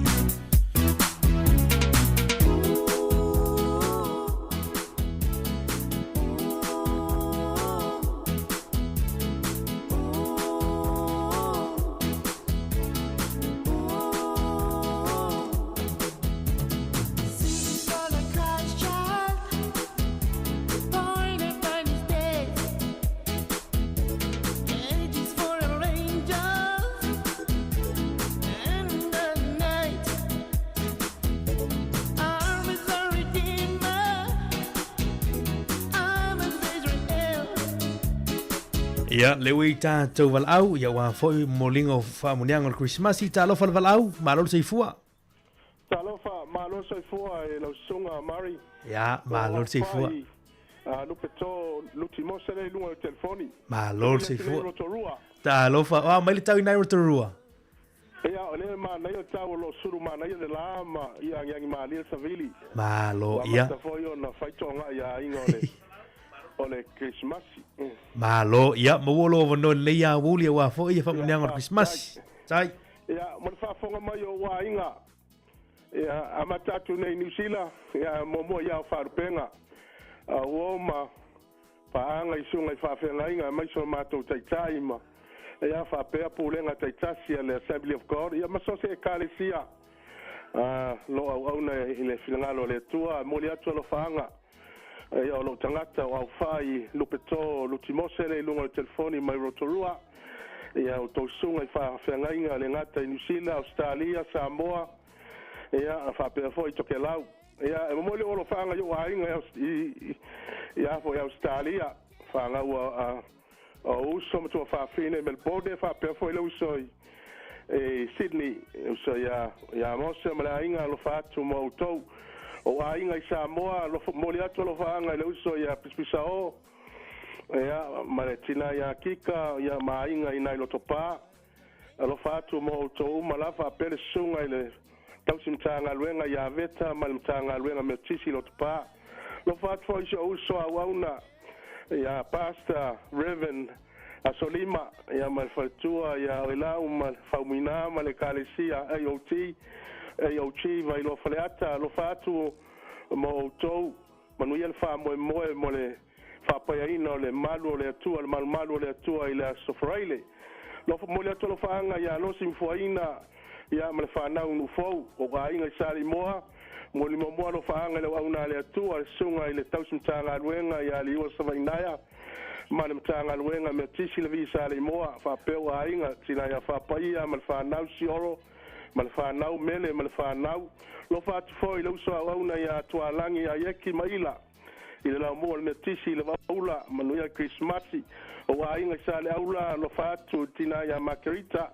ma le whanau, anga leile atua saunia le atua siaso tātou te whailo iai no whaat foi leu sa salosi ma le ainga tu vale ma le ainga ia soiva ma le ainga whapea foi au whai tuaniu ma le ainga alo whaatu le tua fine ia whavawa ma le whanau tutuila no whatele atu mo utou manuia Christmasi o ainga i toke lau alo whaatu ia apele mkovati ma freti ma le whanau whapea foi ia malia ma setu ma le whanau ainga nukunonu alo fatu mo tou fa pe wa ainga ya tafu ia family tele le tua yo wa ainga uma New Zealand nei mai lava i le motu la lo ia ma Wellington fa pe au kilani ia alo fa tele atu ya to mo se Christmas fia mal manuia le lo fa le tua malona fata si mai ia lo fa anga ia lo fa tele atu mo la sunga Mari tai fa te fa pe fo le to fine ya ana ia nga leile atua le tātou le tio whasalau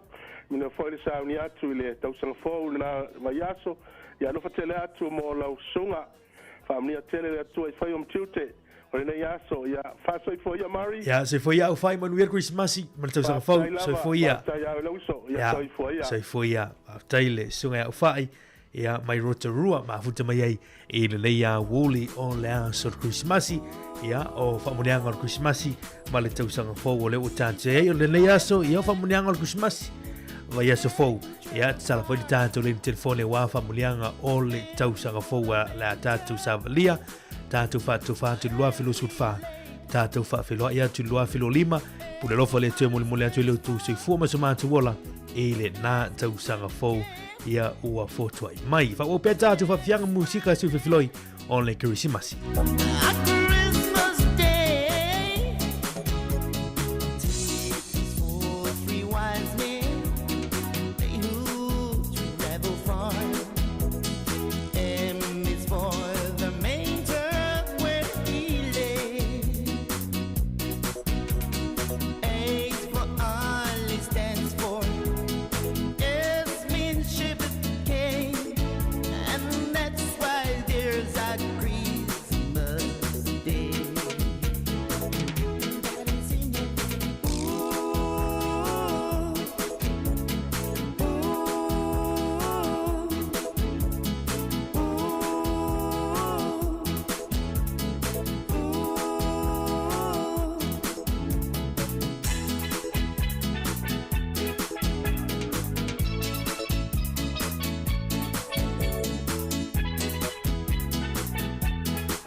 Isaac Bula mo fafianga na Christmas ina uto sutasi minuto tone o tale uli tu la e tasi tali tu la tasi ta tu fa mavai I lunga le frequency tasi ono tesi maritasi fa mo Christmas polka ia fafianga na ni te mio lea uli.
Lova tu songa ya mulianga tau talanga levaanga o le awuli ya manu fa Christmas I lau sunga mai se fa tua mal falo of time mo fa mulianga Christmas fa tai tu fa songa I le lango ya tu lilo so anko le mau tu mai nai low hat atara tu ya pa lisi na leo ma lor se fu manuia kai fofo Alessana ya mau tu umala fa yon tu ma fu tu mai kolose kolose le ma fu tu mai I lawa ya le ma fu tu mai nai America Samoa ya manuia le luanga o Christmas ya tau tau ena le tau Christmas ya le uto e 5 minuti o tone on tale li tu la e tasi tatu lima matatu fato fai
Ya, ia mana tu sa mala tu no pele le uta tu mai le taimi ta tu te lulu lima mata tu fa tu fai lu ngor ta tu wala leo frequency tasi ono te si martasi fa mo ono ta tu taimi fa tu ina ile ya solulu.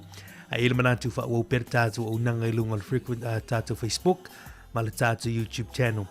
Ia mana ta tu up fa longo fa pe fo ta tu penga fa langi ta tu fe lo ile sa tarte masani li tu la fitu fa ngor ta tu mala unanga le si fongo lo mua. E manu ia tele lava le Christmasi e le paia mala malo le tantu tunu ia o faa fonga mai lungo le tantu wala leo tasi ono tesi martasi faa mo asua Felisi Mikaele sua moe maluanga ia e le nei aso tau lunga tuare tau tumla unanga le siu fonga lo moe lungo le tantu wala leo e le nei auri manu ia Christmasi filo aitaya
e paia e na valo i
sola ngona mole kirisi masiole litausanga ave maota ona se me alo famoi so una na mole ita ua pa maria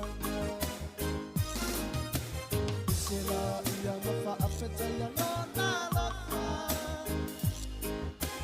tua tonga ulia le litausanga aluia le kirisi nasi samoa uma ole la lona via via e desema alleluia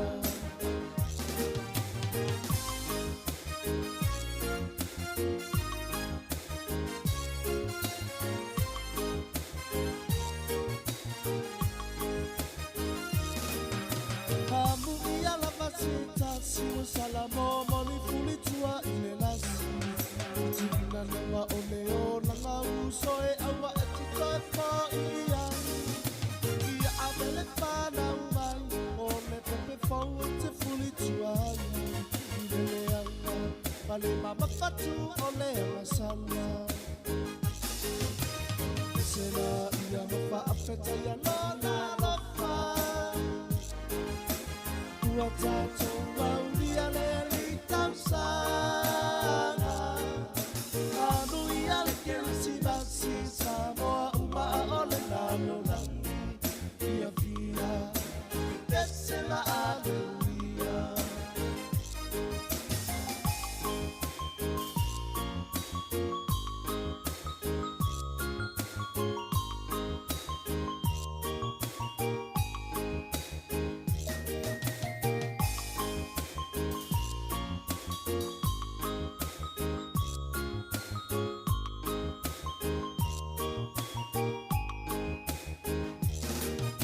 Handu ia lava sita siwa salamo moli fuli tua ile lasi Tikina nanga ole o nanga uso e awa e titwa fo ia Ia amele whana umai ole pepe fau e te fuli tua Ile leanga ale mama fatu ole wasana Esema ia mafa afeta ia lona lofa Ua tato waulia le litausanga Anu ia le kirisi nasi samoa uma ole la lolangi Via via e desema alleluia Via via e desema alleluia Via via e desema alleluia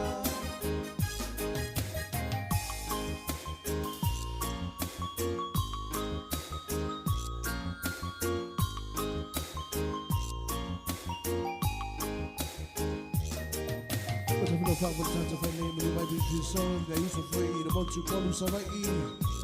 Or you can see my simple toes on the phone, Mr. Funny, I don't know the answer.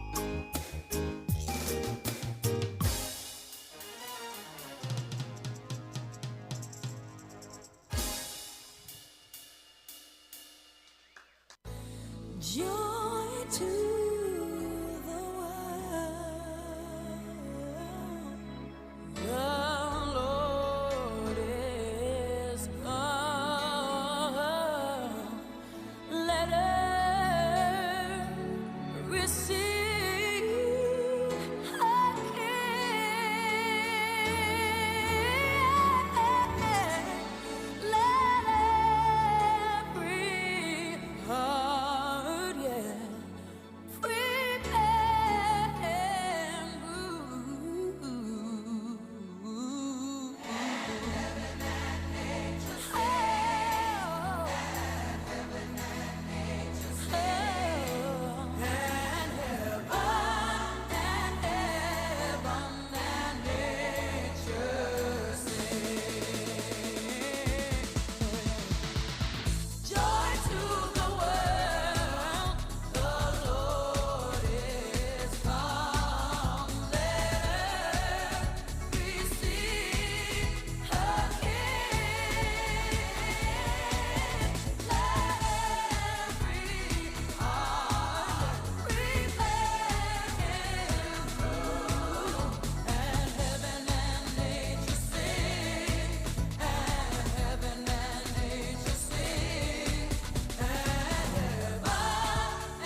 sa payay lana faol tanga Tato alala na mapapesen O imay ko na lupele Songi hula e ole lalo lani Maiya mangal ta itutasi Samo iya manachua Chuma ilifa chua Ule me alo pasililena Mole alo ole chua Ole me alo pasililena Mole alo ole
tu tanto o tunu le fa fonga tampo I mai tu tuila mamanu ai mai so Samoa antoa ile ne yaso o le aso na nafine tu vai sai ma America Samoa nisi o autoa Samoa e tawina le tawar sa tonga ile ngata o le pui pui ngau le United States ma le langi ai fa pena fo I masio tanto territory nei o le nei pese taida fa toa ele tap span e mori ai o lanto o lo fanga mo so se toa o Samoa I so se ta fa o tawa ile langi Tangi ele fatu masusu ile ele ele Be amanatu ile ola fo atoa utamafana upele Tau mafai ia filemu ole lalo langi Imalo uma ae mai se ai ngā matanga tata itasi E o whara uloto I lau tau tonga tu uoti A ole atua na te wha atoa ina lou malosi Le ao malepo I lou tiu te wha fita fita Ele ngalo itai ni uma italo sangalo ainga Olo olawa amatu umai a utontonga Te moi loi mata ola utatalo I le atua I Ya e ola Toa Samoa ute tu I pea matapuai Ia e toe fo I mai ai ngaro ono fo whaatali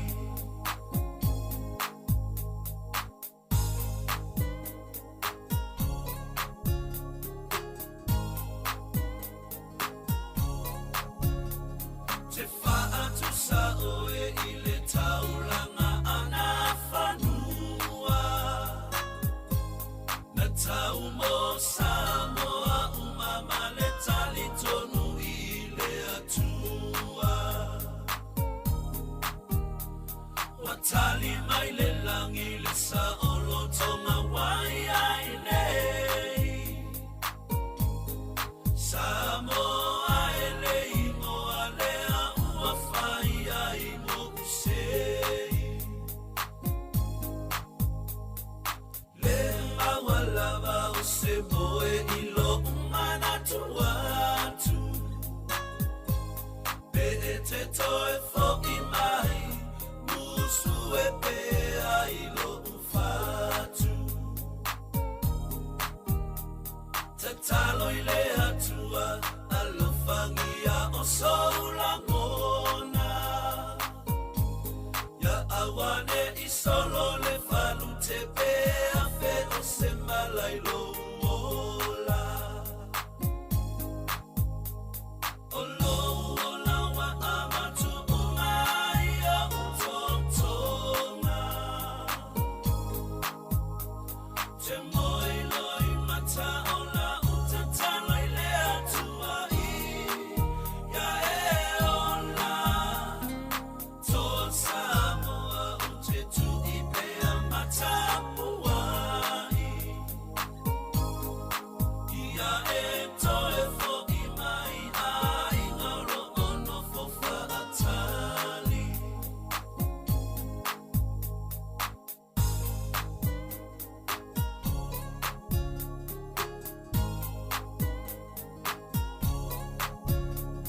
Ia whaamanu ia le tamamo o tau uma Ia umi pea o leo la tau tua se io o le unga To whaina oe o le to Samoa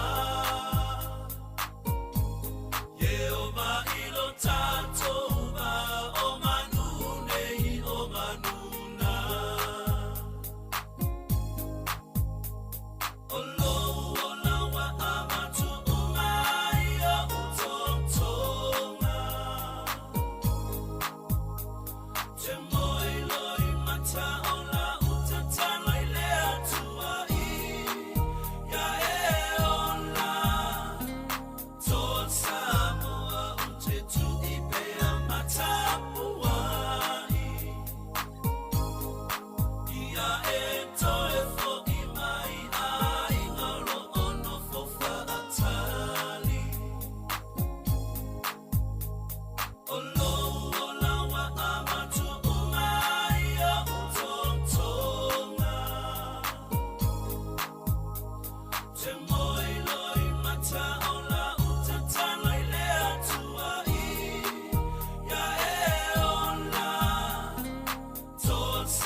si mai le panona o oe o le maamora e ila mana ia pei o le penina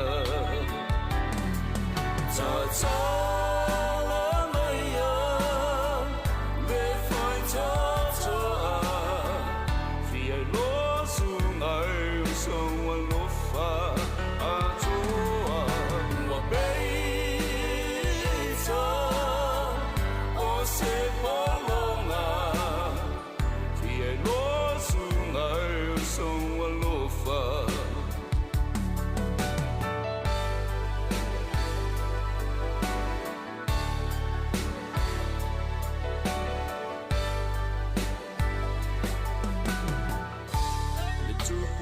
solo mona la valea ile alo fasi e tama tupuna ya fa polonga nisina o me ataua ia mana tua e itaua i fa mai ile alo fa mai le atua ta ta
Ya sa mo la tunu pele nei ya vai ngola wuli manatu ya le utato mai si ur tanto por clamer nei ya wuli la so forele mo la tanga fa tai mal fa malo le tanto fa fonga le tanto a mai mo foi un tanto por clamer mai la vali tu la fit tu la so Christmas nei o nei tu sanga ruan fe lu se fumar fa malo non sai malo foi ya le fa to ila to fe ngai manga luenga le nei ya so lulu pa malo foi ila to fe ngai manga luenga ia I tono whalemai, mai se fo na tanga luenga lo lor tine mu, ma lolo na sa I ngā luenga whitai tu ngai. Ia o tātu ainga, I ma lolonga nei yaso, ia tā whaonga fo ia ma natu lo manuia, ia o tu umalawa le lofa malanga leo tātu tāpa usidi langi. Ia tātu tu whila lasa tātu masani li tu lai fitu. Ia li tu lai fitu tātu tu whila I fo ilunga pēo ngalu le ea. Whau pertau tumana unanga le siufonga lo mo tau li tu lai tolu le uli le aswa tai au. Ma le fiafi ma le tau tumana unanga le siufonga lo mo ma tu whatu whawha soifua lau wha soifsonga Samoa.